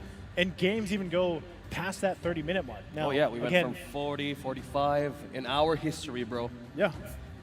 I just feel like we're at this point where, things are a little bit faster on average, I would say. But ultimately, if you can take the game and drag it out to that, that late game, or like you like to say back at home, the ultra late game. Yeah, you're in good position. Yeah, and if teams make their way through that window, a lot of opportunities could actually pop up. Either you pick off one against another team, you pick another jungle objective from that one, and that's where the comeback comes through. And it's not a bit of a hindrance for Saudi Arabia right now compared from the last time we've seen them. They still holding on for that glimmer of hope in their lineup, and that's what makes it so much amazing to see that how these teams actually make a comeback out of a loss from group stages till now, they're in a different form. I think that's to be said about all these teams here. Like even before we got to the day one of the playoffs, I would say a majority of the teams obviously are improvements of themselves through the qualifiers, through their own championships, you know, and that's kind of what we've seen. Like I said, even before the series started, Kazakhstan alone was a team that a lot of eyes started paying attention to because of what happened, especially in the group stages, you know, and I think still people would say, like, Kazakhstan might be one of the dark horses here, if not the dark horse of the tournament, right? But now, with Saudi Arabia taking that game against them, this is setting it up for game number 3. Like, how do we make these adjustments from what we've seen and what we experienced from game 1 and 2? Yeah, and to think, right, there's so much growth, there's so much recovery, and this opens up another one from what you've mentioned earlier. You said you don't want a team, or Kazakhstan specifically, to rely on just the Claude, right? So this might be a chance for game number 3 to open something up. So Irithel has been a great favored pick here in Yash, and it's not. It could be a no surprise for the next draft to even for her to show up. So with this kind of way of opening their opportunities, man, we can actually think a lot of ways to have a comeback. But it's a different way of balancing. Will you go for a comfort pick or will you go for your meta pick if you're up against this team? At this point, it's either way. Again, you're not going to get knocked out of the tournament if you lose this one, right? Yeah. But so I just think, you know, with where we are and in this part of the tournament, the playoffs, you might as well just go with comfort if you can. If that's the case, go with the comfort picks. But so far from what we've seen too, teams going with comfortable picks or stuff that they're known for doesn't necessarily equate to wins. Yeah. You know, and that's just the case because again, even if you're comfortable on a certain hero, this is at the end of the day a 5v5. It's a MOBA. So even if you're there, right, you still, it comes down to the execution factor, and this is why we talk so much about micro and macro between these teams, between these countries, right? Because it does vary from, you know, in a way, country to country. But something too that you have to think about is how do we shut down Lark, man? Like Lark was at a point where what we saw from that first series where we saw a Fanny go deathless, right, in the hands of Huda. Yeah, and so similarly, Lark just had an amazing game despite them being down. And if you remember the previous game, early on, when both gold laners were pretty much just farming up, you know at that point when that is the course of the early game for the gold lane, at some point they're just going to pop off. Like one of them will. And it happened to be there, Lark playing very intelligently. And his pacing and his positioning was on point. Now, jumping right into the draft here for game number 3. It looks like they're all set up and already through that first phase of the draft here. Okay, maintaining the Baksha pick for Saudi Arabia and also the carry. So in other way that they're seeing this game number 3, since they have, again, an additional recipe gain from game number 2, maybe this time around they could amp it up a bit. So with this first 3 picks that they have, comfort picks or strong meta picks, they ban out the Angela. One thing that they also utilize is you don't want that global, again, ultimate connecting onto you if you are either a Mortis, a Lancelot, or even a Ling. Surprising though, Ling was present for this one. It wasn't banned. It wasn't even hovered. So, okay, it's still the Baksha. He still wants to roll it, bro. Which is, I'm surprised he wants to because, again, I think it's one of those, like I said, it's one of those picks that even if you're down, that was proof from the previous game. Like, even if you're down, man, the pure tankiness and then your passive helps you in a way, right? Like we saw him just shut down completely and he's still able to pull through for the team, so why not go that way? Again, you asked me the question before this happened, you know, do you go with these comfort picks? Yep. And if you look at the previous game, that's kind of what they're doing right now. Oh yeah. The Baksha, since there's a threat of a Faramis, you have that regen, you have that pull from the Shadow Stampede. You have 2 pulls actually if you're in the state of being in the middle of 3 for the side of Kazakhstan. So it has a Kaja, it has, well, 3 members actually could actually have a way of utilizing a lot of CCs if you want to penetrate the backline of Saudi Arabia. Yeah, they're taking out the Franco as well, respecting what Troll did in game number 2, and as well as the Florin. Yeah, man, Florin right now is just going right up in the bans on the group stages till now. That's why I feel like, you know, if they learn something from the Asian Championships, it was like, we don't want to deal with these sustaining heroes, these, you know, this sustained kind of team composition and gameplay. They're kind of tired of it. So here's a surprise. Leslie coming out of the team composition. You said it, you call it, not just rely on the clone. Well, hell, this is a Leslie. How do you even take a peek out of the composition? Well, Ultimate has a great way of, well, being utilized in most of the early parts of the game. Vision. You have that last hit. You have that way of taking a chance of not being in the front lines if you are a Leslie. Considering the fact that the Eve is banned here, it is a great pickup by Kazakhstan. Not only that, but just Leslie is literally one of those heroes that just, at some point in the game, and usually that's 1 or 2 BODs or whatever build you decide to go, she just hurts, right? She's literally the epitome of big damage. And that's what she's looking to do here with that true damage. So, again, this is very reminiscent from what we saw the team composition from the previous game, man. Okay. Saudi Arabia still going for that durable lineup. This front line, this back line, whatever it's going to be, is tough to deal with, right? And so I think it is great that you have a Leslie there. You have the option to get a pick off with a Divine Judgment. But still, do you have the answer to deal with just this pure tankiness from this lineup and even the Terizla alone? If the Terizla right now is just a strong comfort of Saudi Arabia, a bit of a way of dealing with that is forcing out. You have Divine Judgment, you have a way of using the Ashura Aura out of this Mortis, and as well as for this Lapu Lapu. They're not letting go of this. It has been great. This is the comfort. For their comfort and their composition. Don't change a thing, what's not broken. So this is just Kazakhstan using their own recipes and flavor. I think this is a good way of answering this lineup of Saudi Arabia. Yeah. And I think that that's crucial, right? Go ahead and roll with that. If it's comfort, that's the answer, then do it. This is a game number 3. It's now 1-1 for both of these teams, and one of them is going to be sent to that lower bracket, and you might as well. This, for Saudi Arabia, is like, let's go with the same game plan, and on the other side, Kazakhstan, this is very comfortable with a little bit of a variation, but the Leslie alone might be the answer for that durability. Yeah, and the damage right now would be falling into carry once again for Saudi Arabia. And on the other hand, they might need again to cross the bridge. How will they amp it up this time? Because they decided to go in the same route again for this one. Well, as we see them kind of get us situated here, getting things set up, we saw the team compositions. We know that in a way, too, OSX specifically, they need to set things up, right? Starting from the early game. So we did just get word they're going to go ahead and get something figured out here for the players before they get to game number 3.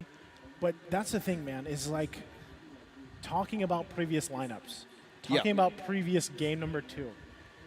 Is this enough? Do you think the Leslie is enough? Like, is that the solution to what we saw the end of game 2 be, which is just pure tankiness and not being able to have enough damage? Like we were saying, Claude was pushed out time and time again. Aleem wasn't able to get in position. So do you think this is the solution for that? Well, it could be. It answers to, well, they have the Franco band out, right? The Valentina is present in the side of Saudi Arabia, so that's one way of countering the Valentina out in the back line. And as well as the Lapu Lapu is on the side of Kazakhstan. So with this recipes being used for this type of game, I think this is a good way of answering or building a draft for Leslie. You have a way of answering the CC, you have a Mortis, and as well you have a Kaja. So what better way to have those funnel kills right onto your marksman is just completely having the pressure early. I mean, you have a Kaja. Kaja being utilized early game is a great factor, specifically for a team who shines in the late game. I think either of these teams can shine in the late game with the compositions that they have, and just knowing how they've played too, you know, at that point. And like what we saw from Saudi Arabia the previous game, man, they shined in the late game despite being down so much. So this is the time for them to do that again, or even start off on a better foot. Get the lead this time if you're Saudi Arabia. Utilize those picks that you have and start it from there, right? Kazakhstan, on the other hand, they've got to play like they have from the group stages. But here we go. Now loading up into game number 3 here, second series of the day. Saudi Arabia versus Kazakhstan. Okay. Okay, hold on a little bit By longer. just looking at the draft right now, we have Tarzan rocking out the concussive blast and well Stroll, so they have more way of sustaining those AoE team fights as well as recovering from those shields and HP. Meanwhile, we have Brave Smite as well present for the Kaja and as well as the bravest fighter. So early game gives a bit of a damage or even an advantage of just holding through those pokes that they could get in the XP lane. The only thing that worries me here, you know, now that we've seen even the emblem setups, Aleem specifically, he's got the quantum charge, right? He's got flicker. He's going to be looking for those defensive plays because, you know, one thing that you can't deny about the Baksha is the fact that he can pop over from weird angles, you know? Yeah, he just whether he's goes and hopping rolls. over walls or just rolling around. Not to mention, it's just his kind of way of trolling. He might jump or not. Yeah, and forces something out. It destroys your mental let's see. preparation. for Exactly. that. You get rid of the flicker early on. You find entry points, whether that's with the Kufra once again or the Baksha. So I feel like the work is going to be cut out once again for Aleem here. So if you are Kazakhstan, you want to be able to just secure Aleem, positioning, farming as much as possible because you know he's going to be the focus from Saudi Arabia. Yep, and mostly we see focusing marks. We see a different way of utilizing the Kaja. Look at that pull from the Shadow Stampede of Red, and just by talking about this Kaja, using the Brave Smite over the focusing mark that sometimes we usually see in the pro scene. So right now, it's just mostly utilizing that HP just by sustaining, because most of the times that the Kaja has been caught in one pickoff or gank, it just goes away quickly. Which, you know, I get that it can work, but I like the focusing mark more. Yeah. You know, especially I a lot of these roams are, you know, you're utilizing that plus the Divine Judgment. It's almost an automatic kill, you know, at that point. At this standpoint, do you want more HP? Do you want more HP restore by 4%? And mostly, how do you want to cross the early game? So right now, we're receiving a bit of a pokes from Saudi Arabia and Kazak onto the mid lane. Coven as well, always about to hit level 4, but Kinesis though is on, he has his ready ultimate for this one. The other crucial point here for Kazakhstan, if they want to secure themselves this early game, or at least this game even, is the timings from Red, right? That's exactly why he also took the Purify, because there's so much CC that's going to be thrown at him. And the timing on the Netherrealm, the ultimate, you know, the now new ultimate name. Yeah, we have new ultimates right now, ladies and gentlemen. Well, it's not new, it's just a new name, right? Netherrealm, taking him to the Netherrealm. Talk about Worldy. No more Cult Altar. So, battling it out for that first turtle.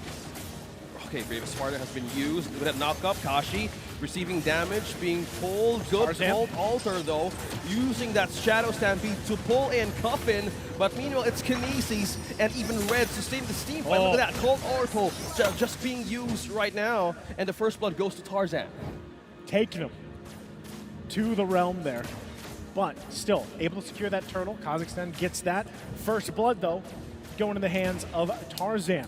Right, so now they work through it. Look at the replay here. It was a great setup, and this is what I'm talking about with Tarzan on the Baksha, man. He's gonna find weird angles. That's the great thing about him. He focuses on the turtle, gets it down, secures that, and then joins the fight. So, you know, as things kind of progress from there, that's already basically a trade, right? Objective for a kill. Yep. Win in the hands of Tarzan, he's already off to a better start than last game. Yeah, a bit of a gold lead here right now for Saudi Arabia, getting in their hands on an objective that they had a way of using the Retribution. But on the other hand, the early game, it's just Kinesis' toolkit that makes a great way of sustaining that team. But you have the Retribution on hand, you have also using the ultimate of Leslie. The ultimate snipe is actually a great way for your tank or even for Kashi on where to put those ultimates, that divine judgments. So that's one way to get. Look at the jump coming here from Troll. One has been targeted here. Aleem falls on the hands of Lark. Looking like they're amplifying the stage right now of a carry, getting his hands on the corrosion site now. So that's tough, right? Again, this is what I was talking about. Aleem has to have a good early game transition to that mid game. It's already going in the favor of Lark as he grabbed that kill. So it gets even harder from there, right? And this is something that they have to continuously watch out for. And as you see, Plays are trying to be made cross-map. Kashi goes in, though. That's the flicker, that divine judgment follow-up, but there is also a shadow stampede. But will the damage make it through? Troll bouncing in and out. Now there are no stampede coming. With that penalty zone fallout from Sanji, that's the damage that they needed for Saudi Arabia. Now trying to reach with the cold altar. The Kashi and Red as well needed to retreat back from that. They didn't expect Sanji to say, I'm here. Looking for this. That's the penalty zone right in to the members of Kazakhstan. Massive penalty zone. That's what you're looking for now. Troll, though. Wow, just being proactive with his ultimates, catching Kashi and forcing him to retreat back. But Starzan onto the retribution battle secures this turtle. Time after time. Looks like Red's still okay. He's not going to be able to get the pole there. Looking for that stampede. Won't find it. But also, that was a great thing. As things kind of unfolded, Aleem able to get himself a kill. So building some of that momentum back up, that's going to be crucial as the game progresses. But still, right now, Saudi Arabia doing a great job here. Cuffin also picking up. The COD has the Clock of Destiny, going to be scaling really well into mid-game. It's crucial that he does. Not only that, but most likely he's going to be taking Kashi's ultimate, right? He wants to use the Divine Judgment for himself. Yep. And if he can bring those kills in their favor, that's going to be massive for Saudi Arabia. It's the clutch, it's the turnaround. And I say now the carry has more ways of having that items right in and ready. You have the Dominance Ice present for the Charizla. He has more ways to sustain fights give the penalty zone a bit of a kick. Whoa, Troll forced out something out of Kinesis, but the flicker has been used. No combo might be used in the few seconds from now, but that is just Kazakhstan forcing resources, as you've mentioned back in the game number 2. Yeah, I think that's the crucial thing, right? Like, even if you're not getting kills, they're getting the resources down, whether that's battle spells, whether that's ultimates.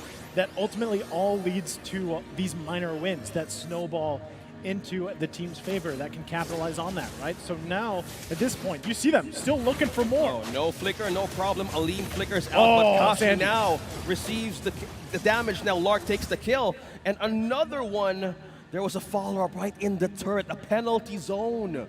Sanji just marching through the defenses of Kazakhstan.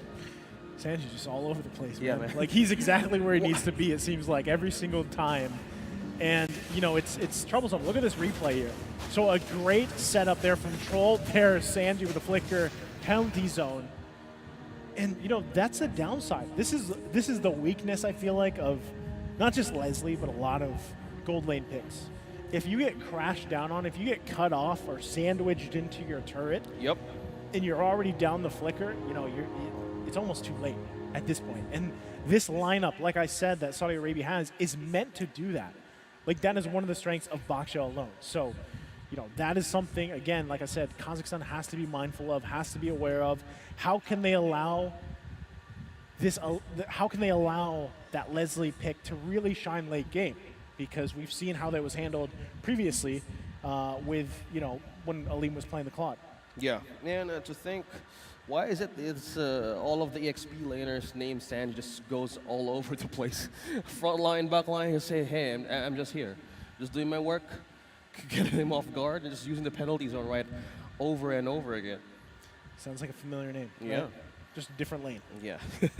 So, you know, but no, jokes aside, he's doing an amazing job. That's now his, you know, second penalty zone that has found the marks. You know, previously in that, he found 3. So, you know, as we get things situated here for the players, of course, this is a crucial game, as it is game number 3 in this best of 3. Whoever does lose this will be sent to the lower bracket ahead of them. So right now, it's just kind of a lot is on the line here, right? Especially in terms of going forward to tomorrow and then some. Right now, though, Kazakhstan, they kind of have to figure out how do we adjust from this. Early game is pretty much behind us, right? And as we transition from that mid to late game, you got to have an answer for everything that's being thrown at you from every angle, which is the lineup from Saudi Arabia. And that's exactly why I said it when we were in the draft, those first 3 picks was like, all right, if it's not broken, we're not going to fix it. You know, we made it work in the previous game. Let's just do it again. Yeah, and it's just about how they wanted to have this carry a good time early on, because in game number 2, it wasn't a perfect early game.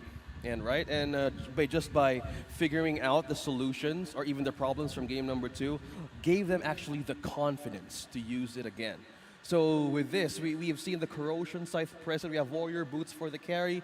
A bit of a basic build-up now from now on, but the damage, if we're looking about or talking about the damage, we also have the Berserker's Fury present from the Leslie, so you have critical chance. You have critical damage that actually be present. But you've mentioned that once the Kufra gets a good Tyrant's Rage and a good Tyrant's Revenge, that's all for Leslie.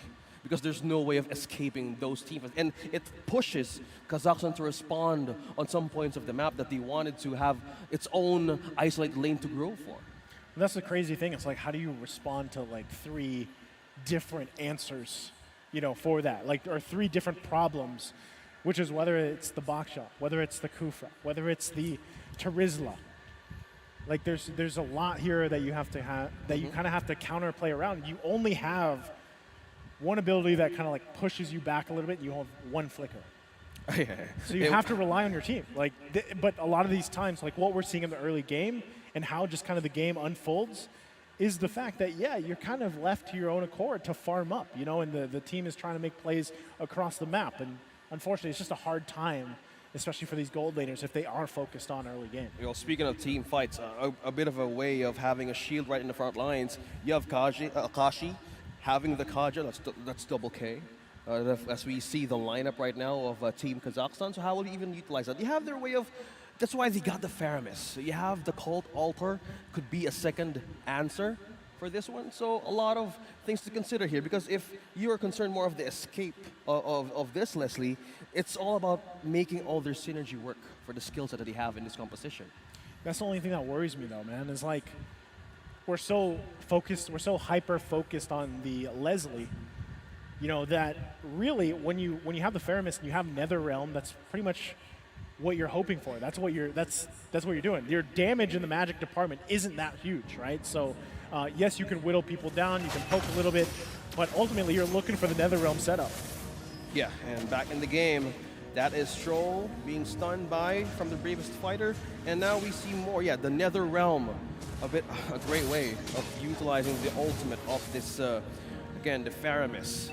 And 5-1, 19k goal lead, a bit of deficit. Slowly getting higher for Saudi Arabia, but now objectives being present. Kashi's trying to get an eye for this retribution, but Tarzan secures this second turtle. Penalty zone being used. Kashi now being taken by Tarzan, trying to get an eye for Vision for his team. Not again.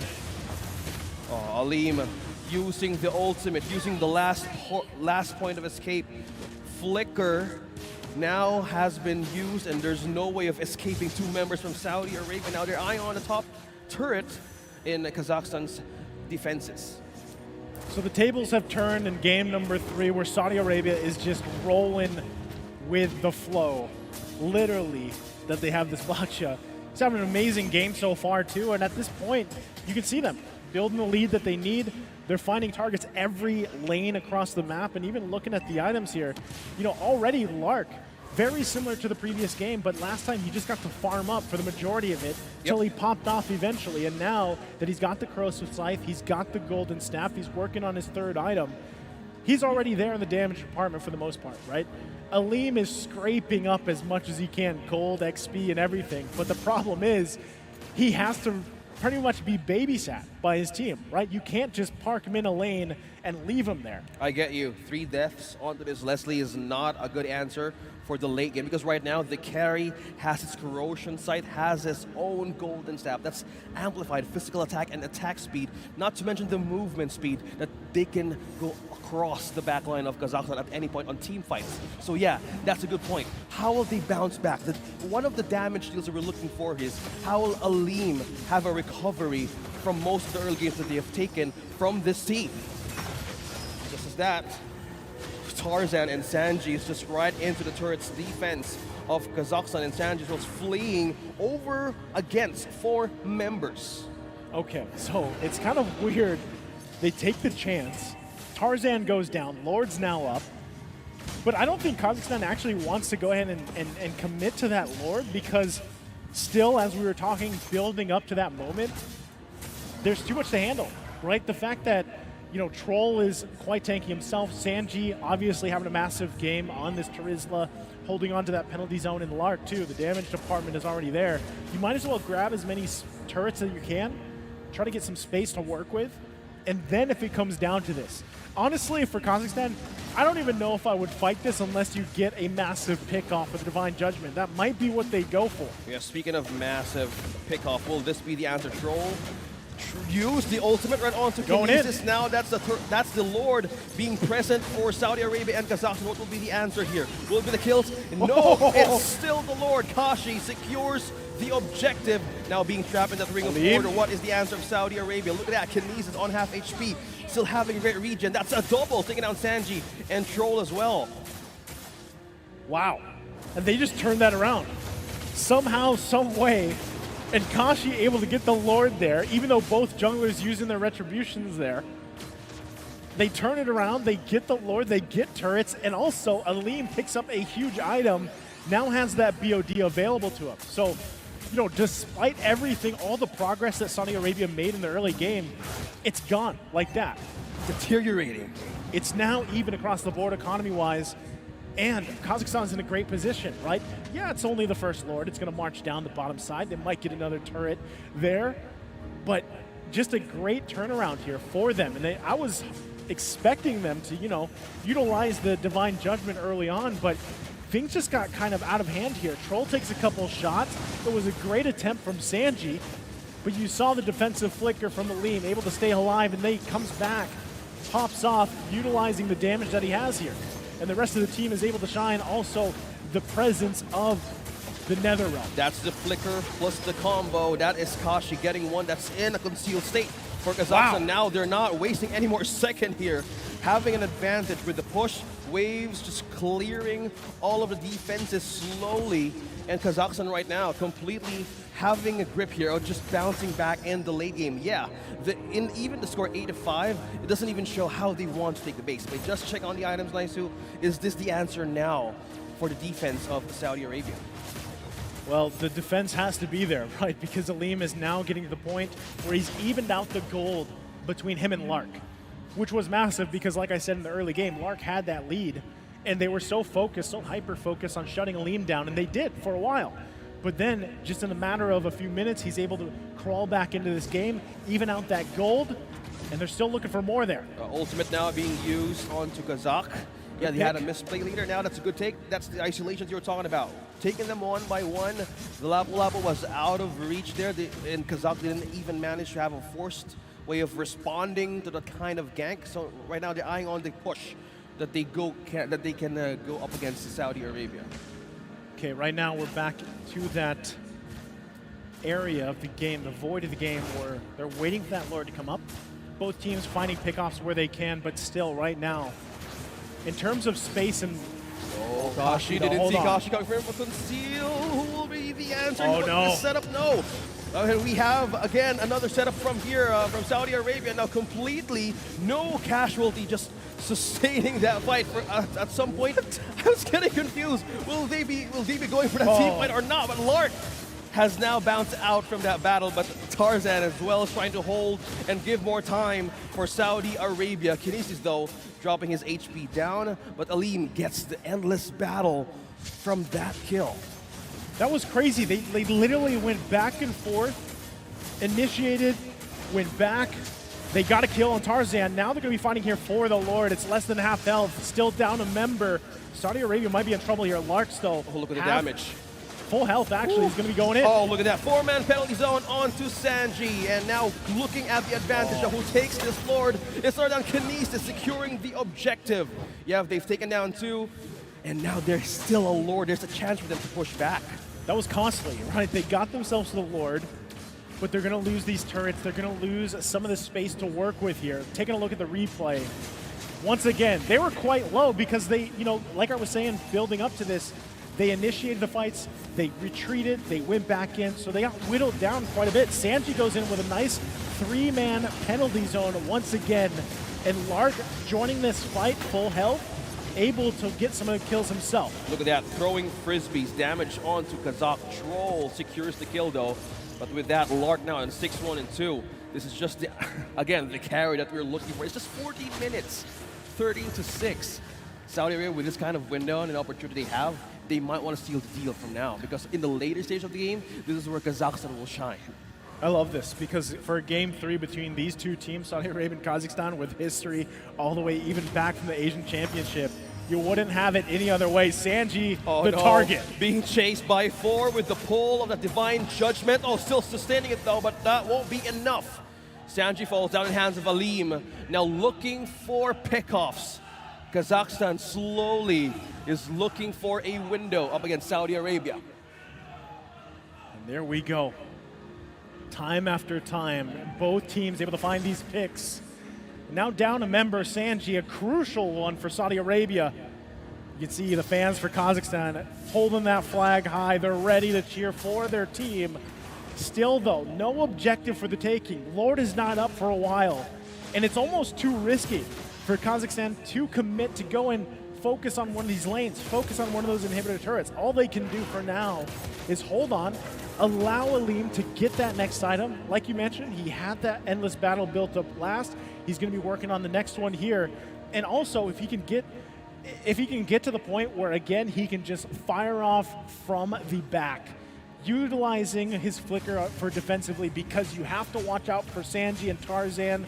That is crucial here. They're looking to make a play with the conceal. A good combo with the ultimate snipe now from Kazakhstan, with will be answers to pull from Kashi. Will they take down now? That's the Winter Truncheon being used now. Troll and Sanji are now falling back, but now it's still go time for Kazakhstan. What will be the answer here? It's Kazak. Right in the middle of 4. Coffin secures the kill. Saudi Arabia is on a streak right now and taking one more member from Kazakhstan, but now from that point of initiation, they fall back. 1 casualty only from that team fight. Oh, and the mid lane is pushing in, so they're going to lose a little bit of the health on that turret there. Might lose it completely as they do. Mid lane inhibitor going to go down. Lord now up.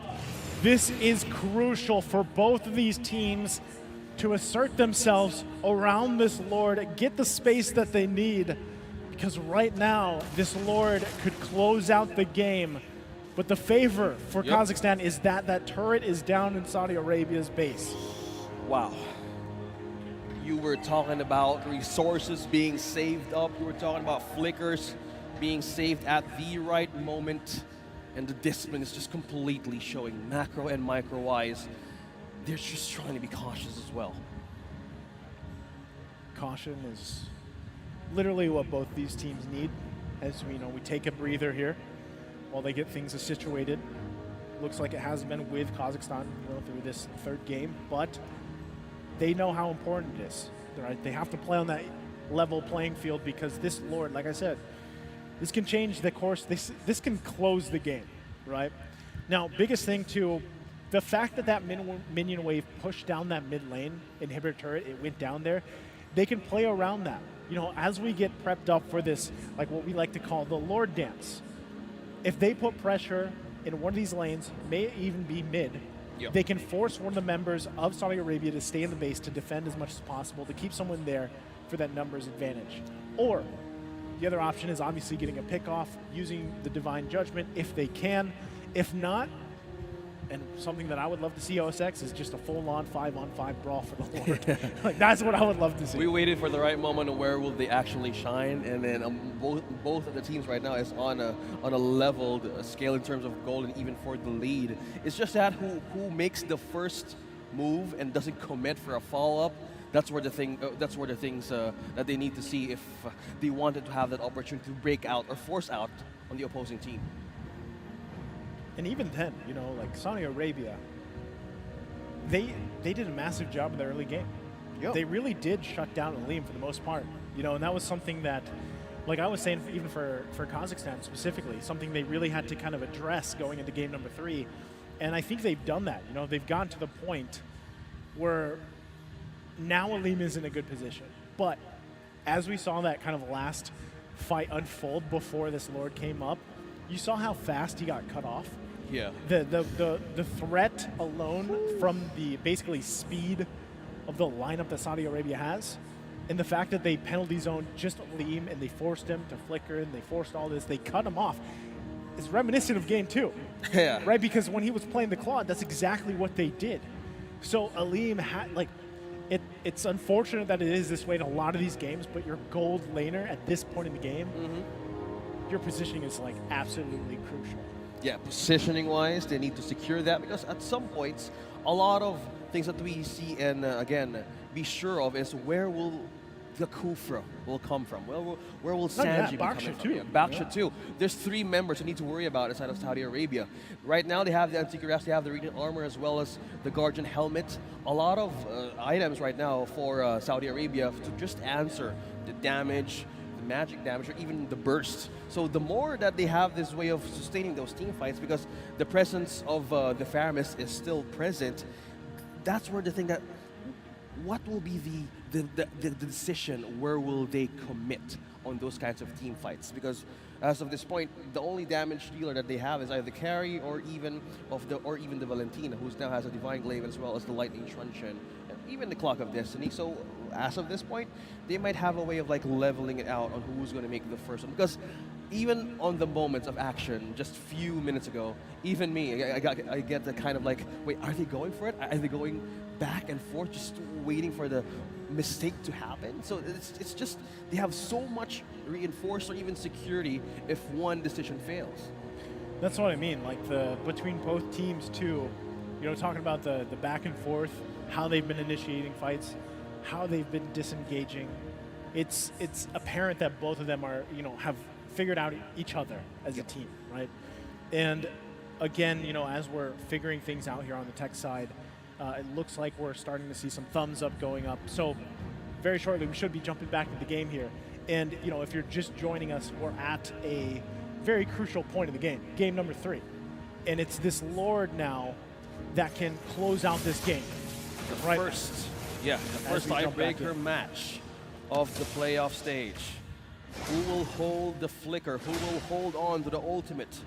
What will be the decision? We're just by looking at the lead, we have a similar, like a 1K gold lead from Saudi Arabia and Kazakhstan. Now waiting for the right moment. You have rose gold meter present for Aleem though. A bit of advantage for defense once the HP gets low. So that's one way of securing the backline entry that can be initiated by the lineup of Saudi Arabia. As you see both teams get lined up here. Also, Saudi Arabia, like we mentioned, has to maintain that mid lane. It will be pushing in a little bit here, and we might even see Kazakhstan try to cut it a little bit, but meanwhile, Troll. The Lord dance commencing. Crucial one. As both teams, both junglers just go ahead and slowly work on it. Here Nobody comes Kashi, saw though. the Kashi right. Kashi. Right in the flicker countered for the setup, but Kashi now is dropping down his HP. That is the ultimate being used for the regen for Kazakhstan, but what is the answer now of Saudi Arabia? Opening up the doors right now, but Troll though gets the setup right from the back. Nobody's getting this, but Tarzan secures the objective, and that's a mega kill on to Lark. Continuing the pursuit, they're eyeing on red. 4-5 members still present, 2-man down for Kazakhstan. Now Team Saudi Arabia is going in for a push right in the second turret of Kazakhstan. That was tough, right? Kashi not able to find the moment he was looking for with that concealed Divine Judgment, and also losing Aleem. Now trying to hold on a little bit longer, even without the Lord. Saudi Arabia pushing into the base here. They might just have to wait a little bit longer, though. Lord now on the top side. There's no minions. By the time the Lord makes its way there, the full force of Kazakhstan will be up. So can they defend it successfully? That's the big question. Previous fight for that Lord, again, Aleem just got cut off. He had nowhere to go. But now he's in the comfort of his base. Can he pop off here, providing that damage on this Leslie pick that he's built up to this point? Now, who is going to make the first defense here for Kazakhstan? A lot of ways to defend this, but can they melt this Lord? 5 members present from Saudi Arabia, 2 immortalities, 3 immortalities present though. Meanwhile, Kashi and Kinesis taking more damage with that 2-man penalty zone right onto the base of Kazakhstan. Now Saudi Arabia pushing through. Will they lock it onto the base? But now Kazakh rather, is right in the middle. Immortalities being used. 1, 2 bodies dropping down, but they still sustain that team fight. 4 members still present, but the bars of the base right now of Kazakhstan is now dropping low. And Saudi Arabia completely secures this tiebreaker match. It looks so close there for Kazakhstan, but what a series, and Saudi Arabia able to capitalize on that Lord dance that was so crucial finding the right mark. Aleem taking him out as well as Kashi, and they're able to win this game, win this series. Again, sending Kazakhstan down to the lower bracket here. And this was a revenge match, right? Like they said, we saw the 3-game series in Asian Championships. We saw it here, Saudi Arabia coming out on top. Wow, this is a different team that we're seeing. Team Saudi Arabia on the first tiebreaker match that we saw in the playoffs completely transforms into something right now in the Yash 2023. No comfort picks, no problem. This is just the meta right now, and just adapting to it. Amazing recovery, amazing growth that we saw back then from the Asian Oceania qualifiers. There's a trend that we're seeing a lot of now, OSX, and that's this, like I said, this dynamic of these very durable, tanky heroes, 2 or 3 of them in different roles and lanes, really being a nuisance to deal with, especially later on in the game. Yep. Again, not only that, but just having the mobility of Baksha, having the mobility options of a Kufra, flying in from different angles. Like, you're looking left, right, front, forward, backward.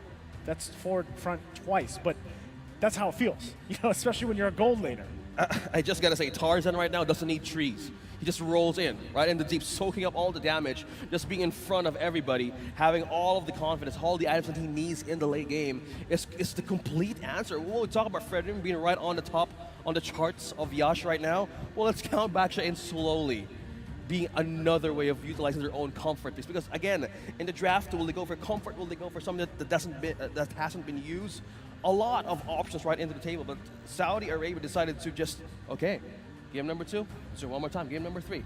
This time much faster, much tankier, and there they go.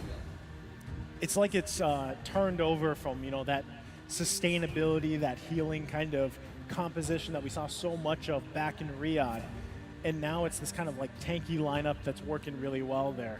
So, you know, I can't wait exactly to hear from our winner, Saudi Arabia, for this matchup. Again, it was 3 games. Great series, you know, really a back and forth, the way that kind of game 1, game 2 unfolded, and then game 3. So, you know, overall, I still feel like Kazakhstan should be proud of the way that they performed. Oh yeah, of course. Especially through the group stages and where they are now. You know, it's day 1 of playoffs. They can make these adjustments that they need to going forward, and I know that they'll be able to do that. Yeah, and having a second life here right in the playoffs, it's not a bad way to even just bounce back. Because we have a lower bracket, we have stories back in different tournaments, different qualifiers, who just completely climbing and crawling their way back in the semifinals or even in the grand finals.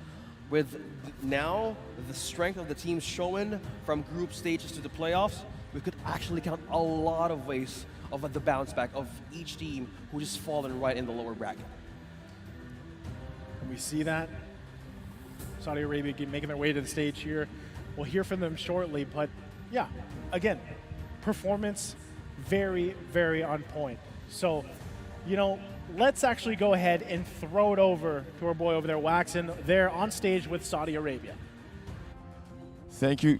Thank you so much, nice you OSX, great casting as always. But I'm now joined live on stage in front of the audience in Yash with our winners, top 6 now, Saudi Arabia.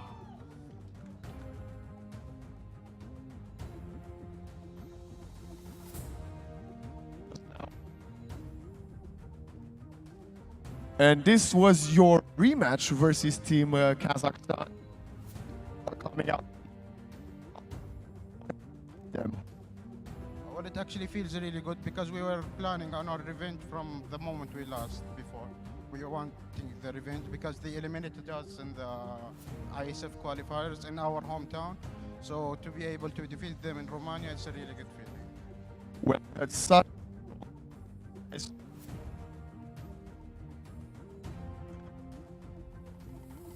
Now.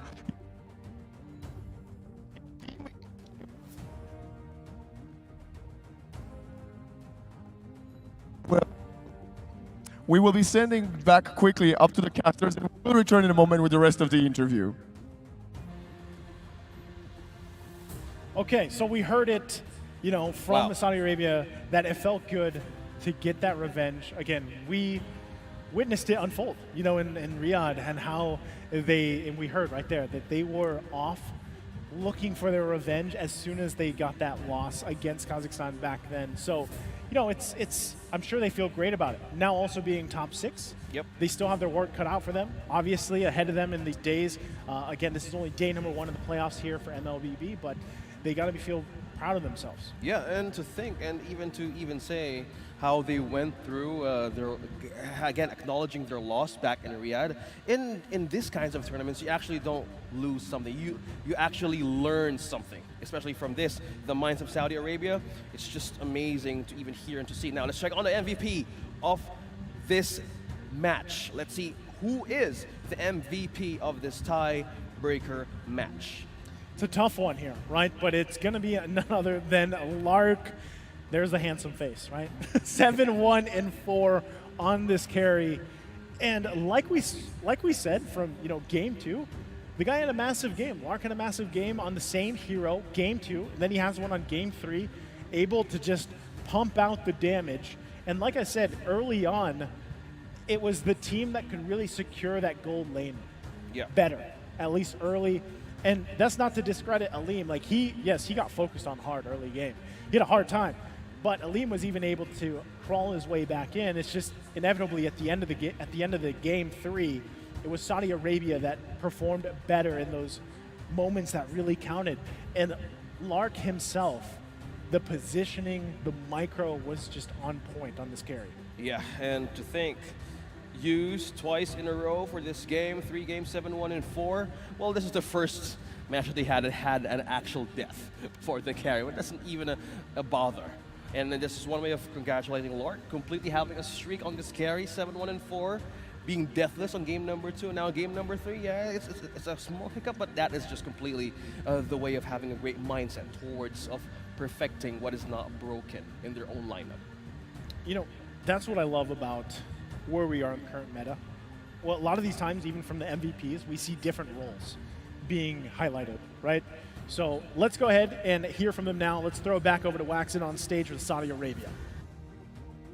Thank you so much. You were just telling us and the next 24 hours to practice. Well, yeah, it's really important to practice since next win means we secure top 3. So it's a really important job for us. And obviously you bracket. Well, it's a pleasure that both of us are Arab, of course, but we're opponents in the end, so we'll try our best to win in there. So much pleasure to have you here live in Yash. Do you have any final words you'd like to say to your fans or people watching at home across the world? Shout out to all our supporters, to our families, of course. They're supporting us from our hometown. Shout out to our coach. We wouldn't have reached this potential without our coach, so thank you. Very kind words coming in from the Saudi Arabia team. We will be seeing them back on stage tomorrow fighting for that top 3 placement on the podium. As for us, we will be going on to a short break, but when we are back with a phenomenal one. It will be Indonesia and Team Brazil. Stay tuned.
Welcome back and greetings from Romania to all of the...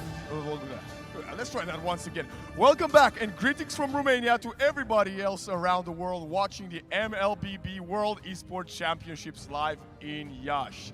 We've already had 2 best-of-3 series played of these playoffs, but now, halfway through the day, and we've got a spicy one coming your way. First, making their way onto the stage, the 2022 World Esports Champions, the reigning, defending Team Indonesia!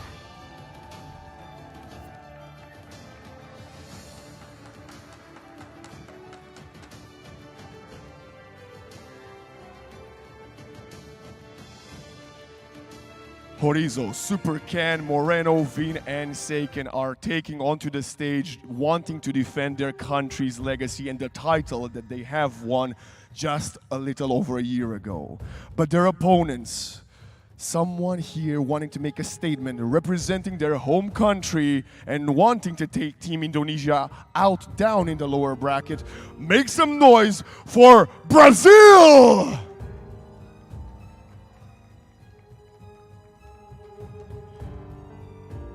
Luna Ombotak, Sindra, Black, Buzizio, and Upati will be taking on the stage tonight to see if they can defeat Team Indonesia.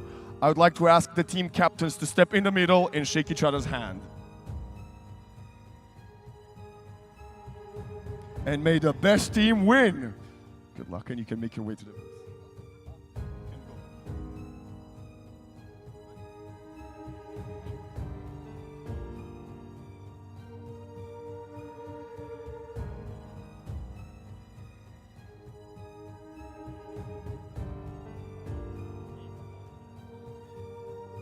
As we are waiting for the teams to make their way to the booth. Okay. Thank you so much, Team Brazil. Good luck, Team Indonesia. Both teams will make their way to the booth as we are awaiting to get into this phenomenal upcoming best-of-3 series. But to break down all the action, I want to take, again, an invitation onto the stage to our phenomenal, yet again, maybe fantastic MLBB casters, the duo of OSX and Naisu. Boys, take it away. Thank you so much, Waxen, a member of our breakfast club right here in Yash. Thank you so much for the introduction. Now we're back on the 3rd series of the day. It's Indonesia versus Brazil. I'm OSX and I'm with Naisu to give you more of the happenings right here on the playoff stage of Mobile Legends Bang Bang. Wow, man, familiar faces we're seeing here right onto the live stage of the World Esports Championships.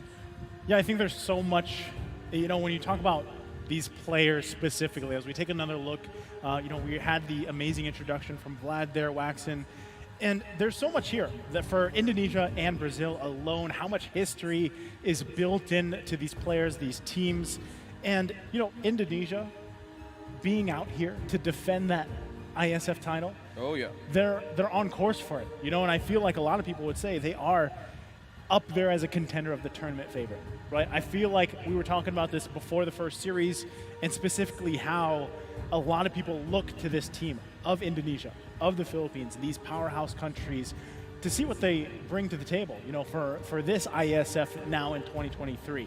So, and the other thing is, Brazil, man, they have just grown so much as a region, I feel like, and there has been mainstays and names and players that have built their own version of history, and now they're looking to do it here in Romania, possibly out to dethrone, or at least, like Vlad said, send them to the lower bracket, send a power team like Indonesia to the lower bracket. Oh yeah, a complete rich history of Indonesia and Brazil. We've witnessed them all throughout in different parts of the tournament globally, and now in their own regions, considered also one of the giants in MLBB. We have Indonesia here present now on our screens. We have Team Brazil as well. We have Upatizi, Buzizio, Black, Super, Sindra, and Luna Botak. Familiar name for Team Brazil. Yeah, familiar names here, and like I said, a lot of people watching around the world will, even without seeing the names, you just see the faces, and you know who these, who these guys are for the most part. And that's why I'm saying, even aside from that, right, and how we've gone through the qualifiers, we've gone through that journey, we've gone through the different championships up to this point, there's a lot obviously on the line here, and I feel like, you know, we haven't even, honestly, when we started the day, we didn't even talk about the prize pool, because really I just think it's that pride of these countries really saying, like, we are these ISF WEC champions, you know, and Brazil being one of these teams that obviously have a ton of experience, have this synergy that works for themselves. And honestly, when you look at the competitive scene in Brazil, it's like one of the most vibrant, I would say, you know, in terms of like just how they play, the kind of meta that they like to bring to the table in these international stages, I think is something that brings a lot of excitement to competitive MLBB. This actual tournament opened up different countries, over 100 nations again present, top 16 teams now from a group stage and playoffs, again going through all the challenges. But this time around, you're asking for the prize pool. Yeah, it's almost 100,000. Yeah, it is. USD. It is 100,000 for this one. Yeah. So I think first place gets 50. Yeah. Second gets 30. Third place gets 20. Yeah. And you heard earlier from Saudi Arabia, like they, now that they've secured, you know, top 6, right, with their win over Kazakhstan, they want to get that top 3 spot, right? They want to work and prove themselves that they can hang there with teams such as these, you know, and I think they obviously can. And something that we've seen even from just the 2 series today, OSX, is how many surprises can happen, how many upsets can happen, even within a series, right? A best of 3 series, how the tables can turn so quickly in games with massive leads of 6,000, 7,000 gold. And again, Indonesia, like we saw, if you were watching online yesterday from the group stages, you know, shout out to all the amazing casters out there covering the group stage. We saw Indonesia lose a game, right, to Kazakhstan even. And that's why we were talking so much about Kazakhstan the previous series and how they kind of rose up through the ranks, if you will, right? So now Indonesia obviously looking to capitalize more so starting today on day number 1 of the playoffs. Yeah, we all have those moments that they're a different form from group stages, and they take their learnings from yesterday to today. We've seen growth completely showing from each of the teams that we've witnessed today. From the first 2 matches, a lot of a big of a difference that we've seen. So for Indonesia as well, you said there has been challenges from different countries as well. It's all about, you've mentioned, either the meta, either the comfort mix, different ways of actually transitioning on how this statistics on how the favorite heroes in Yash is mostly the key in answering of the problems we are in the next stages of the playoffs. Well, again, speaking about metas and picks and everything like that, you know, things can still change. We saw some surprises, at least, you know, in the previous even series alone, or the group stages, if you will. And really, what it does come down to, too, is again, in terms of roam potential, in terms of jungle potential for both of these teams, how they step up, how they set the pace. But like what we've seen from the previous series, man, that gold lane, you know, and the gold lane matchup alone is something that everybody has to really watch unfold, because it's either going to be what I like to call that vacation mode, you know, where they just farm up as much as possible, or you see the pressure being put there in the gold lane, forcing them to be in uncomfortable positions here. Not unless that vacation mode gets interrupted early. Like what we saw previously. Irithel, you have seen the different ways of holding the line, and you think that mostly the picks right now from Yash could make a difference. Well, we could have a handful of top 5. Marksman has been completely well used in their own favor. We have Beatrix, we have the Earth, we have the Carry, even the Brody. So a lot of ways to just not be disrupted, right? So it also gives pressure to the Roam or even the XP. Man, different choices, actually. Charizla is all even now number 1, completely being an effective tool in team fights, as we say. My main question here is, in terms of gold lane anyway, is who prioritizes what? Like, even the previous series, the Leslie really didn't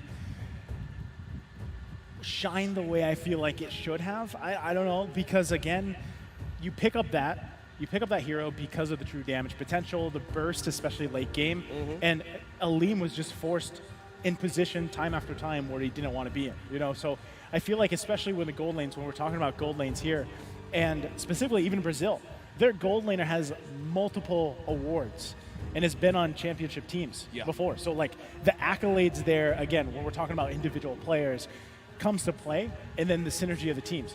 Indonesia, again, we've seen them even compete in other tournaments, right? And how well they have performed and some of the statements that they've made out there, you know. So Indonesia alone is a threat for any tournament that they participate in. Now, if you're Brazil, I'm talking about that vibrant kind of style of them. I think that's one of the, you know, we like to say lason in the Philippines, but it's the like poison. Yeah, the poison. It's like you might have this capability because of your play style, because of that vibrancy, that flexibility, that this is to go against a team like Indonesia, a powerhouse team, and come out on top, come out winning. Yeah, a lot of teams right now actually becoming the poison slowly as the matches goes by. We can count in one. We have Saudi Arabia also. We also have Team Egypt as well, rising through every challenge. And to answer more of your trying to state here is a bit of a challenge as well for these teams is actually when do they actually make a meta pick work? Because as you've mentioned, the Leslie, there's damage, there's true damage, there's abilities you can use with the ultimate, but not most of the time. You have that escape. You have that one chance of getting away, but not as well as an effective for you in case as you said, your vacation gets disturbed in the gold lane. So either way, you get pressure to answer more of the reinforcement rather than focusing on your own lane, and it just gives you another problem and after problem that you need to solve up against a rising team from the early game. Well, as both these teams get situated here and get prepped up for this game number one, we have to really just kind of contemplate exactly what they would bring to the table here. Now, in terms of what we've seen so far, I know it is only day one of the playoffs, OSX, but we've seen a couple different team compositions come to play, even going back to the group stages where the composition's based on speed, you know, quantum charge, 4 of them, and rolling around with that kind of... Imagine that an early game, man. Yeah, no, we've seen it. We've seen it in the group stages. It does work. It works great. But then you also see the other side of that. Like, you have one composition that's built on speed, momentum, agility, if you will. And then there's this whole other side where it's like, it's almost like a rock, right? They're durable. The 3 picks that I was talking about earlier, and what we see is the Kufra of Baksha can be interchangeable. Yeah. And then you have so many tanky options. Edith. We saw Barrett's today. That can work. And what we haven't seen yet, and what we saw so much of just months ago for the Asian Championship, was the sustainability lineup. You know, the sustained heroes, the Angelas, the Florence, who have constantly been banned out, but really hasn't been utilized. Now, they've come through a little bit through the group stages, but here in the playoffs, you know, and we haven't seen that because there's been so many focused bans towards that. Well, if that is just the metas that you're trying to discuss, could actually show up in the draft there, because these two teams that can actually have a way of contesting their comfort picks, right? Fredrin was a hero that's still on the ranking 1.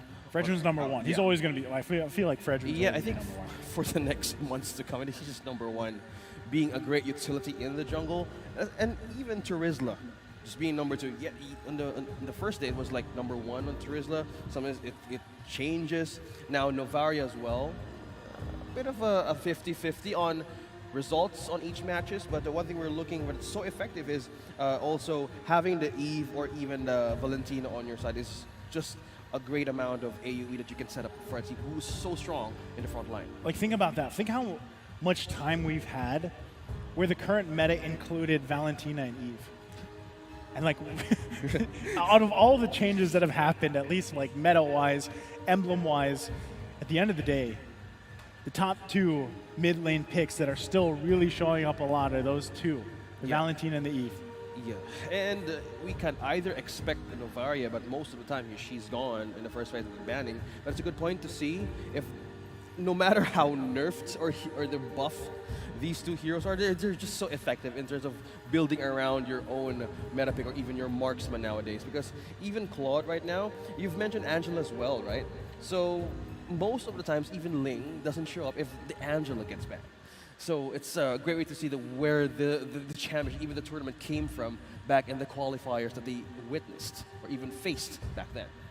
Yeah, I think so. As we get further into the playoffs is where we see more deviation from those, you know, top picks.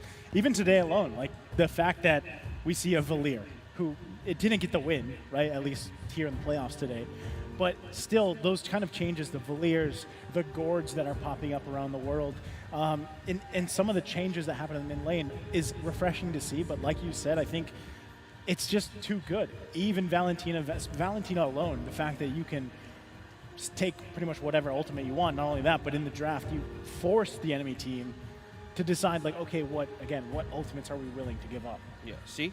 Even Kufra right now, even Lapulap, he was sitting at 33 for the first 2 matches. Now he's back on 22 just by being effective on the Kazakhstan match. And now we see Carry as well being used. And also, Joy haven't seen much though, because it's always about the Eve. It's always about the AoE. It's always about the setups that they can do. Even though I'm also hoping that Farza can actually show up in the matches where you have the burst damage, but sometimes they don't consider much more of the burst damage rather than having the security, as we say, the B line or the borderline that they can establish in surprise ganks or even team fights. I think that's one thing we saw so much of previous series was the choice of angles for a lot of these heroes, mobility coming in favor, right? And that's why the Bosch actually just works so well in certain lineups. The hero itself alone, the impact value there is, it's to a certain extent, but really just that paired with the Kufra. You mentioned the Kufra here on the statistics for this tournament alone. It's just that, it's just the option to like throw things at the enemy team from different angles. Force. Yeah, and Force I think more resources, even for the marksman. Yes, and when we're talking about a meta where your gold laners have to be so decisive and reactive, that's one of the best case scenarios, right? Like just throw things from different angles constantly. Yeah, but not missing that ultimate combo that we saw in the past 2 matches. And yeah, I get what you mean there.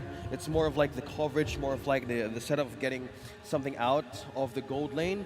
And we can only talk so much. Even the Edith today is very effective by Rome or EXP. And also, we seen a Melissa as well in the first series. She popped up once. Yeah, but she got brought to Hook City. It's hard. How can you even escape Hook City, bro? In the hands of the right roamer. It's not much you can do to counterplay around that, And also, Florin, I know where this is going. And to talk more about that, we're into the draft right now. And as we said, this guy, Chad, Fredrin is now the priority pick here of Indonesia. They banned out the Estes, and we all know how this is also a staple for Team Brazil back then, and also the Eve. It's just the Eve, man. The Eve and the Baksha. Now on to the XP. Right on the good picks here. We have the Valentina and as well as the Uranus. Especially now that how can you were questioning our discussion how will they hold the lanes or be on the summer vacation. Uranus is one, but being in the EXP lane. And you mentioned this like before we even started the day. Uranus alone, I would say old school pick that has risen again once again in popularity. Still works as a great, just kind of sponge, a damage sponge. So you have that. You can also cut lanes really well with it. The response so far from Indonesia, there's something that we've seen a lot of so far from them is just these 3 picks alone. Yeah. And speaking of picks, well, now pickoffs will now be present for this Kazakh and even on the XP. It's a strong counter if you want damage and you want to go up against a Uranus. Yeah, it's a suffice way of targeting through this EXP lane hero, but it could just hold so much. But you might want to focus on the XP lane on how to make your team fights work, because with the Eve not being present in this draft, you might rely mostly on your roles to have a secure pull from the back line. I just think that's what we can expect from majority of teams, right? Is like and this is what we talked about, I think, after the first series was roams alone, the impact they have, the value that they provide for a lot of these teams, how they can turn the tides of a lot of these games is clearly what we've seen up to this point, right?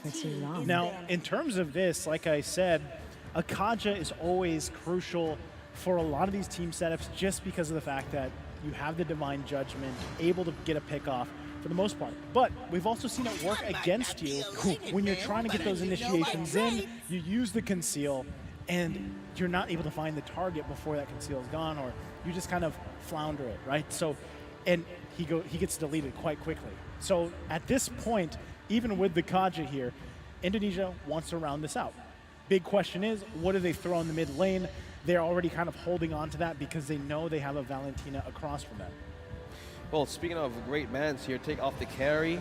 If you have the Frederick, you have also the Paquito, you don't want that carry being present. Yes, it might be a late stage or mid game. You don't want to have that extra damage because if you look at two picks here of Team Brazil, you have Urias and you have Kufra, and that shredding power, you don't want that, especially the burst come from the ocean waves and the extra knockoff from Kadita from the Ocean Oddity. So they have a way of taking out their possible counters here. So it's a good decision from Brazil to just keep on, again, taking out the bans from the Roman as well as the marksman, since there's no present option yet for Indonesia.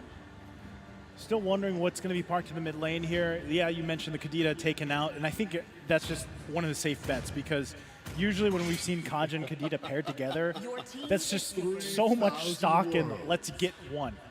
Like that's the game plan. Let's get one, whether that's Kaja, whether that's Kadita or both.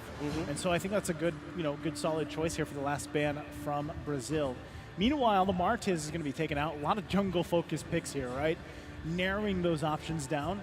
They don't want to have to deal with that with whatever is picked up in the gold lane here. So the response, we've been talking about Irithil for some time now. And finally, now in day one of the playoffs, she is going to be picked up. Now, Irithel now being present, we have the Kulfra, a bit of a way of just evading how Paquito moves around in a micro scale, right? And you have that Kaja being present in ganks. In the passive of an Irithel, that's one way of saving with a sprint present as your emblem. A lot of ways for evade or evasion in the gold lane, because as you've mentioned, you want to have this gold lane meta picks to have a good start, especially when you're up against a team who is composedly based on sustain even for pickoff. So now Beatrix paired with the Frederick is a good answer as well with the Paquito. So I guess this is more a standard one, and it added with the vision of Novaria, this answers another way for Indonesia to spike through early game. Can never go wrong with Beatrix, right? She has literally a gun for every situation. Yeah. And not only that, but Novaria providing, like you mentioned, vision for the team. Ton of poke alone, so not only do you have to worry about getting sniper shots, but you also got to dodge death orbs, for the most part, because that's obviously something that you have to watch out for, and you have to watch out for this surprise too. Remember I said vibrant, right? You meant this. I don't know, this wasn't off the top of my head, but it works. A Guinevere jungle. We've seen this before. We've seen this in our own region. But wow, this time around in the World Esports Championships, Team Brazil using this up against Indonesia. We do know that members of Brazil are fans of a certain team out there, right? Yo. Tango there, and we'll see if they make it work. Like you said, we've seen this before in other regions actually, but specifically one region, the Philippines. And if they can make this work, it'd be great. But I got to say, this lineup from Indonesia, very normal for them. In execution and pickup and comfort. Like, you could say this is comfort plus meta. Yeah. So you're kind of expecting a very specific type of gameplay from them. Now, this on the other side, Brazil, that's where things could get crazy with the setups that they have, especially now locking in this Guinevere. Yep, 16 seconds right into the first game. We have Brazil versus Indonesia. Still a great start here, taking on to their objectives. Meanwhile, Super Ken doesn't need a leash from now on, but now in fourth time of Team Brazil here, securing their purple right away and getting onto their lane. So looking at by the emblems, we're seeing 3 emblems here that's so similar right now as the side of Brazil. So we have Quantum Charge, being present. You want that to sustain early game with the basic hits, with the free hits actually, to actually give you extra HP in case something goes wrong. Also, on the side of Team Indonesia Press as well, 3 Quantum Charges as well, Naisu. Playing around with the speed here for the most part. Again, a lot of this is going to be up to if they can land those combinations from utilizing this Guinevere. I think that's crucial, right? We've seen it work wonders. We've seen it also just be a disaster. Obviously, it does take a certain type of setup as well, but it could also be used like counter-playing against the Divine Judgment or the setups coming from Indonesia. Okay, speaking of composition here of Indonesia, just looking at this Serena's Black, on the other hand, trying to pull off members. Flickered, forced to flicker out of Vin. Yep, they got the flicker out. Still going to be poking a little bit here, but Super Ken should be fine.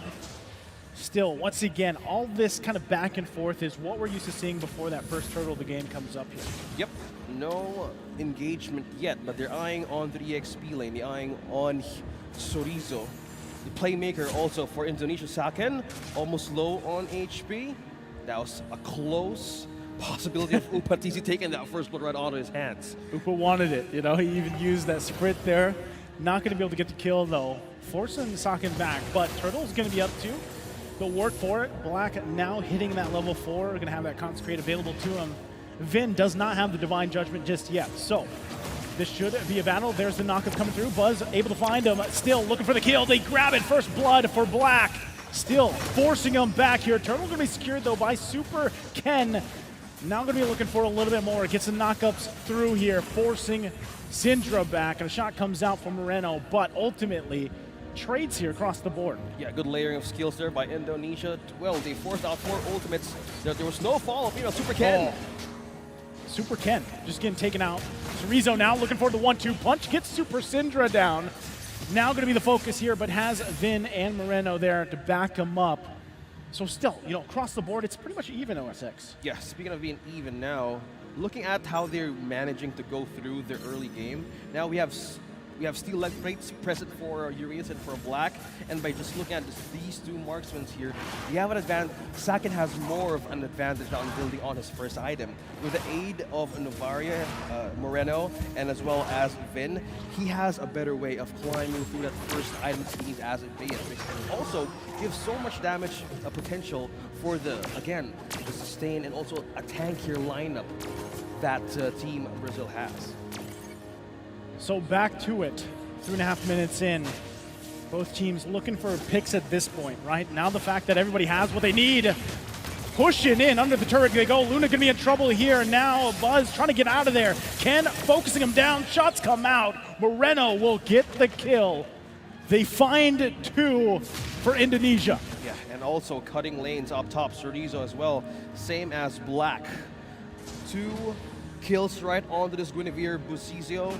Now onto the 4 minutes of the game, he would want that damage, he would want to have that extra magic damage when getting into team fight, especially when you're getting that objective. Now Moreno has a Clock of Destiny to have more advantage of his attributes to be a beneficial way into team fights. Now we're looking as an advantage of the gold lead of Indonesia. Look at that, look at the damage from Chorizo right there up top, but Black as well trying to cover for reinforced push for Team Brazil. Crucial here once again. Turtle already going to be started up by Super Ken. Probably no contestation here. Would be better for Brazil just to go ahead and farm up. It looks like they're going to go ahead and do that. Giving up that turtle in the hands of Indonesia. Super Ken securing that now. Setting his eyes here on the resources of Brazil. Going to put some pressure out. Moreno there providing some of the vision. Buzz will get a hit here. Has to back off though. Still, this is what we see here, OSX, that Indonesia loves to do. They get the small lead, they start pressing the situation a lot of the times, and this is how they like to play. So we'll have to see if Brazil can respond to it. Bazillo with the Requiem, able to hold on a little bit longer, but all for that purple buff. Might lose it. There's the Divine Judgment. Super Ken will be just fine. And there you go. One again, Upa. Oh, the shot lines up and Moreno takes it. Flicker on the defensive as well. Vin could be in trouble here. Still going to be looking for it. Flickers out himself. Able to stay alive. Now looking back on that lead, Indonesia, as you've mentioned, capitalizing on the small lead advantage, utilizing it in a macro scale. A lot of ways that they wanted to have a comeback and looking for an advantage up against Indonesia's way of crossing them in game. If you have a Novaria, this is one way of like sealing the deal. If you're Indonesia, you want to have extra magic damage. You want to build up on that Novaria. You have 202, you have Impurage to utilize with the pokes as well. So this is one thing that you want to consider. Right now, Brazil needs to have extra defense for this. Who's going to be the front line? Yes, that's going to be the Kufra, but what could be the actual follow-up for this one? And not only the follow-up, but the problem here too is, like I said, Astral Recall already showing how much damage is available, right? Now they're going to get crunched in here under the turret. Super Ken pressing the situation. Vin comes in with the Divine Judgment, followed up with the kill for Moreno, plus the turret. Indonesia is relentless. Right now, Dominance Ice present onto Vin. More ways to deflect those damage as well as to heal and the regen. So more of the team fights that he does, plus the Brave Smite present on his emblem, a lot of better ways to have the pickup. Right now, Turtle is up for the taking. Indonesia has more advantage of securing this one. No member from Brazil taking a peek out and getting this Turtle. Clean sweep on the Turtles.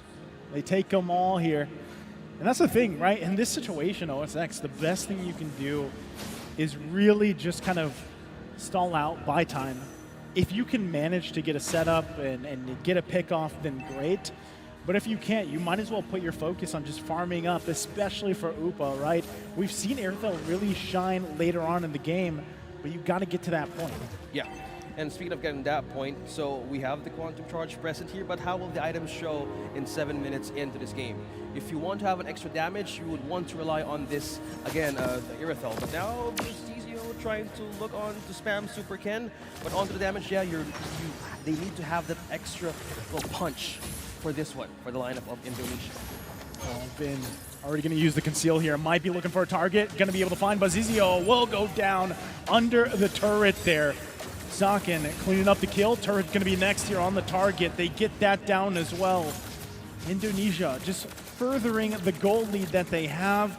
They've got the 2 turrets now as well. They got the space advantage, and all this lined up before that first Lord comes up. Look at that Clock of Destiny. We have Lightning Truncheon. We have the Blade of Despair now present for this Beatrix. A lot of answers to be given for the damage that they need to answer the strong and, again, lineup of Team Brazil. So being present right now, they have the Dominance Ice plus the Oracle, a great way for Uranus to sustain those team fights. But one thing that needs to be considered here is the defense items of a Kufra up against the bitch. How will you make that catch? How will you make that every setup count with this one? Because you need to have a consistent follow-up. Either you have a great set, or you might lose the chance of giving, again, a kill for Upa team.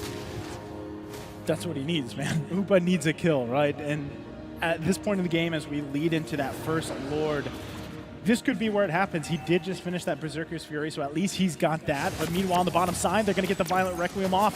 Zoriza, all going to be in trouble. Will fall here. So Brazil able to pick up a kill, but they're going to trade it for the Lord. Indonesia knows that. They got the information, and they press go on the Lord. Okay, speaking of pressing go on the objectives, looks like they're eyeing also to take the turret down bottom, trying to get a small objective, a small window to just bounce back. Now revealing the location on where 2 members are present. Saka now has eyes on target. It's in trouble here. Upa left alone here after his teammates go down, and he will fall as well. And you're seeing it, right? This is a little bit of a desperation what they have to do. They have to farm up. Upa needs to get this gold, get these items locked in here.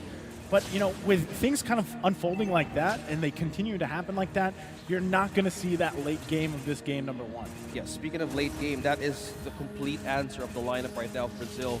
How will the damage be enough for the defense of Super Ken or Vin has right now? Because being present on the advantage, they have so much vision, they have no way to poke out resources inside of Brazil, and also the wave clear. The amount of wave clear that Indonesia has right now can just be an easy access to the base of Brazil. Not just a wave clear, but at this point, OSX, it's the itemization advantage that they have too. We've seen this before, right? 6K gold lead. You can't say that Brazil is out of it yet. We've seen that turnaround before.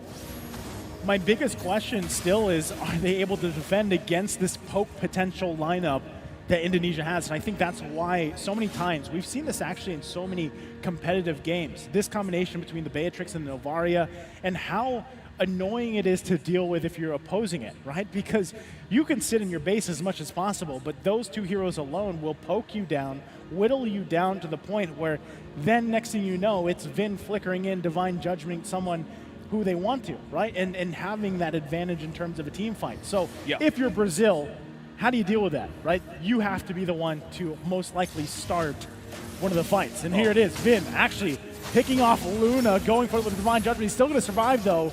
So, surviving he does, but at the cost of his flicker as well. So no amazing set's going to be set up with a flicker combination in the Rage. Yeah, there's no deaths yet on this deadly combo. We call it Novea combo, the Novaria. Novea. Yeah, Novaria and the Bea. So as you said, either they make the first move or lose the chance. Now ultimate's being used by the Kufra as well as the Flicker. The vision right now of Vin and utilizing this Kaja right now is breaking the momentum that Team Brazil can do. By just looking at the items here, we have the Lightning Truncheon present as well as the Enchanted Talisman. Yeah, we have basic items here for the Valentina, but we're looking for the answers of the damage for the Marksman and Berserker's Fury. We also have a way of getting those crits ahead for this Beatrix, but how will the setup go, right? You have the Hasclaws now present. Will that be the answer though? But as we're trying to look upon this game as to they want to unfold this match, they need to have a good amount of soak and also a great setup as we continue to see. Well, again, the setup here is going to be very difficult for Brazil, and they know it. So they're just going to call it off. They're going to defend once again. Lord going to go in the hands of Indonesia here. Second one of the game. They know, too, Luna, without the flicker, not able to get the setup they're looking for. Oh, this is rough. They have to get out of dodge here. Vin, eyes set on anybody he can get with Divine Judgment. Pulls back, though. Good response from Brazil, but still, they have a lot cut out for them. They got to deal with this push into the base. Yeah, they felt like coming, but they need to address the push right now with the Lord right down bottom. With the defense that they have right now, I think it could be enough, but they need to be very above the angles on where Vin is coming. Most of the time, he has a great way of pulling out one member out from Brazil.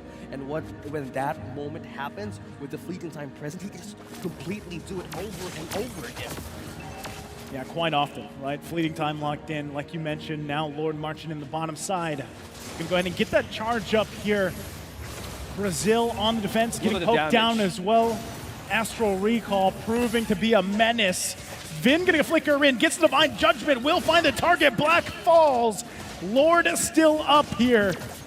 Down a member, Brazil, it's looking grim. Indonesia will work on another inhibitor turret as they focus on the mid lane, still gonna press the situation. Finds two, there he goes, Bazizio trying to help out, hold on a little bit longer. They lose the turret in the mid lane and now the top, base exposed. Vin once again finding Divine Judgment on Bazizio. That fleeting time paying dividends. Now the 1-2 punch comes through. It's a double for Sakin, and the crystal's gonna be worked on. Game one for Indonesia. A great start with their own comfort lineup. Completely taken on Brazil's defenses. On to that game, Indonesia completely getting a chance on securing their own way of winning against Brazil. That was tough for Brazil, right? I talked about it before we even went into the draft OSX. I said, love their vibrancy. They picked the Guinevere. We've seen it before.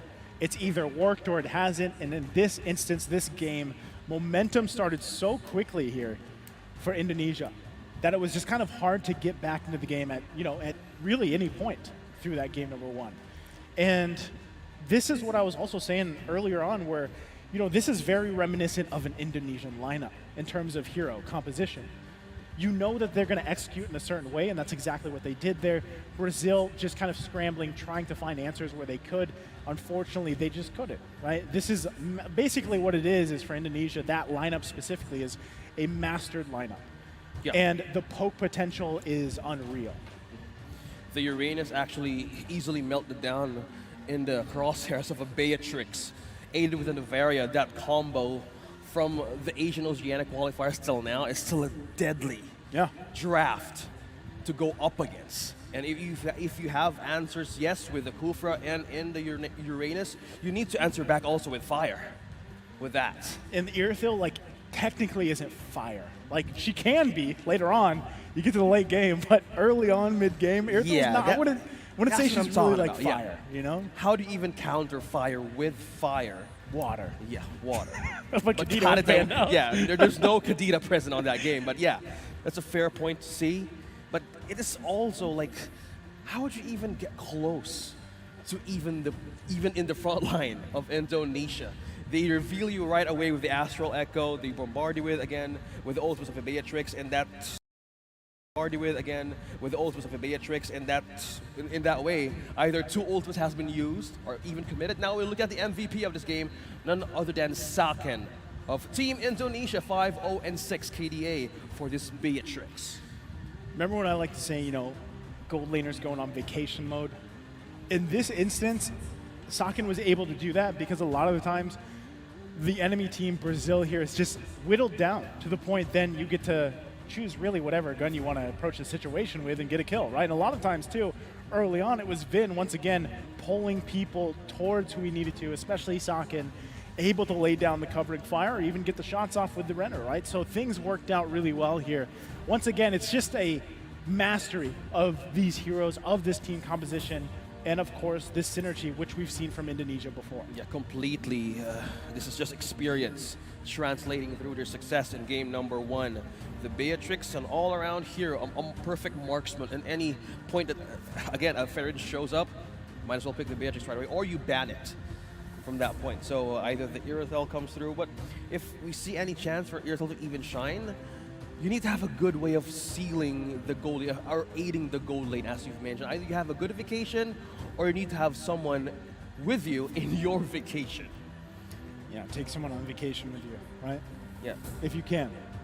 But the thing is, and what we've seen at least up to this point in the third series of the day, and even in when we were watching group stages yesterday and the day before, was that there's so much focus on the gold lane that even if you pick one of these great marksman choices that is top priority, it's still a tough time, right? So we'll have to see.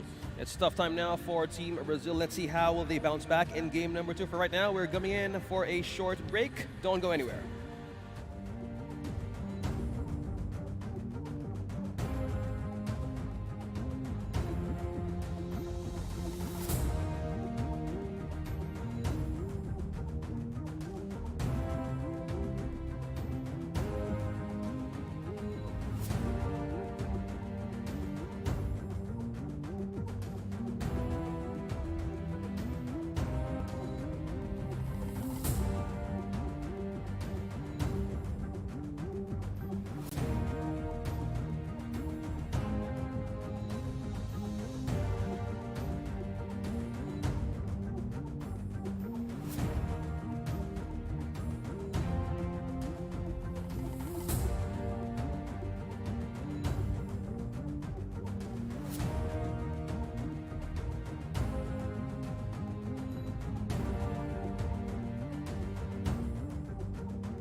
What makes us think that your company should invest in Yash? Here are the most important reasons, summed up in just 5 minutes. First, who are we? We are Yash, the most important Romanian city on the eastern border of the European Union. You see, from the start, this geographical position gives us a strategic advantage in our economic relations with Asian and Russian markets. Investors will find it easy to come here, since our airport is only 8 kilometers away from the city center and offers direct flights to many places across Europe. What can Yash offer to your business? The answer is quite simple. Highly qualified human resources, a well-developed business infrastructure, renowned commercial partners and good access to local, regional and international markets. Yes, Yash is the cultural capital of Romania, another reason for us to be proud of the city's monuments and distinctive architecture. Yet, more than that, Yash is also a center of excellence in education. We have here the oldest university in the country, Alexandru Ioan, as well as top departments and faculties grouped in Technical University, University of Medicine and Pharmacy, University of Agricultural Sciences and Veterinary Medicine or University of the Arts. The over 60,000 well-trained students who get their graduate degrees each year in Yash are a highly valuable professional resource for our city. Let's not forget that Yash is also a regional medical center for over 5 million Romanians living in this part of the country, to whom it provides care through 13 public hospitals and 16 private medical centers. The Yash Medical School is internationally renowned, and our hospitals benefit from the services of the best specialists in the field.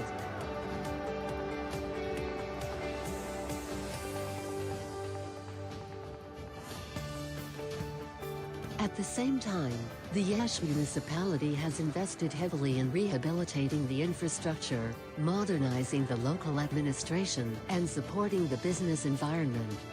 Tens of millions of euros, mainly from European funds, have changed our city's appearance in record time. This is why we are proud of our business community, which is currently growing in several key sectors, such as IT&C, agricultural, medical or biotechnological research, textiles and many others. The figures speak for themselves. There are over 10,500 companies registered in the city of Yash. Together, they reported a turnover of over 3.5 billion euros. Industry giants, like Amazon, Oracle, Condant, Continental, Pentalog, and a host of others, have already opened branches in Yash, showing that the business environment here is thriving. And these figures are constantly rising. During the last 2 years, the number of people employed in the IT&C and outsourcing sector tripled, reaching over 20,000 people, who work in a total area of over 250,000 square meters of offices in new, modern buildings. A good example in this respect is the Palace Complex, a city in the heart of the city, which boasts new, spacious and modern office rooms, with many leisure and fun areas. What are our plans for the future? We are preparing the launch of the largest industry development park in northeastern Romania, Fortis Industrial Park, which, spreading over 23 hectares, will become an effective platform for all kinds of investors. We are one of the most transparent local administrations in Romania. Our door is always open to serious investors who wish to develop their business in Yash. Innovation and creativity are the key words of our city development strategy. We are looking forward to meeting you in the city of Yash.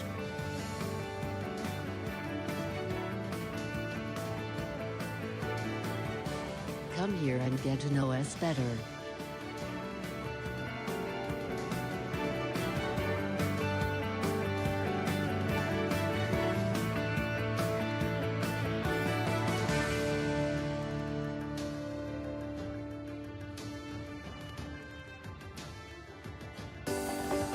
Welcome back to the third series of the day. This is still Brazil versus Indonesia in game number 2. We're back on to the English desk. This is the playoff stage of Mobile Legends Bang Bang, and you're tuning in to Yash 2023 IESF World Esports Championships. I'm OSX. I'm with Naisu to continue the action for today. Standing score is Indonesia has 1 point against Brazil. Yep, and it was a pretty strong game for Indonesia specifically. Brazil, man, they have a lot to take from game 1, adjust their game plan and approach this, right, to hopefully take it to a game 3. And we also did get note that there is going to be a substitution for Brazil, so they will take, I believe it's a swap for Moreno for Key. So they're going to go for that, and we'll see how that changes the dynamic, right? Indonesia. Moreno for Key for Indonesia. So with that being said, the change up there, right, and how they do that, will that really change much for Indonesia? I don't think so, right? But specifically for Brazil, that's what I want to focus on here, OSX, and what you take from game 1, how can they adjust their game plan to hopefully take us to game 3? I understand that was the Guinevere pick. We're looking for either a vibrancy pick, that as me and I will talk about here, because there are a lot of off-meta picks that are showing right into Yash's statistics on the heroes of the teams being used here. Now we're going back in for the lineup of Team Indonesia. We have Sagan for the gold lane. We have Super Ken for the jungle lane. We have Cereza for the EXP. We have Moreno for mid, and we have Vin for the roam. Only one has been a substitute for this game, and for Brazil, nothing changes.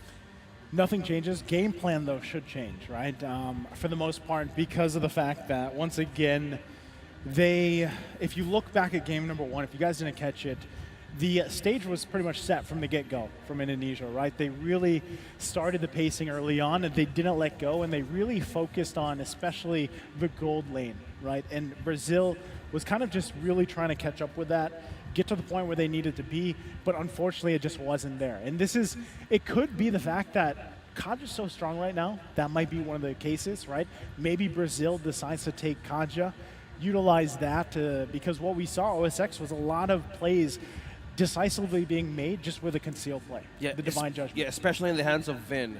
One of the experienced, his players right here on Indonesia getting his hands on this Kaja. That -1 right onto your team is a very efficient way of sealing your deal in team fights. Now we're going in for the draft. Now we have Team Brazil on the blue side. This time around we have Team Indonesia on the red. There's a switch now, but still there's a respect over to the Estes again, and also the Eve.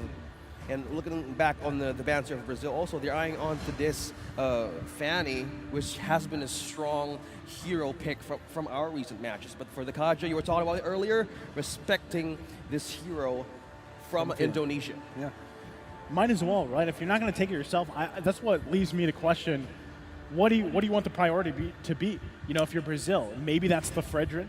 If it's not banned out, at least kind of secure yourself one of the safest jungle picks, which is also the top pick right now statistically for this tournament. Yep. You can go that route. It's not banned out yet. They took out the Joy here, right? So last ban for this first phase for Indonesia. We'll see what it ends up being. They might just be comfortable enough, like I said, giving up the Fredrin. You lock in something else. And what we've seen from Indonesia anyway is just the flexibility, you know, the type of drafts that they've brought to the table so far, even in other international tournaments that this team has competed in, has been quite diverse. Yeah, they have a long history right on their sleeves. And to think that the possibility of their prio pick here will depend on what is the first hero choice of Brazil would actually be a complete answer on what their flavor is heading from group stages to now. So they've banned out the Florin. They still don't want that healing in a global level. Yeah. I think we won't see more of the Florin being picked up on the next series of matches. Now it's an open space again for Fredrin, for either for Brazil and for Indonesia, but also Valentina is present as well. Yeah, so I think you're kind of playing, you know, really what do you want? Do you want to take the Fredrin for one of the safest picks that you could go, and not only that, but you can also flex it? But you kind of have to... A punch for a they punch. They take Paquito, man. Okay. So does that give up Fredrin Valentina across over to Indonesia? Like, we'll see. This is interesting, though, because Paquito himself is also still... You can still flex this, technically. We don't know 100% is going to be parked in the XP lane. Will it be parked in the jungle? Yeah, it's still flex. And knowing that Brazil, they're not afraid to try something new, even on off-meta picks. But now, Paquito being on the meta, either in EXP or the jungler, it's a great way of securing that true damage right in the front of the early game. But now with the Valentina being present here, sometimes you go actually against the Valentina if you have a Fredrin, but no, EXP lane gets Rizzler right away if you paired it with a Valentina. First 2 cards on the table for Indonesia. Terizla just time and time again performing in any of these teams that have played him so far, even throughout the group stages. A solid choice here. Even if this Paquito does go in the XP lane, which, I don't know, right now... Will they force it, though, right from this draft? I don't know if they want to do that, right? It might just be better if they do park it in the jungle. We'll see exactly what the idea is here, though, right? Because based on the next 2 picks that they have for this first phase, that'll paint the picture. But across from you, like you mentioned, you already have the Valentina. The Eve was also banned out. Okay, there it is. Right, Fredrin Brody's going to be locked in here. But still, technically, it's still up in the air, OSX. Yeah, still a good pick, though, for the Fred. Either Indonesia takes it for themselves because it checks 3 strong meta heroes right now being present. Terizla, Valentina, and if you get Fredrin right onto your bus, it's a completely having a majority in the early game. So this is Brazil like trying to arrange most of their comfort picks. So we still don't know on where this either Paquito or this Fred going, because in the past, it's interchangeable. Yeah, Asian Oceania qualifiers, we've seen Fred on the mid lane, we've seen Fred on the jungle. Well, seen him in the XP lane. XP lane, even the roam. Yeah, he's a lot of things. It's always Paquito. Yeah, it's always Paquito. So a bit of a good change, but yeah. Oh, finally, Melissa. We see her once again. But will this be a great game, though? I was going to say, she's getting another shot, right? Because when she was picked up earlier in the day, yeah, that didn't go so well, right? So at this point, we've got both first phases locked in here. And they're still, technically for Brazil, the one advantage they have with this first phase is it's still, like we mentioned, it's a little bit up in the air in terms of exactly who is going to be parked in the jungle specifically. So we'll see, right? Biggest thing is, what are they going to have in the mid lane? Unless it's a huge curveball, where, like you mentioned, Fredrin goes mid. Yeah, speaking of curveball, Melissa hoping she could have a great chance now. If this 2 strong picks of Indonesia is now present, Brazil might want to ban out the Kadita now, because you were talking about mid lane, and Kadita is not banned yet, but they banned out the Farsa instead from Indonesia. So I was kind of expect them to take the Beatrix on for themselves with the presence of Terizla, even for the Valentina, and still they don't have an option yet for the jungle picks. Lancelot is present, well, let's see more. Well, they banned out the Farsa, which is a great counter for the Valentina. You don't want a feather airstrike showering onto you on team fight, so that's a great way to cover their own tracks for their own strategy. So this is the chance of Brazil now to either the ban out or they take the Kadita for themselves. I was going to say, Angela was at the top of my head because I was thinking Angeling. For Indonesia. Like, if they went that route, that could have worked. So, you had to really choose, like, do we still pick up the Kadita, right? We did have to ban out the Angela because we don't want to deal with that combination. We've seen it just kind of wreck teams, even in the group stages, so it's better that they use the ban here. Now, for the rest of it, right, really, how do you secure yourself this mid lane advantage going against the Valentina? It's your work's cut out for you. Martez is locked in for the jungle option. So instead of opting for possibly an assassin jungler looking for those kills, you're going for utility, right? And you're kind of assuming, against me is going to be that Fredrin, because typically that's where you park, right? Yeah, with this. Oh, good pickup though. This is, by the way, we heard it. We heard the audio. This happened earlier. This is what threw us off. I believe this is Novaria that's locked in. I will protect you. Not the Arlott. Not the Arlott. Yeah, that's Novaria. So it's a mid lane. This should be Novaria, because I heard the voice. The sound effects, yeah. Good call there, yeah. This popped up in the previous day. We'll see if it is. It makes sense. It should be a Novaria. They rounded up with this Lolita as well. So, CC-wise and durability-wise, the same thing is happening here, OSX, right? You have quite the front line. You have also a lot of CC utility available to you for your Brazil. And you have poke. You have great poke because, yeah, like I said, that should be the Novaria. Yeah, good poke, good vision. You have a way of utilizing your Numenon Blast more. If you have a Novaria reveal something, make the hitbox more. Yes, they showed up the Atlas. I'm happy now. If you're wishing Gorg show up, I am wishing Atlas to even show up. I saw it in your talent reveal. Yeah. It's great though. Atlas, solid choice, and I think it's going to work really well with this lineup. Now, the one thing is, as I just mentioned before that Atlas was locked in, durability. This is more or less the same thing. You have an Atlas that's quite tanky. He's going to be able to find the setups with the Fatal Links, but also Martis being slippery and kind of hard to catch himself. And then you've got a Terizla to deal with. So again, if you're Brazil, you have to hope that you get that damage locked in early on and you're able to control the momentum of the game here, because as the game progresses, that's where we find it a little bit more difficult to find those kills. Yeah, momentum for the Astral Echo. Once that ultimate has been used, you might want to get that follow-up with the Numenon Blast. And with that is kind of like the threat right now for the CC coming from Brazil. On the other hand, as we see the side of Team Indonesia, you also have ways to protect yourself from that Novaria, if that is a Novaria. And also the Fredrin as well. That's a way of like dealing or deflecting more of the damages that you can get up against a Fredrin as well as a Brody. Well, we have this open window from the early game that makes, again, Indonesia stand strong for their momentum, for their gold lane. Not only that, but like I was saying, you know, here, we're going to find out too, okay? It wasn't Novaria, so I was going to say, right? Okay. I didn't want to go like too much into it just in case it wasn't Arlot, but yeah, Novaria locked in. And as you were saying, you know, poke-wise, the potential is really massive here. Anytime you have a Novaria, not only that, but just the vision potential that you can provide for your team, which actually works out really well, especially when you have this Lolita here. And in the fact that it's in the hands of Luna, who, you know, loves these types of picks, loves to find these setups, it should work out well for them. You know, even though he's taken this early punishment in the mid lane, you can usually count on Luna to find the setups on these types of heroes. Yeah, and speaking of pokes here, we have the Impure Rage present as well for Moreno and Super Ken. In their early stages, this might where they can actually shine with the Ashura aura. Of course, the flicker out of Luna though. Yeah, so that's tough, right? But they already got that resource out this early on.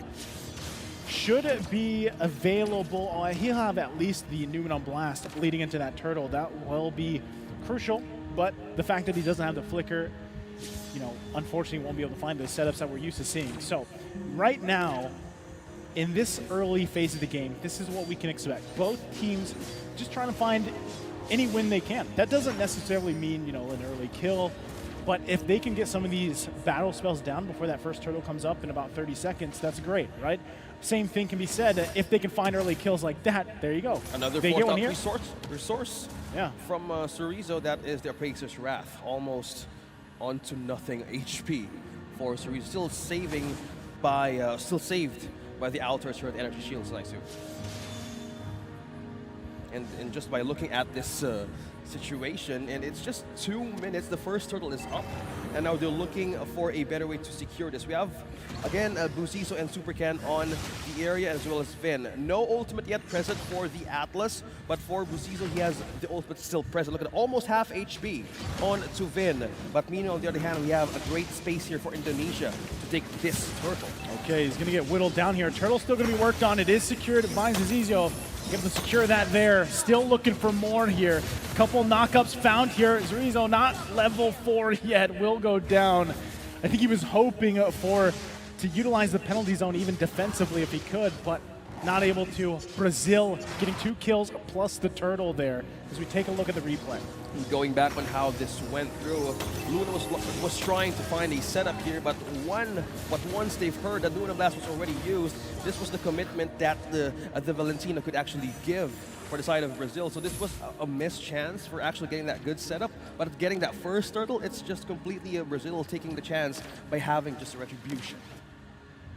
Well, right now, again, we're at this point, Brazil doing what they had to do. We talked about this in the draft. They have to start early. They have to get the momentum building. That's exactly what they've done at 3 minutes in the game, right? How can they profit off of that? How can they build on this, if you will? And really, it's utilizing the Paquito. You were talking about how much, hold on, Super Ken gonna be in trouble. He will fall in the jungle, so they're still pressing the momentum here. And once again, I was saying, you know, Black on this Paquito, he has this advantage already. The damage is great on Paquito when he gets early lead, and hopefully they can continue to utilize that. Same thing can be said with a Novaria who gets these early kills. The poke potential is devastating. Yeah, speaking of poke potential, right now Moreno has his Enchanted Talisman present. Well, speaking of amplifying more of the pokes of Valentina, well, having an extra mana goes a lot of way on forcing things out of Brazil. You were talking about resources. 3 flickers are now present, and if you want to have a better way to make actually them react on those kinds of team fights, it's just what Moreno does since game number 1. Force something out, and just by looking at the items here, we have Steel Leg Breaks present for the Terizla, as well 2 Blade of Heptaseason as well. No, 2 Steel Leg Breaks present and 1 Blade of Heptaseason for Unkatizi, as well as this is one way of having an essential damage if you're up against Saken and you want to have that extra, well, a bit of a punch with that torn apart memory at this point in the game. It might go a long way, but it actually holds something in specifically objective takes. Vin looking for the Fatal Links. Turtle going to be secured once again by Brazil, but now here comes the punishment. Vin was looking for the setup, but he will go down here. Brazil in full control. Happy with the objective, happy with a kill. They're off to a great start. Yes. 14K gold lead. Now the difference of having 3K, 2K in, and again counting for Team Brazil. Looking for avenues such as this, Cerezo, and even Blacks having this one-on-one right onto the bottom side of the map just controls a complete team fight, and just by going at this replay, having a great way or a chance for this objective take. Vin was trying to find an avenue with the ultimate that he can get up against Brazil, but most of the time, once that ultimate has been used, that's the way of looking for a comeback for Brazil, because if ultimate or CC is concerned, that could be Luna's way of securing that set for Brazil. Not only that too, but just Vin he didn't get the angle he was looking for, you know, with that Fatal Links, and it just kind of collapsed right at that point. So we'll see if he's still able to pull it off. Top lane though, there's a whole lot of action happening here.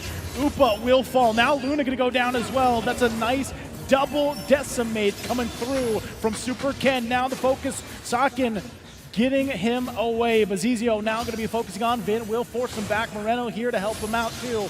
They might still give it a go. A couple shots coming through from Saken. Bazizio quite tanky though. Should be able to just back off. All this leading into that next turtle, third one of the game. No casualties. Right on to 2 teams right now heading for the next objective. 17 seconds for this turtle to show up. Saken into position though. Looking for an angle on where could Vin actually might show up. Ejected state's now been used. Now target on to 1. Bazizio going to be in a little bit of trouble here. Quite tanky himself though. Holding on for now. Just trying to hold his ground. Turtle now going to spawn up. He's going to start it up. We have Brazil getting in position, but Indonesia knows what's up here. You can see even the XP laners trying to make their way. They're in a clash themselves on the bottom side. Meanwhile, Turtle's going to be worked out here. Half health now. Vision being provided. Vin still going to be looking for that Fatal Links. Going to find the target. Turtle going to be secured by Super Ken. Now they collapse down. There's a huge penalty zone as they follow up as Luna falls. Zupa able to grab a kill. Still going to be unleashing here on the top side. The 1-2 punch comes through from Black. It's a 2-for-2 trade. Turtle secured by Indonesia. Cerezo for the entry. Penalty zone, boxing out 2 members out of Brazil. And going back on this replay, Vin actually wanted to have a great target, but they didn't see where the penalty zone might come in. Vin was already half HP here, but one thing that changed here is that the penalty zone. Almost half HP was dropping down the side of Brazil, and that was one avenue that didn't see coming. The knock-up, the CC from Indonesia was just a complete damage from Brazil to even take, even for that objective to be taken, even stolen by Retribution. So once again, we find ourselves at a nearly even point. Brazil, with the great lead they had in the early game, whittled down a little bit. They still hold on to a lead here. So they got to continue doing what they've been doing for the most part. That last fight didn't go their way. but Black's still in a good position. Also just picking up a key item here, has the Dominance Ice, now going to be working on it. They get a turret down in the bottom lane. This is all setting up for that Lord once it does spawn, but cross-map plays are going to happen. They're trading objectives here for the space advantage for both teams until they ultimately meet in the mid lane. You see both of them getting a position. Yeah, and TKRS now being taken by Super Ken.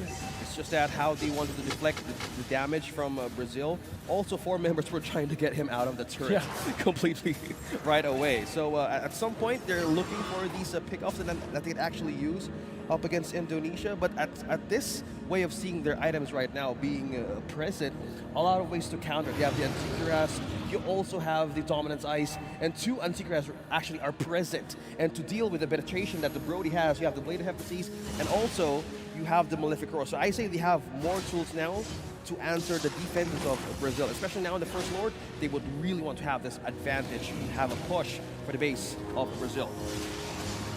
Once again, we find ourselves at this Lord Dance, first one in the game. Keep an eye on Vin. It's going to be up to him to find a Fatal Link setup if he can. Same thing can be said about Luna as they wait patiently. Lord half health being worked on. Both XP laners also joining. Vin going to spot out Luna, forcing him back here. Who's going to pull the trigger first? Vin flickers, but he whiffs it, and they have to call it back here. That was a mistake, but they can still salvage it. But Brazil knows that. He doesn't have the flicker available, but they still have to watch out for the Fatal Links. The Lord going to be worked on quite low here. Will be secured by Brazil. Can they win the fight? Zarizo going to go ahead and jump in. Still going to be focused down. Black does get taken out. Now the Appraiser's Wrath comes down on Vin. They follow up with the kill. Upa grabs it. So they trade 1 for 1, but the Lord secured for Brazil. A bit of a misplay there with the flicker, but still a salvaged way of answering that team fight by just looking at this replay, looking at the Numenor that's being cancelled. And this point in time, even the penalty zone was key to even counter for the CC on what Indonesia wanted to take back against this objective. Flowing through the damages, yes, they were deflecting most of the time, but Brazil there, if they had the perfect opening, when that Numenor blast was in the perfect set, it could go their way in winning that team fight. But as of now, Indonesia will be pushed on a defense with the Lord marching in their base. The thing about this lineup for Indonesia, though, they do have a relatively good defense, right? They should be able to clear things out pretty well. They have clear potential. But at this point, you know, as you get further into the game here, OSX, this is really where that Novaria pick starts to shine. You can poke people down, at least to get that favorable position to fight these situations, these skirmishes, right? And what we're seeing too is a much better game for Upatizi here. Much better than the Irithyll we saw in the last game, right? You can see it. Even in his positioning, in a lot of these fights, it does look more in his favor. He's more comfortable on this Brody pick, right?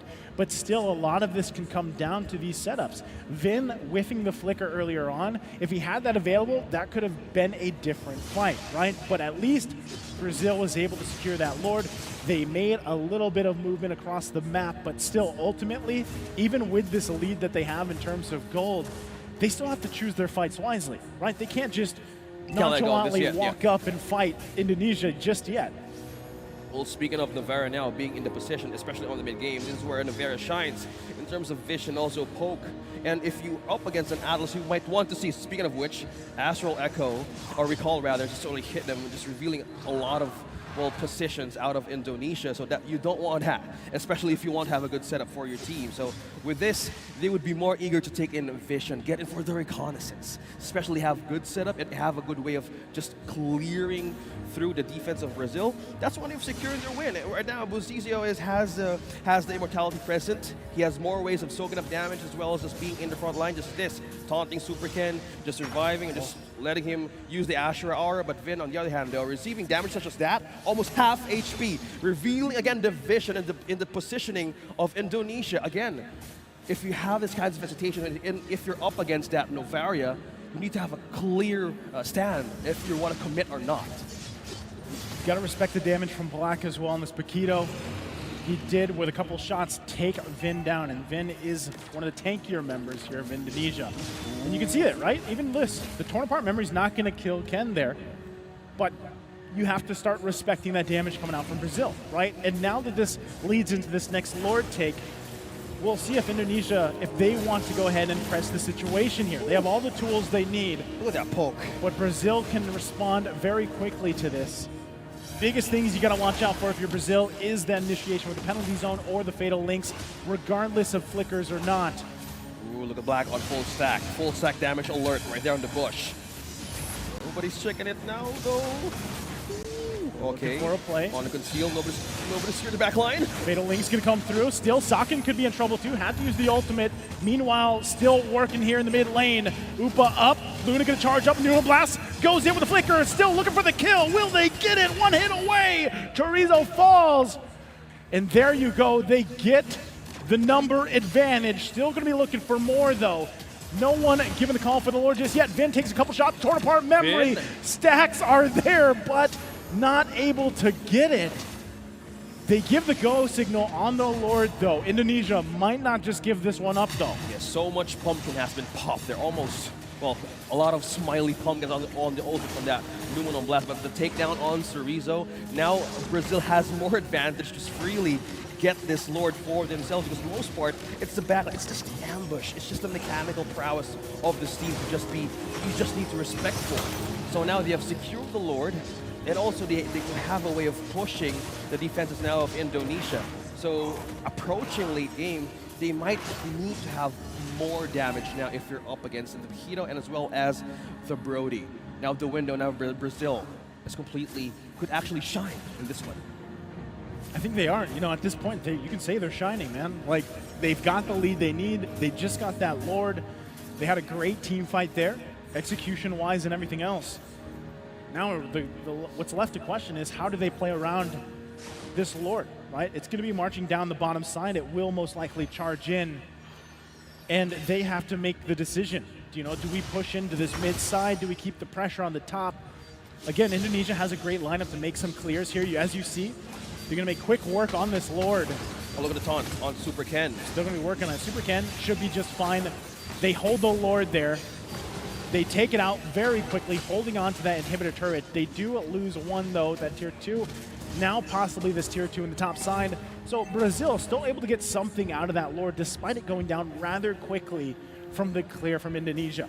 Now, if you're talking about the lineup or the wonders of the composition of Indonesia, well, Atlas could actually have clutch games and actually win or get comebacks. You just need to have the perfect flicker ult combo. I had that once, even in my games. Yeah. Completely having the great advantage in positioning. That just wanted to address it. But if you want to be in a state where you can get a lot of players in, even in your ultimate, you need to have a great way of items to even sustain that fight. You have Dominance Ice, you have the Athena Shield, probably building for an extra immortality rather, or probably a great way of sustaining those team fights, because if he is more concerned with the damage, he might go either for the immortality next for this one and actually be in the zone to get a good setup for his team.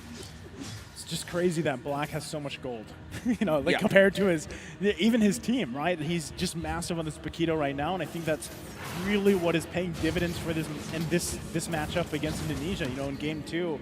And it's proving to be a thorn in the side of Indonesia. And as the game progresses, that kind of transitions, right? Where Upa can shine. Super Syndra now picking up the Winter Truncheon as well, able to get a little bit more survivability here on the initiations coming through, especially from Vin. So, you know, those minor decisions, those minor interactions can really change the course of these team fights now at this point, right? Almost 18 minutes in, by the time this Lord dance starts, we're going to be at a crucial point, right, for both these teams. And that gold lead that Brazil does have, they've held on to. Imagine how deadly this combo is. Yeah. Oh, no. Spotted. Black. Immortality going to be popped here, but will go down. That is very unfortunate as the Lord comes up. Yeah, and if you would want to have a counter for damage or even a knockup from the back line, oh, they're not stopping yet. Super Ken. Taunted. Torn apart memory going to come through. Not able to pick up the kill just yet. They force the jungler back, though. Still going to be working on some more. Uba has to flicker around. He will go down, though. Moreno able to pick up the kill. Look at the unleashing damage from Zakin. Able to force them back. That is the power of a fully itemized Melissa here. Now they give the go signal on the Lord. Indonesia looking to punish Brazil. Zizio forced out of here. Still has the immortality. There's the Fatal Links. Should be a kill for them. Team not sure if they want to back him up. Luna gonna charge up. Gets the stun with the Numeron Blast. But ultimately for nothing. Members will fall for Brazil.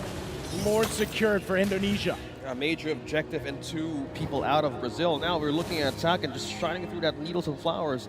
Basic hits right onto the members of Brazil. How can you even go even up front with that? Either if you might want to take a step closer, either Vin takes you, either Chorizo takes you. There's a lot of problems that need to adjust. So with this kind of looking at a way of having a bounce back up against Indonesia, either have a good amount of defense or even items by just sustaining team fights with Indonesia. By looking at the Atlas right now, or even Lolita, he has the again the Athena shield. I think he has immortality though, but you don't want to keep using that, or you don't want to have that mistake of like losing the immortality when you get the chance to have a perfect set. Either you get a good follow-up, you get good reinforcement, or lose it. Well, that's what happened to Black, minutes ago. He had the immortality, but it went down. They found him on the part of the map that you just don't want to be before that Lord comes up by yourself. So now they find themselves on the defense, right? Lord still making its way on the top side. The assault coming through in the bottom lane. This will be an inhibitor turret going down. Meanwhile, they're probably going to lose both of these because right now Indonesia just holding on, right? Again, expect a flicker Fatal Links or a flicker penalty zone, one or the other. Turret will fall on the top side. Eyes still set on the back line here. Vin gonna go through. There's the Fatal Links, able to find 2. Mazizio will fall. That was an immortality popped as well. Upa in trouble.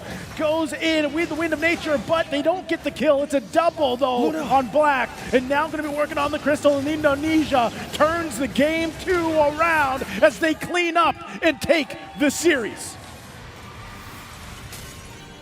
A 2-0. Right in our 3rd match of the playoffs day.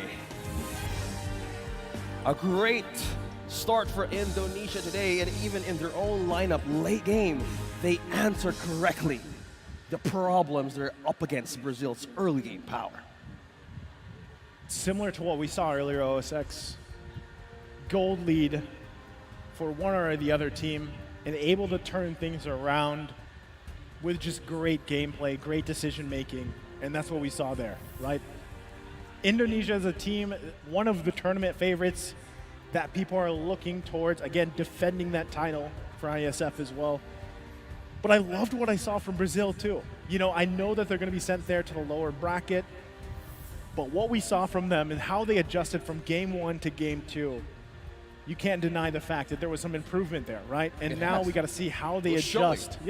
How they adjust tomorrow ahead of them. But right now, again, Indonesia just executing very well, even when they're down, is something that the best teams in the world do. And so they've done it here in the series. They 2-0'd, they sweep it, and it was solid gameplay, all around, but especially for Indonesia. It's about answering or even finishing the game for Brazil. That was the composition they were trying to bounce back for from game number 2. We're looking at a promise from even in their own lineup. You have the sustain, you have a great way to counter, you have ways to even answer each of the CCs, but it's just about having the right angle for having the perfect setup. You're up against Atlas, you're up against a Valentina as well, who can have a counter for your ultimate setup, so who would you go for? But looking at the screens right now, this is the spirit of sportsmanship of Team Brazil as well as Indonesia after winning this match. Again, this team from Brazil, a lot of experience here. Very decorated players as well. And like I said, there's been improvements globally for all these teams, even competing here in IESF, WEC. And you see it, across the board. And at the same time, like you were mentioning, especially with Indonesia, it takes a certain type of strategy and execution to really topple giants like this, right? I know, later on we're going to see even the Philippines play later in the next series, but these are the teams that you really look for to learn from, and that's what happened here with Brazil. This MVP for the game is Sakin on this Melissa. And we were talking about it when it was locked in, OSX. We wanted to see a better performance from Melissa, right? Yeah. Because earlier today, didn't turn out so well. So No. this one, great job here from Sakin. Yeah, completely giving this hero a bit of an advantage for the power picks that we might see from the days to come. Yep. In the playoffs, 307 on this Melissa, they inspire even being present. So with all the items he built, it's just completely a great way of having, as you said, a vacation in the gold lane. Does that answer your thing? For that, having a good marksman or a good laning stage from early to mid, and just the threat of Melissa having a great composition around it. Not only that, but you saw the damage, right? You see the damage from mid there. Basic but still, attacks. just through the basic attacks, and like you were mentioning, the Inspire. That's typically what we see from Melissas at the highest level, but at the same time, it always takes a certain amount of effort to get there, right? Like, that's what I'm saying earlier. We saw Melissa just completely shut down. So, again, great performance here from Sakin. His team really allows him, and this could be said for any gold laners for any teams, really. It's usually the teams that just allow their gold laners to really shine, and that's why it's so important to allow them to have as easy of an early game as possible. And that's why you see so many teams focus on the gold lanes early on, right? So, great job there. Once again, let's throw it over to our Breakfast Club member, Waxen, together with Indonesia, right on stage for their winning interview. Thank you so much, OSX and Nice. So I'm joined here by none other than the defending champions of the title, Team Indonesia. Give them a round of applause. Congratulations, great performance, and you are now one step closer to retaining your title. How do you feel? Good. Very nice. Top 6. You will now have to wait for your opponents tomorrow. Who would you like to face in tomorrow's matchup between the two upcoming teams? There, Philippines. Oh. Fighting words coming from Indonesia. How has the tournament been so far, and have you been enjoying your time here in Yash for the World Esports Championships? What? Are you having a good time? Yes, I think we have good time. Amazing. Well, if you have any final words or things you'd like to tell to your fans, the camera right there, and you can say whatever you want. Indonesia.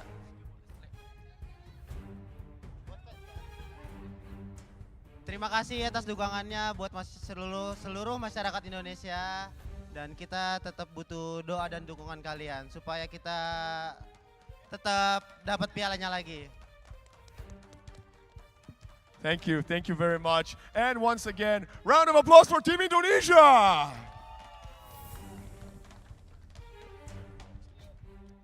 They will be advancing on to tomorrow's uppers bracket semifinals. But for us, we will now be going on a short break, but we will return with the 4th and final best of 3 series of the day.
What makes us think that your company should invest in Yash? Here are the most important reasons, summed up in just 5 minutes. First, who are we? We are Yash, the most important Romanian city on the eastern border of the European Union. You see, from the start, this geographical position gives us a strategic advantage in our economic relations with Asian and Russian markets. Investors will find it easy to come here, since our airport is only 8 kilometers away from the city center and offers direct flights to many places across Europe. What can Yash offer to your business? The answer is quite simple. Highly qualified human resources, a well-developed business infrastructure, renowned commercial partners and good access to local, regional and international markets. Yes, Yash is the cultural capital of Romania, another reason for us to be proud of the city's monuments and distinctive architecture. Yet, more than that, Yash is also a center of excellence in education. We have here the oldest university in the country, Alexandru Ioan, as well as top departments and faculties grouped in Technical University, University of Medicine and Pharmacy, University of Agricultural Sciences and Veterinary Medicine or University of the Arts. The over 60,000 well-trained students who get their graduate degrees each year in Yash are a highly valuable professional resource for our city.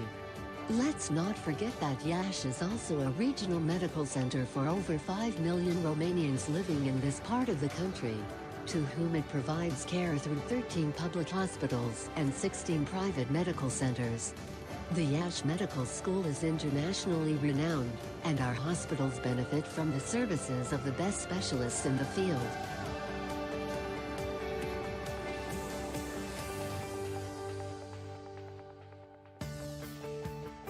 At the same time, the Yash municipality has invested heavily in rehabilitating the infrastructure, modernizing the local administration, and supporting the business environment.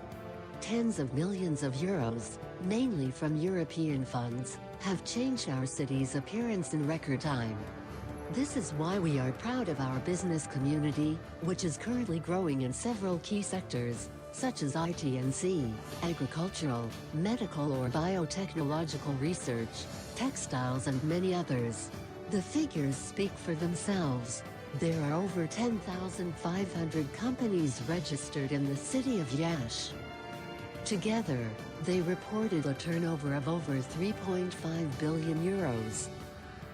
Industry giants, like Amazon, Oracle, Condund, Continental, Pentalog, and a host of others, have already opened branches in Yash, showing that the business environment here is thriving. And these figures are constantly rising. During the last 2 years, the number of people employed in the IT&C and outsourcing sector tripled, reaching over 20,000 people, who work in a total area of over 250,000 square meters of offices in new, modern buildings. A good example in this respect is the Palace Complex, a city in the heart of the city, which boasts new, spacious and modern office rooms, with many leisure and fun areas. What are our plans for the future?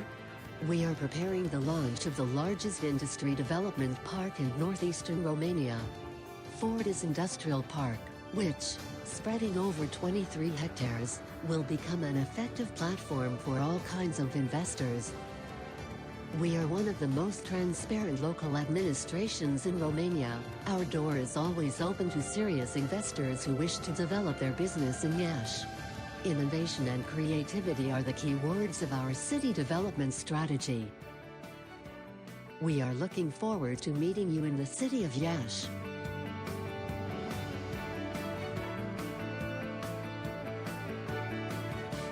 Come here and get to know us better.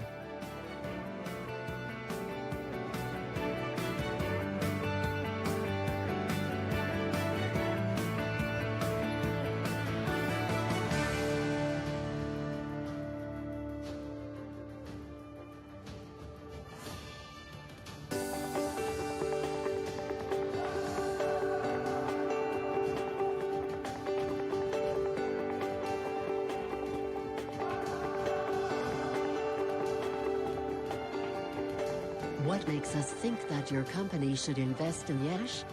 Here are the most important reasons, summed up in just 5 minutes. First, who are we? We are Yash, the most important Romanian city on the eastern border of the European Union. You see, from the start, this geographical position gives us a strategic advantage in our economic relations with Asian and Russian markets. Investors will find it easy to come here, since our airport is only 8 kilometers away from the city center and offers direct flights to many places across Europe. What can Yash offer to your business? The answer is quite simple. Highly qualified human resources, a well-developed business infrastructure, renowned commercial partners and good access to local, regional and international markets. Yes, Yash is the cultural capital of Romania, another reason for us to be proud of the city's monuments and distinctive architecture. Yet, more than that, Yash is also a center of excellence in education. We have here the oldest university in the country, Alexandru Ioan, as well as top departments and faculties grouped in Technical University, University of Medicine and Pharmacy, University of Agricultural Sciences and Veterinary Medicine or University of the Arts. The over 60,000 well-trained students who get their graduate degrees each year in Yash are a highly valuable professional resource for our city. Let's not forget that Yash is also a regional medical center for over 5 million Romanians living in this part of the country, to whom it provides care through 13 public hospitals and 16 private medical centers. The Yash Medical School is internationally renowned, and our hospitals benefit from the services of the best specialists in the field.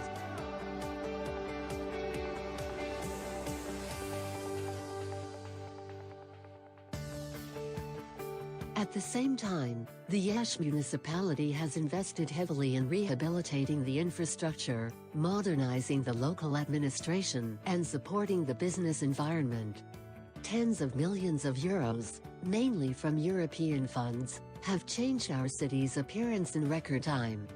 This is why we are proud of our business community, which is currently growing in several key sectors, such as IT&C, agricultural, medical or biotechnological research, textiles and many others.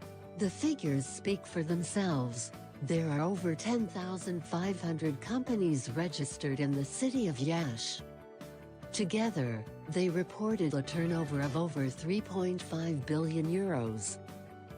Industry giants, like Amazon, Oracle, Condant, Continental, Pentalog, and a host of others, have already opened branches in Yash, showing that the business environment here is thriving. And these figures are constantly rising. During the last 2 years, the number of people employed in the IT&C and outsourcing sector tripled, reaching over 20,000 people, who work in a total area of over 250,000 square meters of offices in new, modern buildings. A good example in this respect is the Palace Complex, a city in the heart of the city, which boasts new, spacious and modern office rooms, with many leisure and fun areas. What are our plans for the future? We are preparing the launch of the largest industry development park in northeastern Romania, Fortis Industrial Park, which, spreading over 23 hectares, will become an effective platform for all kinds of investors. We are one of the most transparent local administrations in Romania. Our door is always open to serious investors who wish to develop their business in Yash. Innovation and creativity are the key words of our city development strategy. We are looking forward to meeting you in the city of Yash.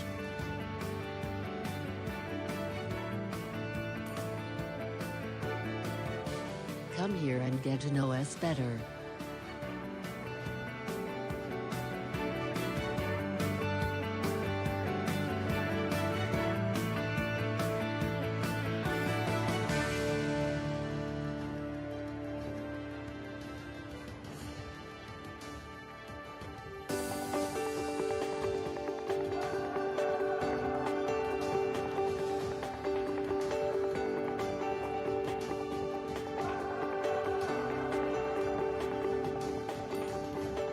What makes us think that your company should invest in Yash? Here are the most important reasons, summed up in just 5 minutes. First, who are we? We are Yash, the most important Romanian city on the eastern border of the European Union. You see, from the start, this geographical position gives us a strategic advantage in our economic relations with Asian and Russian markets. Investors will find it easy to come here, since our airport is only 8 kilometers away from the city center and offers direct flights to many places across Europe. What can Yash offer to your business? The answer is quite simple. Highly qualified human resources, a well-developed business infrastructure, renowned commercial partners and good access to local, regional and international markets. Yes, Yash is the cultural capital of Romania, another reason for us to be proud of the city's monuments and distinctive architecture. Yet, more than that, Yash is also a center of excellence in education. We have here the oldest university in the country, Alexandru Ioan, as well as top departments and faculties grouped in Technical University, University of Medicine and Pharmacy, University of Agricultural Sciences and Veterinary Medicine or University of the Arts. The over 60,000 well-trained students who get their graduate degrees each year in Yash are a highly valuable professional resource for our city. Let's not forget that Yash is also a regional medical center for over 5 million Romanians living in this part of the country, to whom it provides care through 13 public hospitals and 16 private medical centers. The Yash Medical School is internationally renowned, and our hospitals benefit from the services of the best specialists in the field.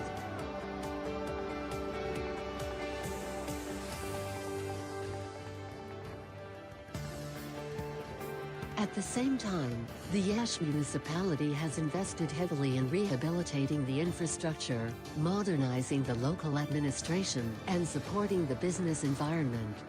Tens of millions of euros, mainly from European funds, have changed our city's appearance in record time.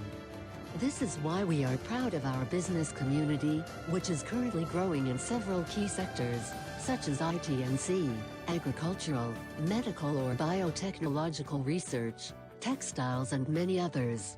The figures speak for themselves. There are over 10,500 companies registered in the city of Yash. Together, they reported a turnover of over 3.5 billion euros.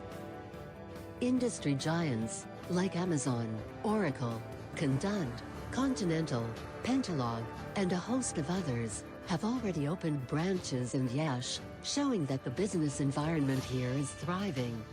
And these figures are constantly rising. During the last 2 years, the number of people employed in the IT&C and outsourcing sector tripled, reaching over 20,000 people, who work in a total area of over 250,000 square meters of offices in new, modern buildings. A good example in this respect is the Palace Complex, a city in the heart of the city, which boasts new, spacious and modern office rooms, with many leisure and fun areas. What are our plans for the future? We are preparing the launch of the largest industry development park in northeastern Romania, Fortis Industrial Park, which, spreading over 23 hectares, will become an effective platform for all kinds of investors.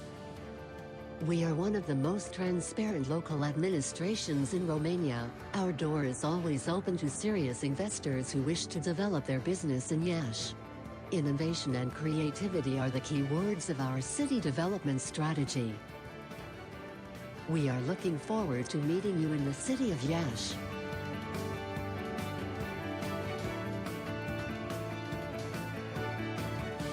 Come here and get to know us better.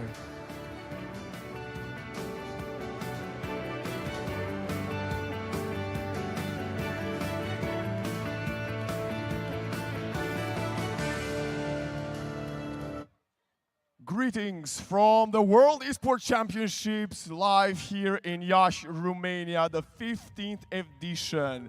We have had 3 phenomenal MLBB best of threes of this playoff. 3 of the teams have fallen down in the lower bracket, but we have one more in store for you. Who will crack that top 6 or who will face elimination tomorrow? First, making their way to the stage, one of the favorites, undefeated in the group stage. Make some noise for Philippines!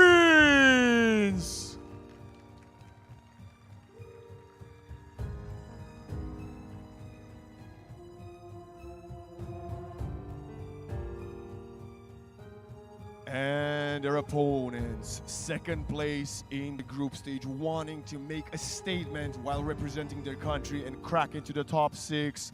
Yash, Romania, everybody at home, make some noise for the UAE!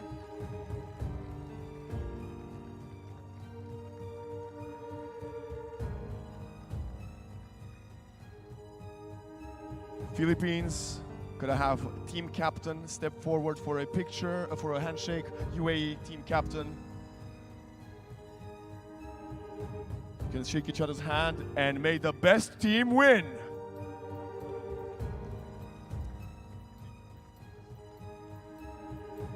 As the teams can now slowly start making their way towards the booths, we will patiently await for this phenomenal battle, the main event of the first MLBB playoff day. But to break down the upcoming action, we will have to give a warm welcome, and once again, let's hear it for the extraordinary duo of OSX and Naisu. Thank you so much, Waxon. Amazing job on stage there, introducing the teams. We love to have you here joining us for MLBB. And yes, it's me, Naisu, with OSX to bring you the last series of day number 1 for MLBB playoffs. And it's with Philippines and UAE. And, you know, so far from what we've seen, OSX, what are you expecting from this series here? Well, straight up best of 3. Well, 3 games right away. Hopefully. Hopefully. They've met in the Asian Oceanic qualifiers. We have on screens the lineup of Team Philippines Cebol, PHI Recutiano, PHI Saison, PHI Cannon, PHI Arcangel, and PHI Unigo. Tongue twisters. Yep. You know, for a lot of people out there, but amazing lineup. Returned. They have returned. We saw them in the Asian Championships, right? And how they performed there. If it's anything like that, this might be, in a way, some people might be saying smooth sailing, and some people might be saying that these other teams now have caught up, at least gained ground against the Philippines. And I think it's true, right? As so far from what we've seen, a lot of teams have improved, and I think now, if you're looking at it, the Philippines will have their work cut out for them if they can get through, of course, through day number 1 first. Yep. Right? Now, in a little bit, we'll be looking at that roster for UAE here. Familiar faces as well, right? We have Ruiz, Jed, Travis, Drago, and 7M Dan. And these guys, you know, we had the opportunity to talk to some of them over back in Riyadh, right? Yeah. And amazing. we know that. Yeah, amazing meeting them right there in the Middle East. Yeah, and they are, if I remember right, there's like 2 or 3 brothers here. Yeah. Like the whole family also. We did learn that even the family plays MLBB. But the other ones are just too young to join the team, right? So not yet, though. Not yet. They're not there yet. But you have to consider the fact that they've got the secret. It's the brother synergy, right? At least for 2 of them. Yeah. A family playing Mobile Legends together. That's even a dream come true for me if that happens. But wow, UAE, we're seeing them back again, right here on the last series of the playoff stage and day number 1. A lot of things actually happened. From the first series to the third, power picks, meta picks, or even off-meta picks are just showing.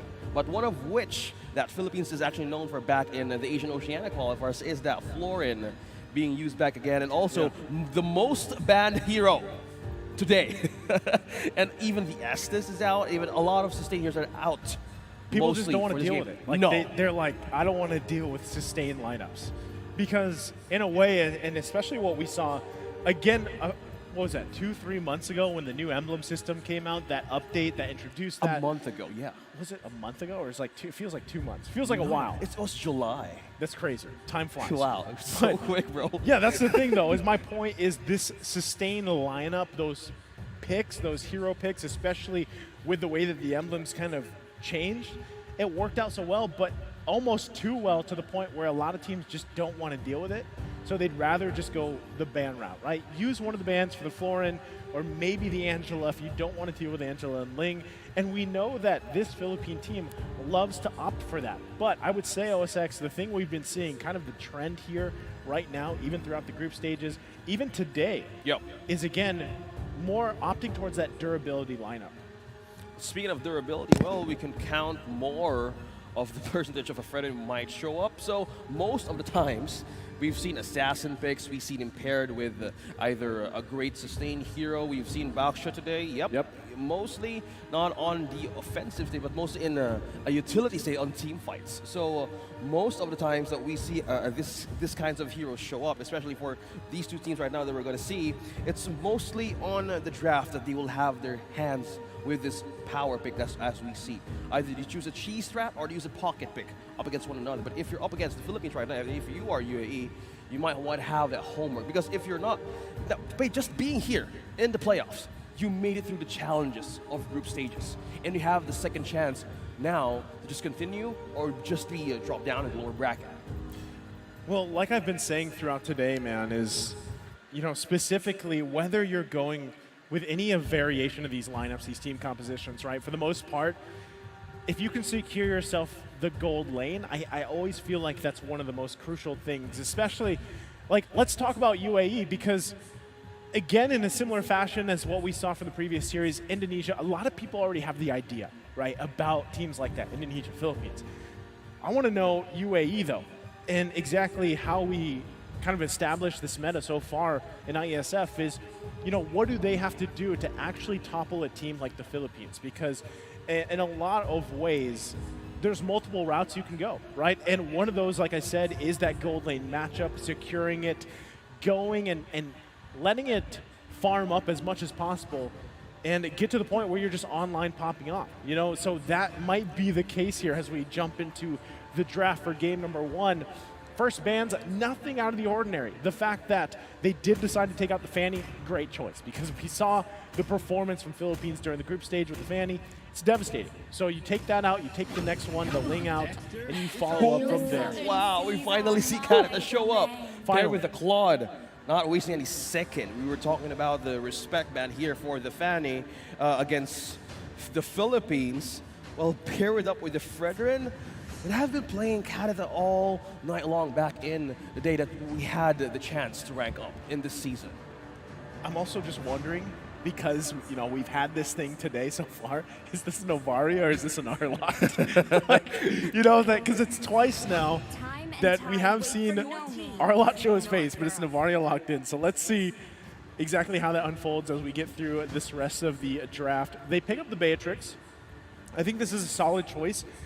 Beatrix is kind of, in terms of picks, she's kind of fallen off a little bit, but I still think she's very appropriate for any situation. When I was talking about the gold lane, the great thing about Beatrix is you can play her in a couple different ways, right? And for the most part, you have a gun for every situation that works out for you, and you just have to survive the onslaught of what's across from you, which is Kadita, for the most part. Those pick-off situations are going to be crucial if the Philippines is able to build up the momentum from that. Yeah, speaking of momentum, now they take out the Martis rather, and also Terizla. A lot of heroes present right now for a Fredrin. Also, in the side of Team Philippines, they don't have a tank yet, but this could either be a Rome Kadita for this, either a mid Kadita. Oh, well, we have seen the Philippines play mid-Fredrin. Yeah, in the hands of Arcangel, yeah. We've seen him back in the Riyadh, so now there's a lot of options in the table, and also the Baksha. The Baksha here also, eyeing on this hero specifically. Back in the series of the day, a great way to utilize those Tortoise Puissants in team fights paired with the Eve, but without the threat of the RWM being present with the Prio ban of the Philippines. Well, this is a great way for them to actually seal some good team fights without being, again, deteriorated down with their own HP. Okay, so as we wait for the second phase to commence here, already locked in, like I said, the Fredrin, we don't necessarily know just yet where it's going. But Kadita as well, like you mentioned, roam or mid. We'll see. Bowman. Wow. Okay. Not a pick we typically see right now in the current meta, but still a solid choice. You know, I feel like statistically, he doesn't have a huge pick rate, but he still serves the same purpose, right? You're just spending a majority of your time in the jungle, and in a way, you kind of have like a version of Appraiser's Wrath yourself, right? So. Yeah. You're looking to answer this Fredrin here that way, whittle people spinning down, spin to win, and get those kills. Yeah, speaking of getting those skills also, with this, we might get a chance to see where this Kadita might even be placed, either what lane will be the choice of Philippines, because with the Balmond now being present in the threat of the jungle, you might want to have that extra defense up front. You don't want that. Yeah, speaking of which, yeah, we have the Franco back again. Whoa, one of the favorite, again, of Team Philippines is back in the qualifiers is also the glue. Yeah, glue, solid choice. Now we know. Right, now we know where things are going. Fredrin's in the jungle. Kadita's going to be in the mid lane. We've got the roam for the Franco, who has been, honestly, Franco's been really devastating in any teams that decide to play him, especially if they go with that focusing mark emblem. Works out really well, helps with the burst potential on top of it. So still, let's see what the answer here is from UAE, what they want to round this out with. I'm still assuming that, you know, we're gonna find out exactly what the mid lane choice is here. But some stuff is left on the table, and mainly you want to be able to play around the burst potential from the Philippines just with this lineup, and you're going to have to dodge a lot of hooks for the majority of this early game. Ooh. Okay. And there we go. We were just talking about it before we entered the series. Florin finally picked up. Okay, there's a lot of CC in the Philippines right now for their own composition. So depending on the ultimate of this Florin, we still don't know if this is again an Arlot or a Novaria. Yeah, right? we'll find out. Yeah. So we might find out anytime soon. But the Florin choice though? Oh.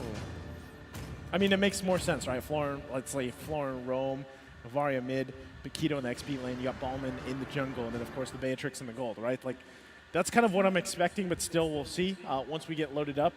Now, in terms of the Florin pick, this is what we were talking about leading into this. I think that sustainability, it might have been something that they picked up back in Riyadh, right? Like, let's go with that. We saw Philippines utilize that. We saw other teams utilize that. Why don't we perfect that strategy? So it was a Novaria. So it's, every time you see an Arlot, it's a Novaria. Well, then what happens when Arlot is actually picked? Is it Novaria's? I don't know what will Arlot feel at this point. Well, I'm surprised, honestly, it hasn't been picked up more, right? Arlot, for a time, was literally like in the upper echelon of Fredrin's stats. Well, one change, though, he was actually nerfed. Yeah, I know he was nerfed. The ultimate, you know when will the final flash will happen. So maybe that's one thing. But it was a different time back then in the qualifier. So now maybe they're eyeing more of the surprise factor that they can do with a different EXP lane. Well, Bauman and a Paquito, you have more damage. You have more true damage than Spell Vamp. So one more to sustain up against a Fredrin, well, that's one way to answer the composition of Philippines right now. Not only that, but now that you have the sustain, you have quite a bit of damage too, like you were talking about. But just the blooms as well. We've seen how crazy those heals can come from the Floridan, especially with the emblems and everything. So, you know, with that, I would say you're kind of playing with a double-edged sword, though, if you're UAE here, because remember, Florin was utilized by the Philippines back then, and obviously they know how to play around that. They're going to try their best to counter some of that early sustain advantage that is present with the Florin pick. So that's something. Now, on the other side, if you're UAE, man, if you can get the lead going for you early on, that's great. But you still also cover your base for the mid to late game because, again, what we've seen from Novaria specifically is how much poke potential she has, right? And as the game goes on further, those astral recalls really start to hurt. The vision is there, obviously, as well. And then you're just hoping that you're able to follow up. Paquito is someone, too, that you've talked about extensively, OSX, for any of these lanes that he's parked in. But even from the previous series, we saw how Black played that Paquito and how he had more gold than his entire team, right? So that could also be a crucial pinpoint here for UAE if they want to take this game one. You have knock-up, you have burst, You have a way to evade a lot of team fights if you are a Paquito. Now being utilized in Yash statistics now, and when looking at the hero pools being, well, picked from red and blue side, I think a Paquito is just a good way to go if you're up against a team who's tanky early game, and it's kind of, you have a way of sustaining that with your own true damage. So by just looking at this, you have in the side of the Philippines, you have a Franco, you have a Navarro, and you have a Kadita rather. Just imagine the burst there. You have the burst, you have the catch, and you just serve it up quickly. I think that's all you have to do.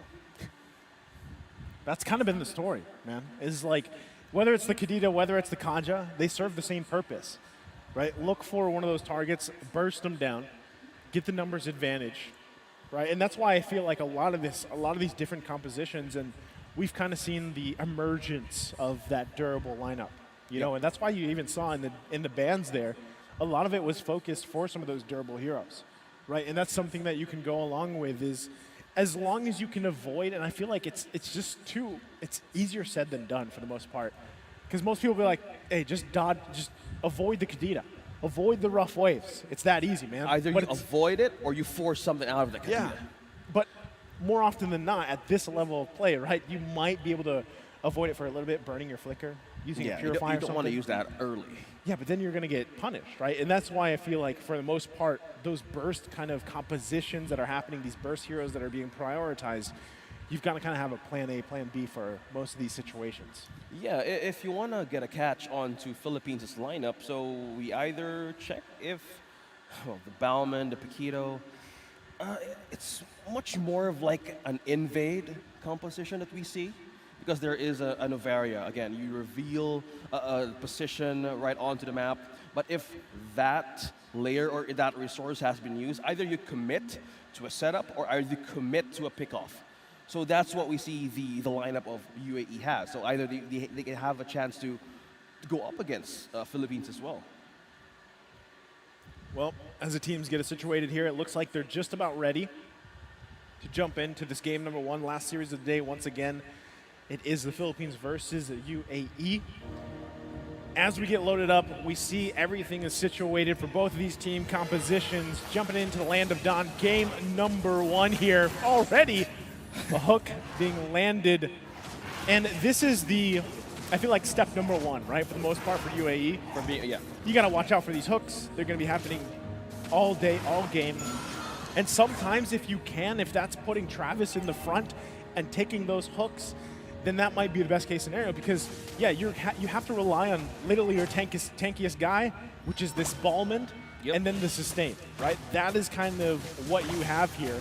Whereas on the flip side, Philippines has quite a few tanky heroes, right? They got the Fredrin, they got the Franco, they've got Glue as well. Yeah, speaking of which, now by just having the vision from where is Travis coming from right now, so we're going for a pause once again. And just by speculating onto the early game, we have 2 quantum charges present for Buez, for the Beatrix, and also for Jed. So this gives them an amount of time to sustain with the basic kits to regen some HP.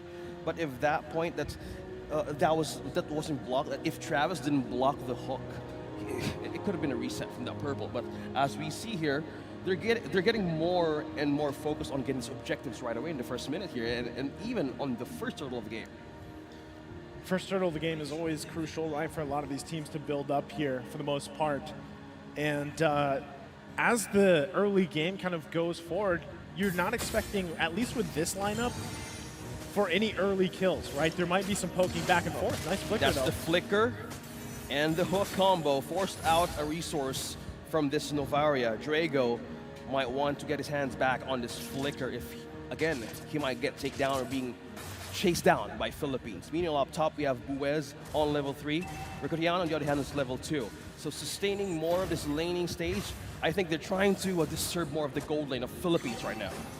Well, right now, no one going down this early on is a great start, at least for UAE. Keep things in mind, right? For the most part, they have to be able to farm up. That's going to be really reliant on Buez, especially with the Beatrix. Novaria needs time to scale up really well here. And if anyone, Jed will be a source of that early damage potential, right? The burst potential from Paquito early on is a threat.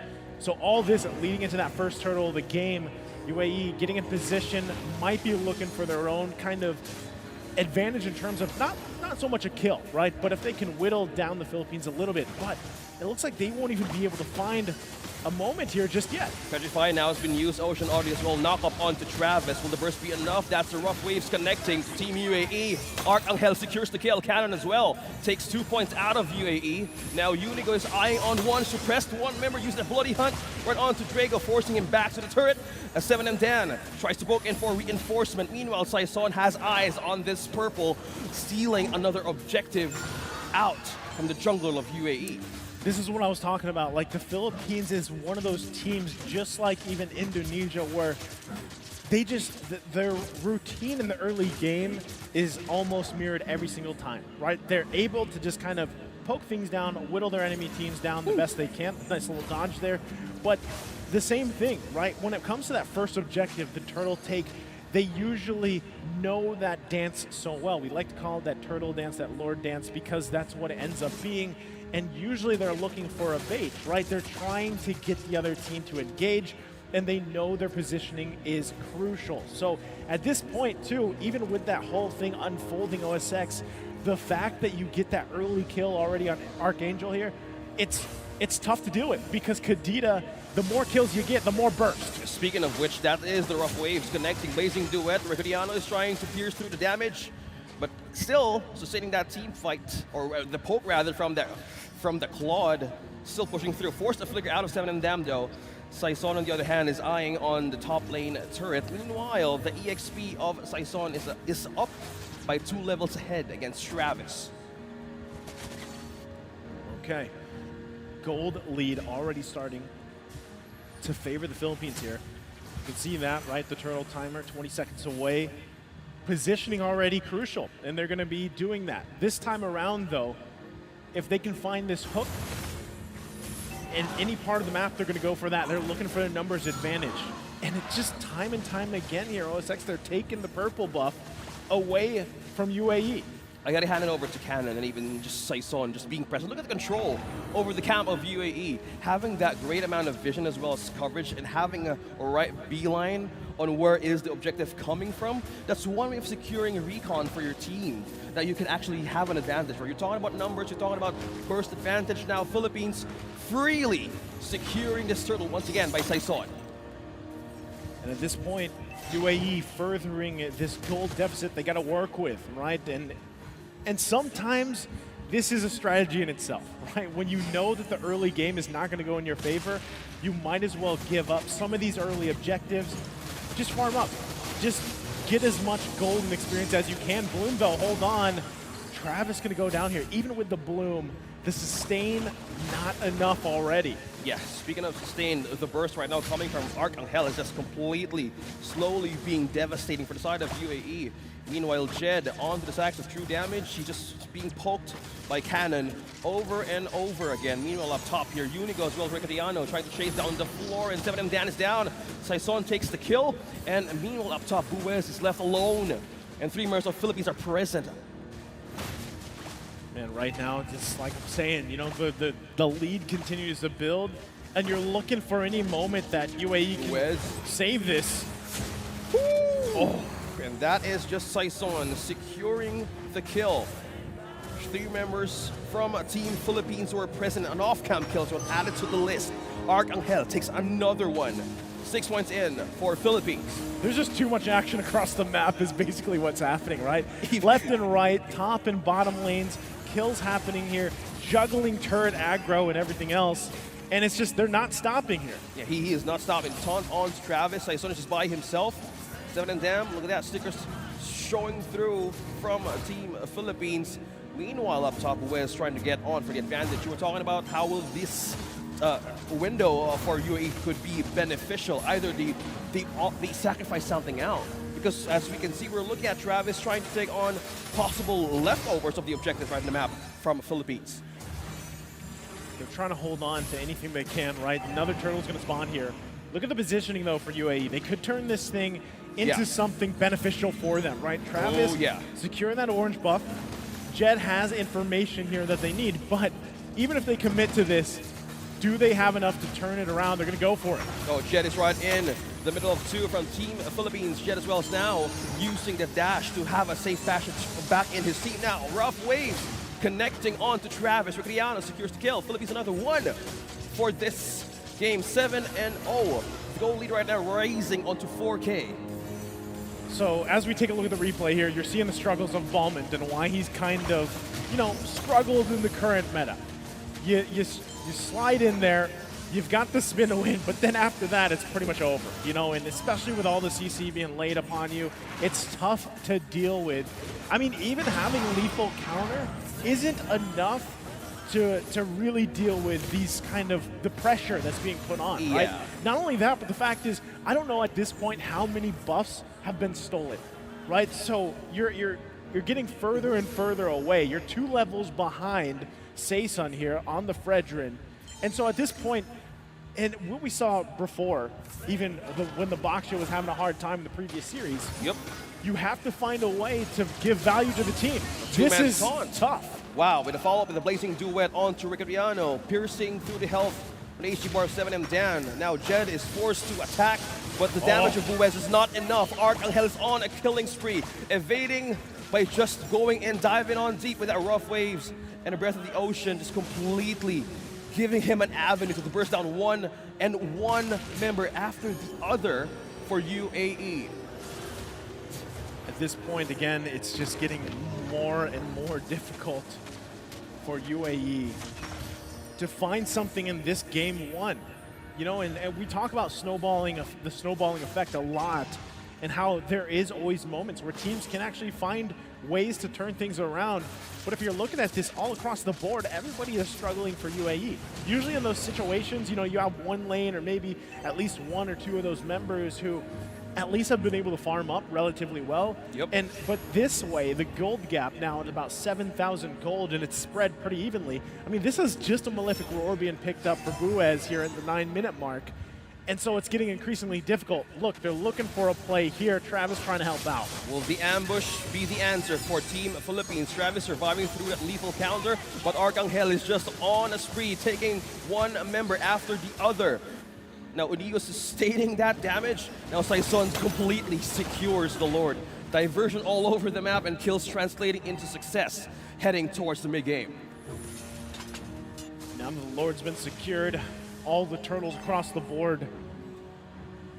This defense will be tough, just out of the fact that they're outscaled. I mean, at this point, right, it's getting even worse at the 10-minute mark.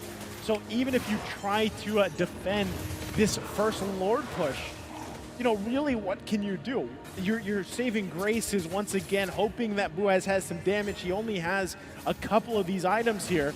Just picking up the Malefic Roar recently, and look at this, they're just gonna go for it. Yeah, speaking of pick up, now he's being taunted. Travis now trying to fall back in the defense of his own turret.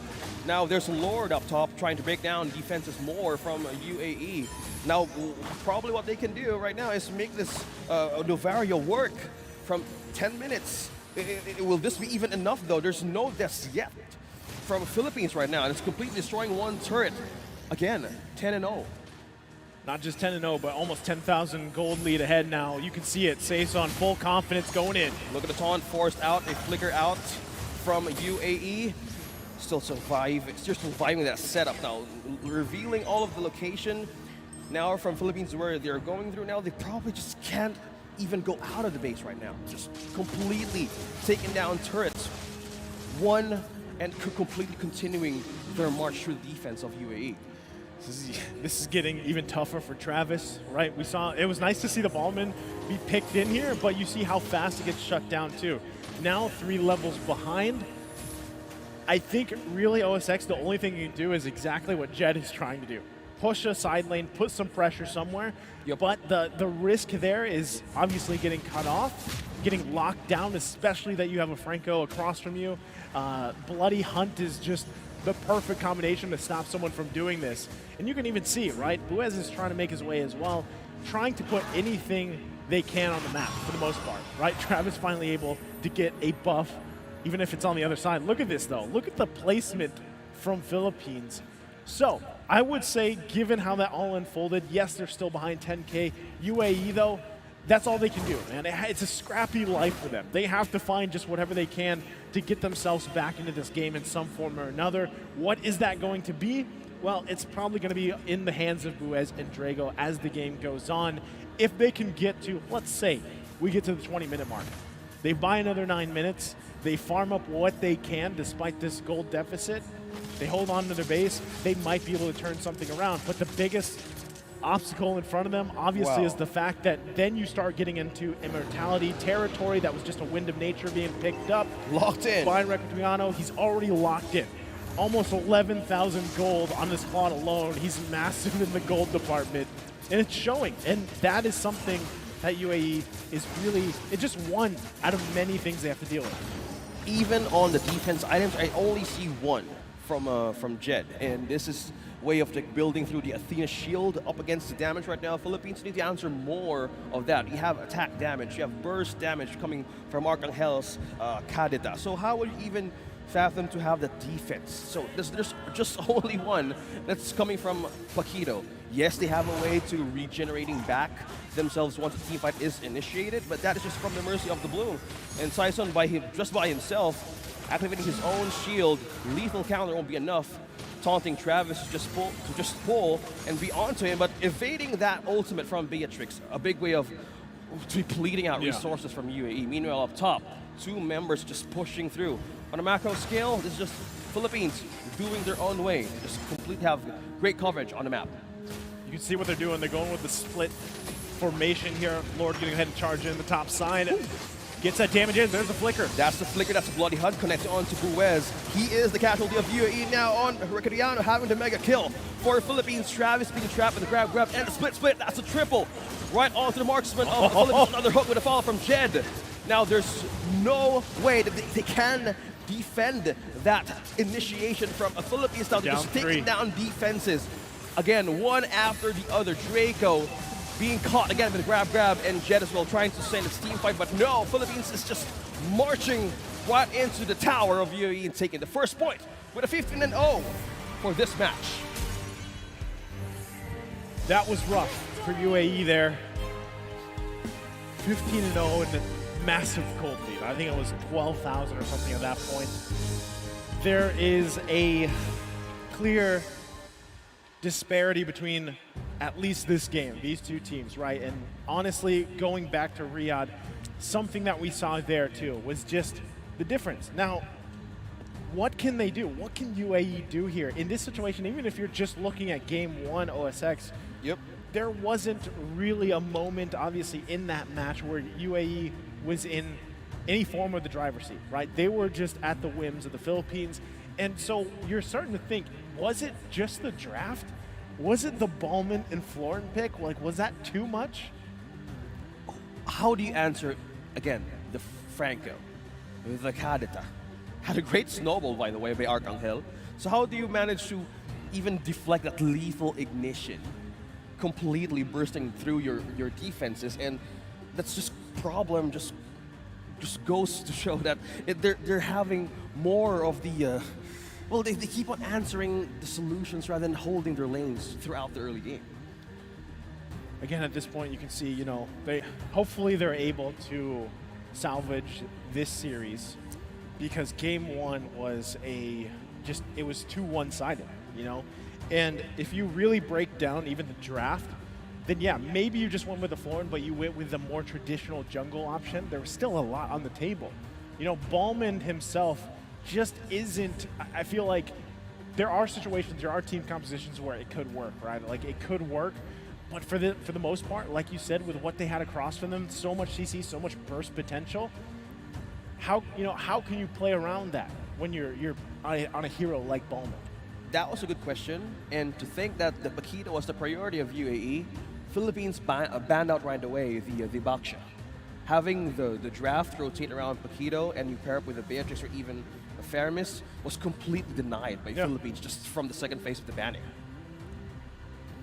That's why, again, I think it's just this one, like this game one here, not even down to just how the game unfolded at the macro and micro level, but even the draft. I think it was a little bit too much you know, to take the moment, to take the floor in there. The other picks should have worked great, but unfortunately this one was a little bit too much not in your favor for the draft, right? Whereas what we saw across the board was something that we've seen similar from the Philippines before. So we'll see who the MVP here was for game number 1 again from the Philippines. A massive win here. Requitiano on this Claude, 8-0-4. Just, again, similar situation. We're seeing so many MVPs, gold laners, and it's usually the case, right? They're just able to farm up, get to the point where they need to be, and they just unleash at that point. So this is kind of the trend we're going to, OSX, where, like we've seen in the past, gold lane is so important, but really, can you execute it? That's what's happening with a lot of these teams that are winning games like this. And to think that he had his endless battle in Golden Staff right away in just completely 8 minutes or even 7, lesser time for the Claude to even pop up and give so much damage. With that point, well, looking at he has the sprint, he has the quantum charge. This Claude could even go in for a marathon for straight 2 days. But just being in the front line or even the back line of UAE, so that's one problem to address, and the BMI as well. So how do you even catch that? With a Florin, yes, you can just go in extended team fights, but not really catch one from the lineup of Philippines. I think, you know, they're going to get a chance here to kind of reset before they get ready for that game number 2, because they clearly need it. And the fact that also when we do get to game number 2, you know, they will be most likely the switching sides, so maybe they'll come up with a different priority for them to take onto the series. But still, you know, there's so many things that you really have to consider for UAE here. And now as we wait for the next game, and we're heading for a short break. Don't go anywhere, we'll be right back.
One for the playoffs for MLBB at the IESF WEC 2023. Again, I'm Nice, joined here with OSX on the desk, and it is the Philippines versus UAE to round out this day number one. A dominating start for Philippines, having a 15-0 up against UAE for their first match of the day. Now we're on the last series. How will they come back from this? We're talking about the power picks right onto the draft in game number one. Now we're seeing more of the draft that could be changed from now on from UAE. We were questioning the Balmain, we were questioning the Florin, but a lot of options were in the table for UAE to take. And with that, it was just a dominating start for the Philippines for their playoffs day. Yeah, again, I think, hopefully that 10-minute break was enough here for UAE to kind of recalibrate, right? Reset, recalibrate, because game number one was very tough. That's an understatement for them.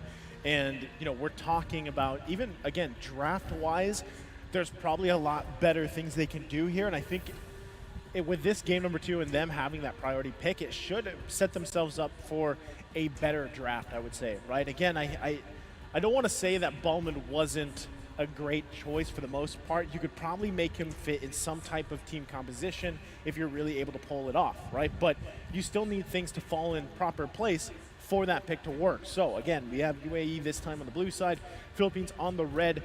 Bans already coming out, not too different from the previous bans. Now we're really up to the question, what do they want to prioritize, right? Do they actually decide to take Fredrin first pick? Or maybe Valentina? Valentina as well. Go ahead and secure yourself that. This is really where, again, I feel like they have to reset and come up with a game plan to take them to a game three.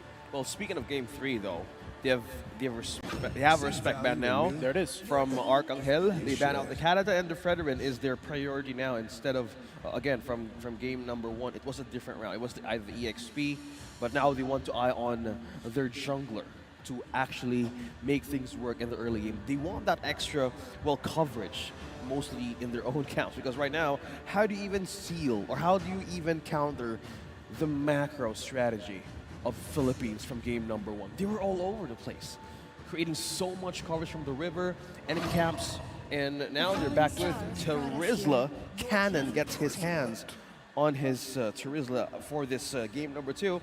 And that's Novaria, right? That's Novaria. By the way, that's Novaria. That'll probably get fixed tomorrow, but yeah, I'm pretty sure that was Novaria again, locked in. Every time we see Arlot's frame pop up, that's pretty much Novaria, at least for today, right? Maybe that changes tomorrow. But still, one of those heroes, solid choices all around, providing you the vision that you need, the poke that you need as well. And then Terizla, just a top priority pick for a lot of teams because of just not even the penalty zone, man. It's just like how tanky he can be, how much of a obstacle he can be for a lot of teams to deal with. Yeah, so lifesteal, spell vamp, just not being touched in the XP lane. It's a great way to have, this is my time to just completely farm through the waves. And you have the Valentina, good eye though, but they've taken the use wrong for this. Okay, so they have a way to steal something out of the Novaria and for the Terizla. But they didn't prioritize this time around for their marksman compared to game number one. It might be better that way, OSX, for the most part, because, again, as we talked about how games unfold, lane, especially lane priority and everything else, a lot of this, these first picks, these priority picks, you want to be able to secure yourself the best gold lane experience as possible. And if that means holding on to that gold pick, lane experience. Yeah, the gold laners out there will understand, right? Yeah. Now, in that case, it's like, well, we can hold on to that pick, right? We trade it, though. You give up that Brody, and now most likely what we can kind of expect from the Philippines, if they want to do this, is take out a couple, if not one, of the marksman picks, forcing one of the not so popular picks over here for UAE. If that ends up happening, then you really have to pay attention to that lane. Like what we saw from previous series where they have a not so mobile gold lane pick, right? And they get crashed down on constantly. That spells disaster for a lot of teams here. Well, with the Fredrin being present for UAE, they could might as well pick the Beatrix for this one. Yeah. But a good ban though for the Atlas. You don't want their Brody to be caught in in the ultimate of this hero, and as well as the Terizla. So if we're talking about gold lane, well, the gold lane experience, as you say, well, either the Beatrix is open, the carry is open, but also respecting out from Unigo's Franco, they're eyeing more on having a great advantage in their team fights. They're not getting picked off, even on the early game. Good ban here from UAE. We'll see what their second one for the second phase is going to be. Franco has been a thorn for a lot of teams out here. Interesting that Philippines decides to take out the Valir. I guess it is a great answer for the Terizla for the most part, right? If you're especially able to land a lot of those fireballs, get the stun off for the most part. But even what we saw previously, right? Valir did not perform very well, at least today, in day one. You know, it didn't work out. So Philippines still doesn't want to play against that, though, knowing that they have a Terizla. And they might even have another option up their sleeve for those last two picks. Yeah, a good ban, though. They don't want that all penalty zone being wasted as they initiate. And as they ban out the Baksha, okay, something tells me that they don't also want to have the depletion right on their HPs if the Tourist Response is mostly used in team fights. So eyeing onto their setups up against Philippines, this is a good ban from UAE. Now they might want to secure their marksman as well. Beatrix open, paired with a Frederick or either a Claude, actually. It's open for UAE. I'm trying to think, too, of what they want to throw in the gold lane here, but it might just be a Beatrix because, you know, it's Buez, and it might just be the best route to go would be Comfort. You know, we've seen him play the Beatrix so many times, even previously in his other matches, so they might go that route. They might even go with something with a little more mobility, but we'll find out because Philippines is also going to go ahead and lock themselves into Martiz. We've seen this combination so much too. You know, Martiz paired with the Terizla. You have that. Not only that, but, you know, like I said, Novaria here, who is showing for this Arlot pick, but it is Novaria. The fact that you can... Too much bite. Yeah, the fact that you can lay down vision, allowing yourself to find the perfect way to get the penalty zone off of the multiple members here is crucial. But not only that, but when you pair it up with a Martiz, who's able to just kind of maneuver in and out, you know, bob and weave, if you will, and be tanky, in a way, quite tanky himself in like this elusive manner, it works out really well. So the answer for UAE, the last two picks, here's someone who has been popping up quite frequently, at least today, Melissa, paired with Angela. So hero that's been constantly banned out now finally gets picked up for UAE. Yeah, we kind of missed that part. The Angela and the Fredrin. Yeah, it's a perfect combo from the camps and taking all of the objective, just being or sustaining up against a Martiz. It's a good way to go. But the Melissa as well, it's a good answer from the Terizla. And also, wow, we see Farsa. Yeah, one of my favorite heroes here to show. Finally, I saw Atlas, I saw Farsa. So this is actually an Arlot? This is throwing me off, man. You think so? I think this is finally an Arlen. No, I'm joking. It's definitely a Novaria because it's probably Novaria Rome, right? So I want to throw you off too. I know it's been a long day, but you know that's what we're seeing, right? A lot of we're seeing things. Arlet popping up, but it's Novaria once we get in the game, and so yeah, we were talking about this earlier. Novaria Rome, right? She actually works really well in that role, and then you pair it up with a burst mid mage like this Farsa, works out great. So. Once again, we'll see if they're able to make it work. UAE, in a way, though, locking in the Angela. How do we feel about it? It's good. With the Frederick, it's paired so good. In game number one, they were shut down most of the times early game. With the Farsa present, a lot of things could be bursted out, even drained from the resources of UAE. So if you might want to either use it against UAE or use it against Philippines.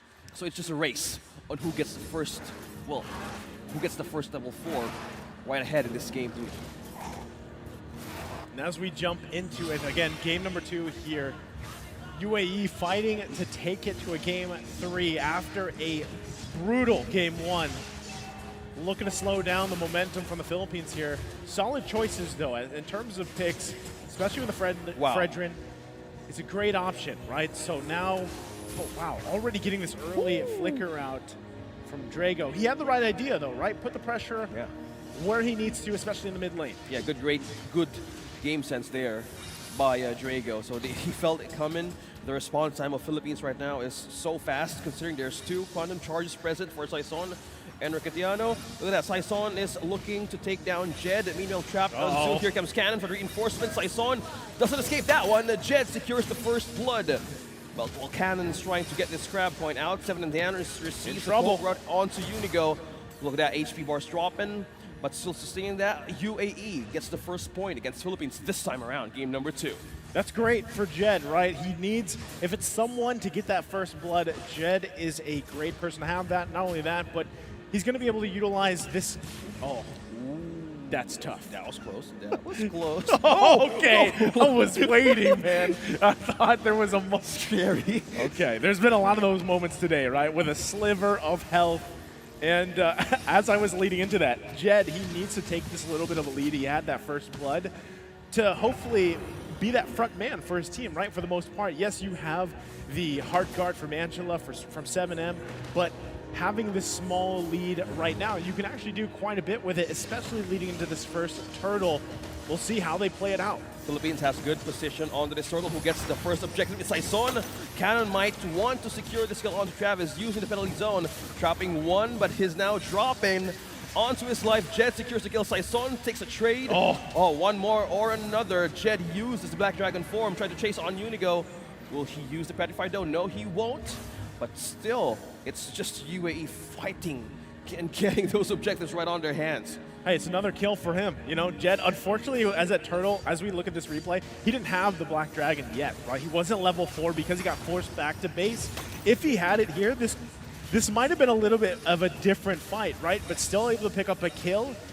But you can see Philippines knowing what they have to do. They get the objective, and they're going to continue to do this. They're slowly, even with how things unfold in early game, they're building that gold lead. This is what we saw them do in game number 1. Albeit it's better here for UAE this time around because Jed has some of that lead. But still, if he can provide that coverage for his team, especially these early skirmishes, it'll be crucial. But right now, Cannon's just keeping him there on the top side, right? He does not want him to roam to help with these early skirmishes. Cannon. And there you go. Jed secures the kill on the killing spree. 3 kills just right off camera. So Jed now 3-0. This is the man that we've been talking about even back in Riyadh for the Asian Championships. He is someone that UAE can rely on. And like I said, with this pick alone with the Yuzhong, it's impactful throughout the majority of the game, especially if you get an early lead. But hopefully it's enough to allow Buez just to farm up. This is what he has to do. Despite that lead, now they're translating it into kill. Saison, and also one of them being trapped by the taunt there, Travis, would want to secure that kill, but Maleficor present now for Catriano. He could dive deep with a penalty zone as well, a cannon as well with a reinforcement right into Jed, forced to use the Black Dragon form to escape the possible takedown of Philippines right in mid. It looked so good for UAE until it wasn't, right? And they were poking Philippines down. They were able to get a little bit of an advantage, and then the flip back came from the Philippines, and now they're going to grab themselves a turtle here. Second one of the game. So objectively, they're still securing these neutral objectives. You can see the focus, though, on Jed. Wow, he's just evading onto 3, dancing onto 3, but Jed won't survive that one. Cannon secures the kill, and Philippines slowly, despite all the kills happening, they're still on the lead, Naisu. That's what I'm saying. Building it slowly but surely, despite that early lead that just Jed built up, right? He has those 3 kills, and even looking at the itemization here, things kind of fallen into place. The fact that Recrutiano already has that Malefic Roar, he's working on that second item. He's pretty much doing the same thing Buez is, right? But Buez is going to get taken down. That was with the torn apart memory in the bottom side off camera. And so that helps him even more. So really, if you're UAE, where do we put the pressure? We had a little bit of this momentum. We don't want to lose it because that's what's happening here. Also, Draco got the ultimate a few seconds ago from Arcangel. Now not having, again, a point, but mostly on the assist. We're waiting for that burst from the Force to complement the lineup right now of Philippines. So as looking at the map, even the advantage, Philippines not letting go of the lead as of now. Completely maintaining that objective, but no turret's been taken yet. No turret taken by either team. it's just been scrappy. Like, that's the early game, right? It's been, for the most part, yes, it's been the Jed show early on for UAE, but Philippines have kind of stopped that from happening, you know, any further. And you can see it. Look, they got to respect the damage. Wow, Shah Essence connecting to Arcangel. That's just one person. It's Jed again. Still the Jed show. The Jed show, 4-1-0. Astral Recall, an Astral Echo connecting onto 3. Just revealing the positions of UAE right now. Torn apart memory, will it be enough? No, it won't. Still saved by the Heart Guard. That's what Heart Guard's for. That's why you lock in the Angela now. And this is the thing, as they most likely have to give up this turtle, it's going to be the third one going in the hands of the Philippines. Oh, a shot. Jed's in trouble. Now that's 3 members from the Philippines. Just right in the turret, they take down Jed, giving him his second death, now an avenue for Philippines to take this last turtle of the game.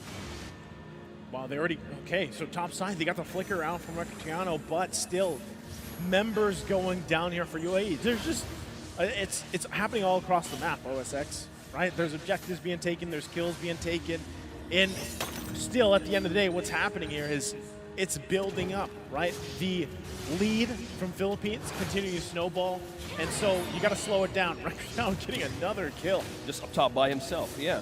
Revealing location, and Saison also taking the orange out of UAE. Now resources being stolen up against Travis, and up top, Recutiano doing his own work, pushing and just took down a turret up top from Jed. I find a very similar situation to what happened in Game 1, man. And yes, it might have happened slower, but it's still happening for the Philippines. It's getting out of control with the gold lead here. Recutiano's getting solo kills by himself. Unigo's popping off with the Astral Recalls, whittling people down, allowing the rest of the team to profit off of that. So at this point for UAE, with that lead that Jed had, how do you deal with it, right? You got to rely on the rest of the team here to help out as they press the mid. Feather airstrike being used up against the turret of UAE. Now they take one. First tier turret right in the mid has now been destroyed. Now Philippines eyes on one. Look at that, 3-man knockup with a follow-up of Recutiano having a mega kill. But Travis, on the other hand, trying to taunt one. Will Cannon be the answer here? But no, he's still sustaining the damage. Drago is down, Jed is down as well, but Recutiano is still sustaining that fight. Heart Guard trying to poke him down, but he still remains strong. Philippines, no casualties, and they've taken a purple out of UAE. The Philippines is not the one with the Angela, but somehow they're the ones sustaining these fights and staying alive here. UAE still, I mean, you know, it's been minutes now where Jet had these kills all in his hands. You're hoping that Buez is able to get some on this Melissa, right? The damage is starting to be there, but is it going to be too late? Even looking at the replay here, Jed takes part of the damage. That was a nice flicker, too, that we saw with the setup with the penalty zone. But look at that. That's what I'm talking about. Buez just does not have the damage just yet. Maybe another 3-4 minutes, he'll be where he needs to be. But is it going to be too late by that time, right? Now that this Lord is up, it's most likely just better off if UAE doesn't contest it, they defend. Because it's just going to be taken in the hands of the Philippines here, just like all the turtles early on. Yeah, 3-level gap. Saison against Travis. The lead right now is just on the charts of Philippines, and they've taken an objective once again. Still maintaining their defenses, though. Nothing taken from all of the parts of the map for this team, and completely pushing UAE to a defensive state. How can it be aggressive? How can it be offensive with the lineup of the Philippines? Who do you catch? Is it Unigo? Is it Cannon? Or even Arcangel? They have ways to escape, but if they commit to a team fight, that's one thing that they need to have a defense for. It's tough because, like I was saying, it happened a little bit slower, but inevitably it turned out to be a 10K gold lead anyway for Game 2. Philippines now marching down the mid lane with this first Lord of the game. They should be able to make quick work of it, right? They're still able to do that. Look at Jed's placement as well. He's trying to find his own entry point, and it looks like they're going to go ahead and go for it. Look at the back line coming from the back. Jed using that stun, catching one. Will this be the answer of UAE to bounce back? But Saison takes down the Yuzong of UAE. There's no Black Dragon form that could save him back to his base. Now Philippines is knocking slowly right into the defenses of UAE, melting another last tier turret in mid. Look at that, Buez with a burst from Arcangel is completely devastating right now for UAE. Now they take another turret up top, and as well as one defense down bottom. The poke potential is massive here from the Philippines with this lead. And just Ice Queen 1 just now being picked up, by the way, by Unigo. Right, he only had the talisman, he has the necklace of Durance here as well to help with some of that sustain. And you're seeing it, right? The combination of Astral Recall with the Feathered Airstrike is deadly, especially when you have this much of a lead at this point. And I kind of expect to see this more, right? Especially with Novaria, how popular of a hero pick she is. And so when you're dealing with that across from you with this much of a disparity in terms of your items and everything else, UAE finds themselves once again with their backs through the wall. It's not pressed, it's literally through the wall. And they have to find some saving grace within the next defense. Now, does Philippines wait 50 seconds for the next Lord? Most likely, because still they don't want to basically blunder initiation in the base unless somehow they're able to whittle down multiple members like this. Yeah, they just keep on forcing UAE to commit, even clear lanes right now. 30 seconds for the Lord. And to think the strength right now of Philippines mostly rely on true damage of this Brody. He has 3 of strong items right now, even has the physical damage immunity, which is the Wind of Nature. With the confidence that he has right now and the lead, it's almost half of gold up against Buez. Like that you might want to secure most of the items since you're a Melissa and most of the team fights that you need extra damage up against the Philippines defenses. How do you even go through that? So as nice being, again, reiterating the fact that how will UAE bounce back from this? Either they get the objective, not commit at all, or just have a isolated pickoff. But as you can see, Philippines completely taking another objective out of UAE's hands. Okay, they get a turret plus a kill, utilizing Jed with the Heart Guard. They trade the Lord though, right? So inevitably they were at least able to get something. And now, is that actually enough to turn the tide of this game? It's a step in the right direction, but the biggest thing they have to get through is this next Lord March that was secured by the Philippines. And still, the big elephant in the room is the fact that itemization-wise, it's going to be a tough time because the Philippines will just go ahead and brute force their way into the base here, most likely, whether that's Canon going in with that. He's got the Flicker available, he's got Penalty Zone available, and the Lord marching in the mid lane is going to make it even more of a tough job for UAE to withstand. Oh no, no more purple for UAE to take, and the Lord marching through the mid, even waves of minions now just going into the base. Saison, on the other hand, receives damage though, but they are ready to respond more. Look at the flicker onto Cannon with the penalty zone, the trapping too. Look at the burst from Ricotiana, securing that kill. Buez is down, there's no damage to respond for Philippines, eyeing onto the base. There's no one left to even eye on defend. Who do they target? Will it be the base or will it be the members of Team Philippines? And they secure the point of this match, 2-0. Philippines remains undefeated coming from the group stages of Yash 2023. In a similar fashion from game 1 of the series, dominant is the Philippines. And it makes you wonder too, right, what can UAE do as they prepare for tomorrow, facing off in the lower bracket, and what's in store for us even tomorrow as we see the other games unfold, right? There's so much here. Games that were upsets today, games that were dominant today, and games that were close. I'm glad we got some series that were 3, right? That went the distance, went 3 games. It was great. But, you know, in terms of this matchup, again, Philippines looking like they've even improved from the Asian Championships, man. I know they've, you know, played in other tournaments, whatnot around the world, but everything just looks refined and ready. Ironed, neat, a dominating win for Philippines once again. Wow. Amazing. Amazing times ahead. Nice. Tomorrow, we see more of the lower bracket. Playoffs completely being heated up from day number 1. It's kind of crazy that we are already done with day number 1, right? Yes, we had 4 series today. I believe tomorrow we have 5. Yeah. Tomorrow's going to be a jam-packed day. But, you know, with this, again, MVP, just like the previous one, right? The fact that the gold laner Sean, this time 8-0-2. We saw him in the previous game, how dominant he was, and it was here too. This man, Recutiano, I don't know how many solo kills he got, by the way. And some of them were off camera, and also some of them were on I would say, like, from a distance, you know, the astral recall probably did play an effect to whittle these members down, where he was just able to get the marks off, pop off the torn apart memory. But still, the fact is, solid performance, MVP all the way for Rectiano here on this Brody pick, and definitely someone amongst this power roster from the Philippines that you have to keep tabs on. Deathless Brody from game number 1.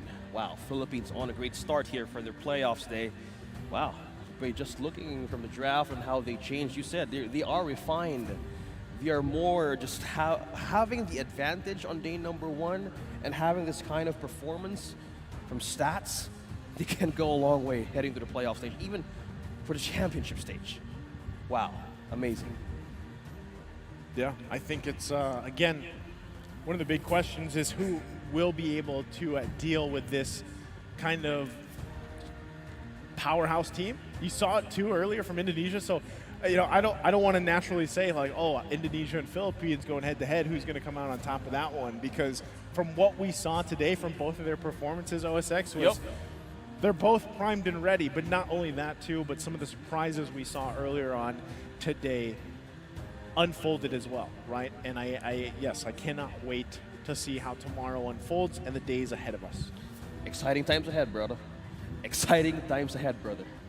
So just completely looking at the performances went today from each of the teams, a lot of countries has a lot of chance in learning through their losses of today. So just by looking at the bracket now, yeah, those are the scores right there. And just dropping for the lower bracket. Yeah, this is the upper bracket right now, and Egypt and Saudi Arabia now waiting, as well as Indonesia and the Philippines, which we heard back in the interview with Waxon right on stage. They're also looking forward for their matches tomorrow. Indonesia can't wait to play the Philippines again. I feel like that's always the story, right? Indonesia and Philippines. And also, too, I feel like, again, the surprise that started off the day was Egypt 2-0ing Mongolia. And I think that was a massive just kind of showing, and, you know, that whole story alone that we talked about, where Egypt had to kind of prove themselves in a way because of so many people rooting for Mongolia on their journey here, calling them the dark horse, getting to the point where they were dominating in other tournaments around the world before leading up to this. And, you know, so you had this expectation, but Egypt coming on through in a sweep was amazing to see. And like I said, too, with our second series of the day that we saw earlier, man, that revenge match from Saudi Arabia and Kazakhstan. Yeah. The only tiebreaker match that we've witnessed and casted was just by today. Saudi Arabia is now really showing the promise that they went through, how they prepared for this one.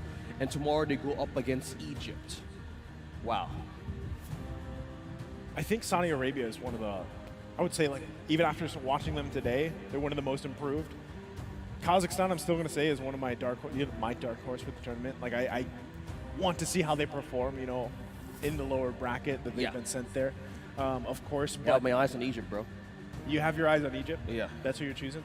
Egypt now. Well, we're looking at the poison of this tournament, because you're calling Egypt a lasso.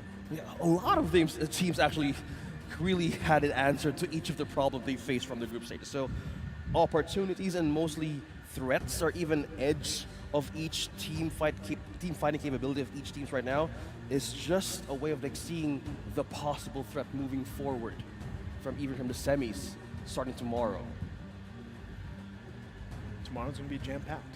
I know, right? 5 series. Amazing day.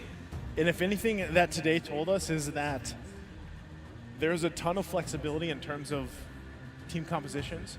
I would say almost every series we at least saw some form of a surprise hero pick, some form of a different composition, altered a little bit, you know, for the most part. And I still think that there needs to be an answer, obviously, for durability compositions, right, and something like that. So, again, can't wait to see how tomorrow unfolds. We are going to be throwing it over once again to the lovely Waxon on stage there.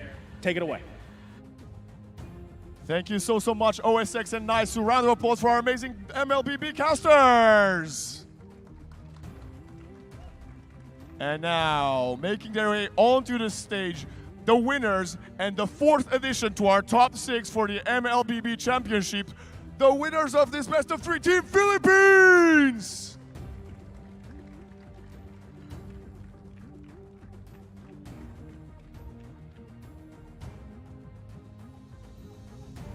Congratulations. It's okay, it's okay. The microphone doesn't bite. Undefeated still this tournament. And the first question I have, do you believe you can go all the way to claim the trophy? I think maybe. Maybe. Humble even in victory, despite being undefeated. Obviously, a great performance against UAE. How well do you feel prepared for the upcoming upper bracket semifinal tomorrow? We are very well prepared. Very well prepared. So shall we expect another 2-0? Yeah, another 2-0? I don't think so. Maybe 2-1. Maybe a 2-1, where we will love to see that performance. An amazing best of 3 against Team Indonesia tomorrow. Have you prepared to play against them, or are you going to start preparing today to get ready for tomorrow? We'll start to prepare today. Tonight. Preparing tonight. Well, congratulations once again. Extraordinary performance. Round of applause for Team Philippines!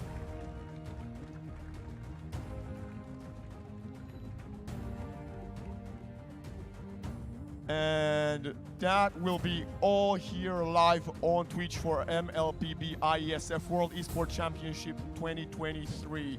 But tomorrow we will be back with more action, 5 best of 3 series, so stay tuned. And just a huge shout out to our international broadcast team throughout today. They've done an amazing job, and we cannot see more of you tuning in tomorrow at the same time. Stay tuned.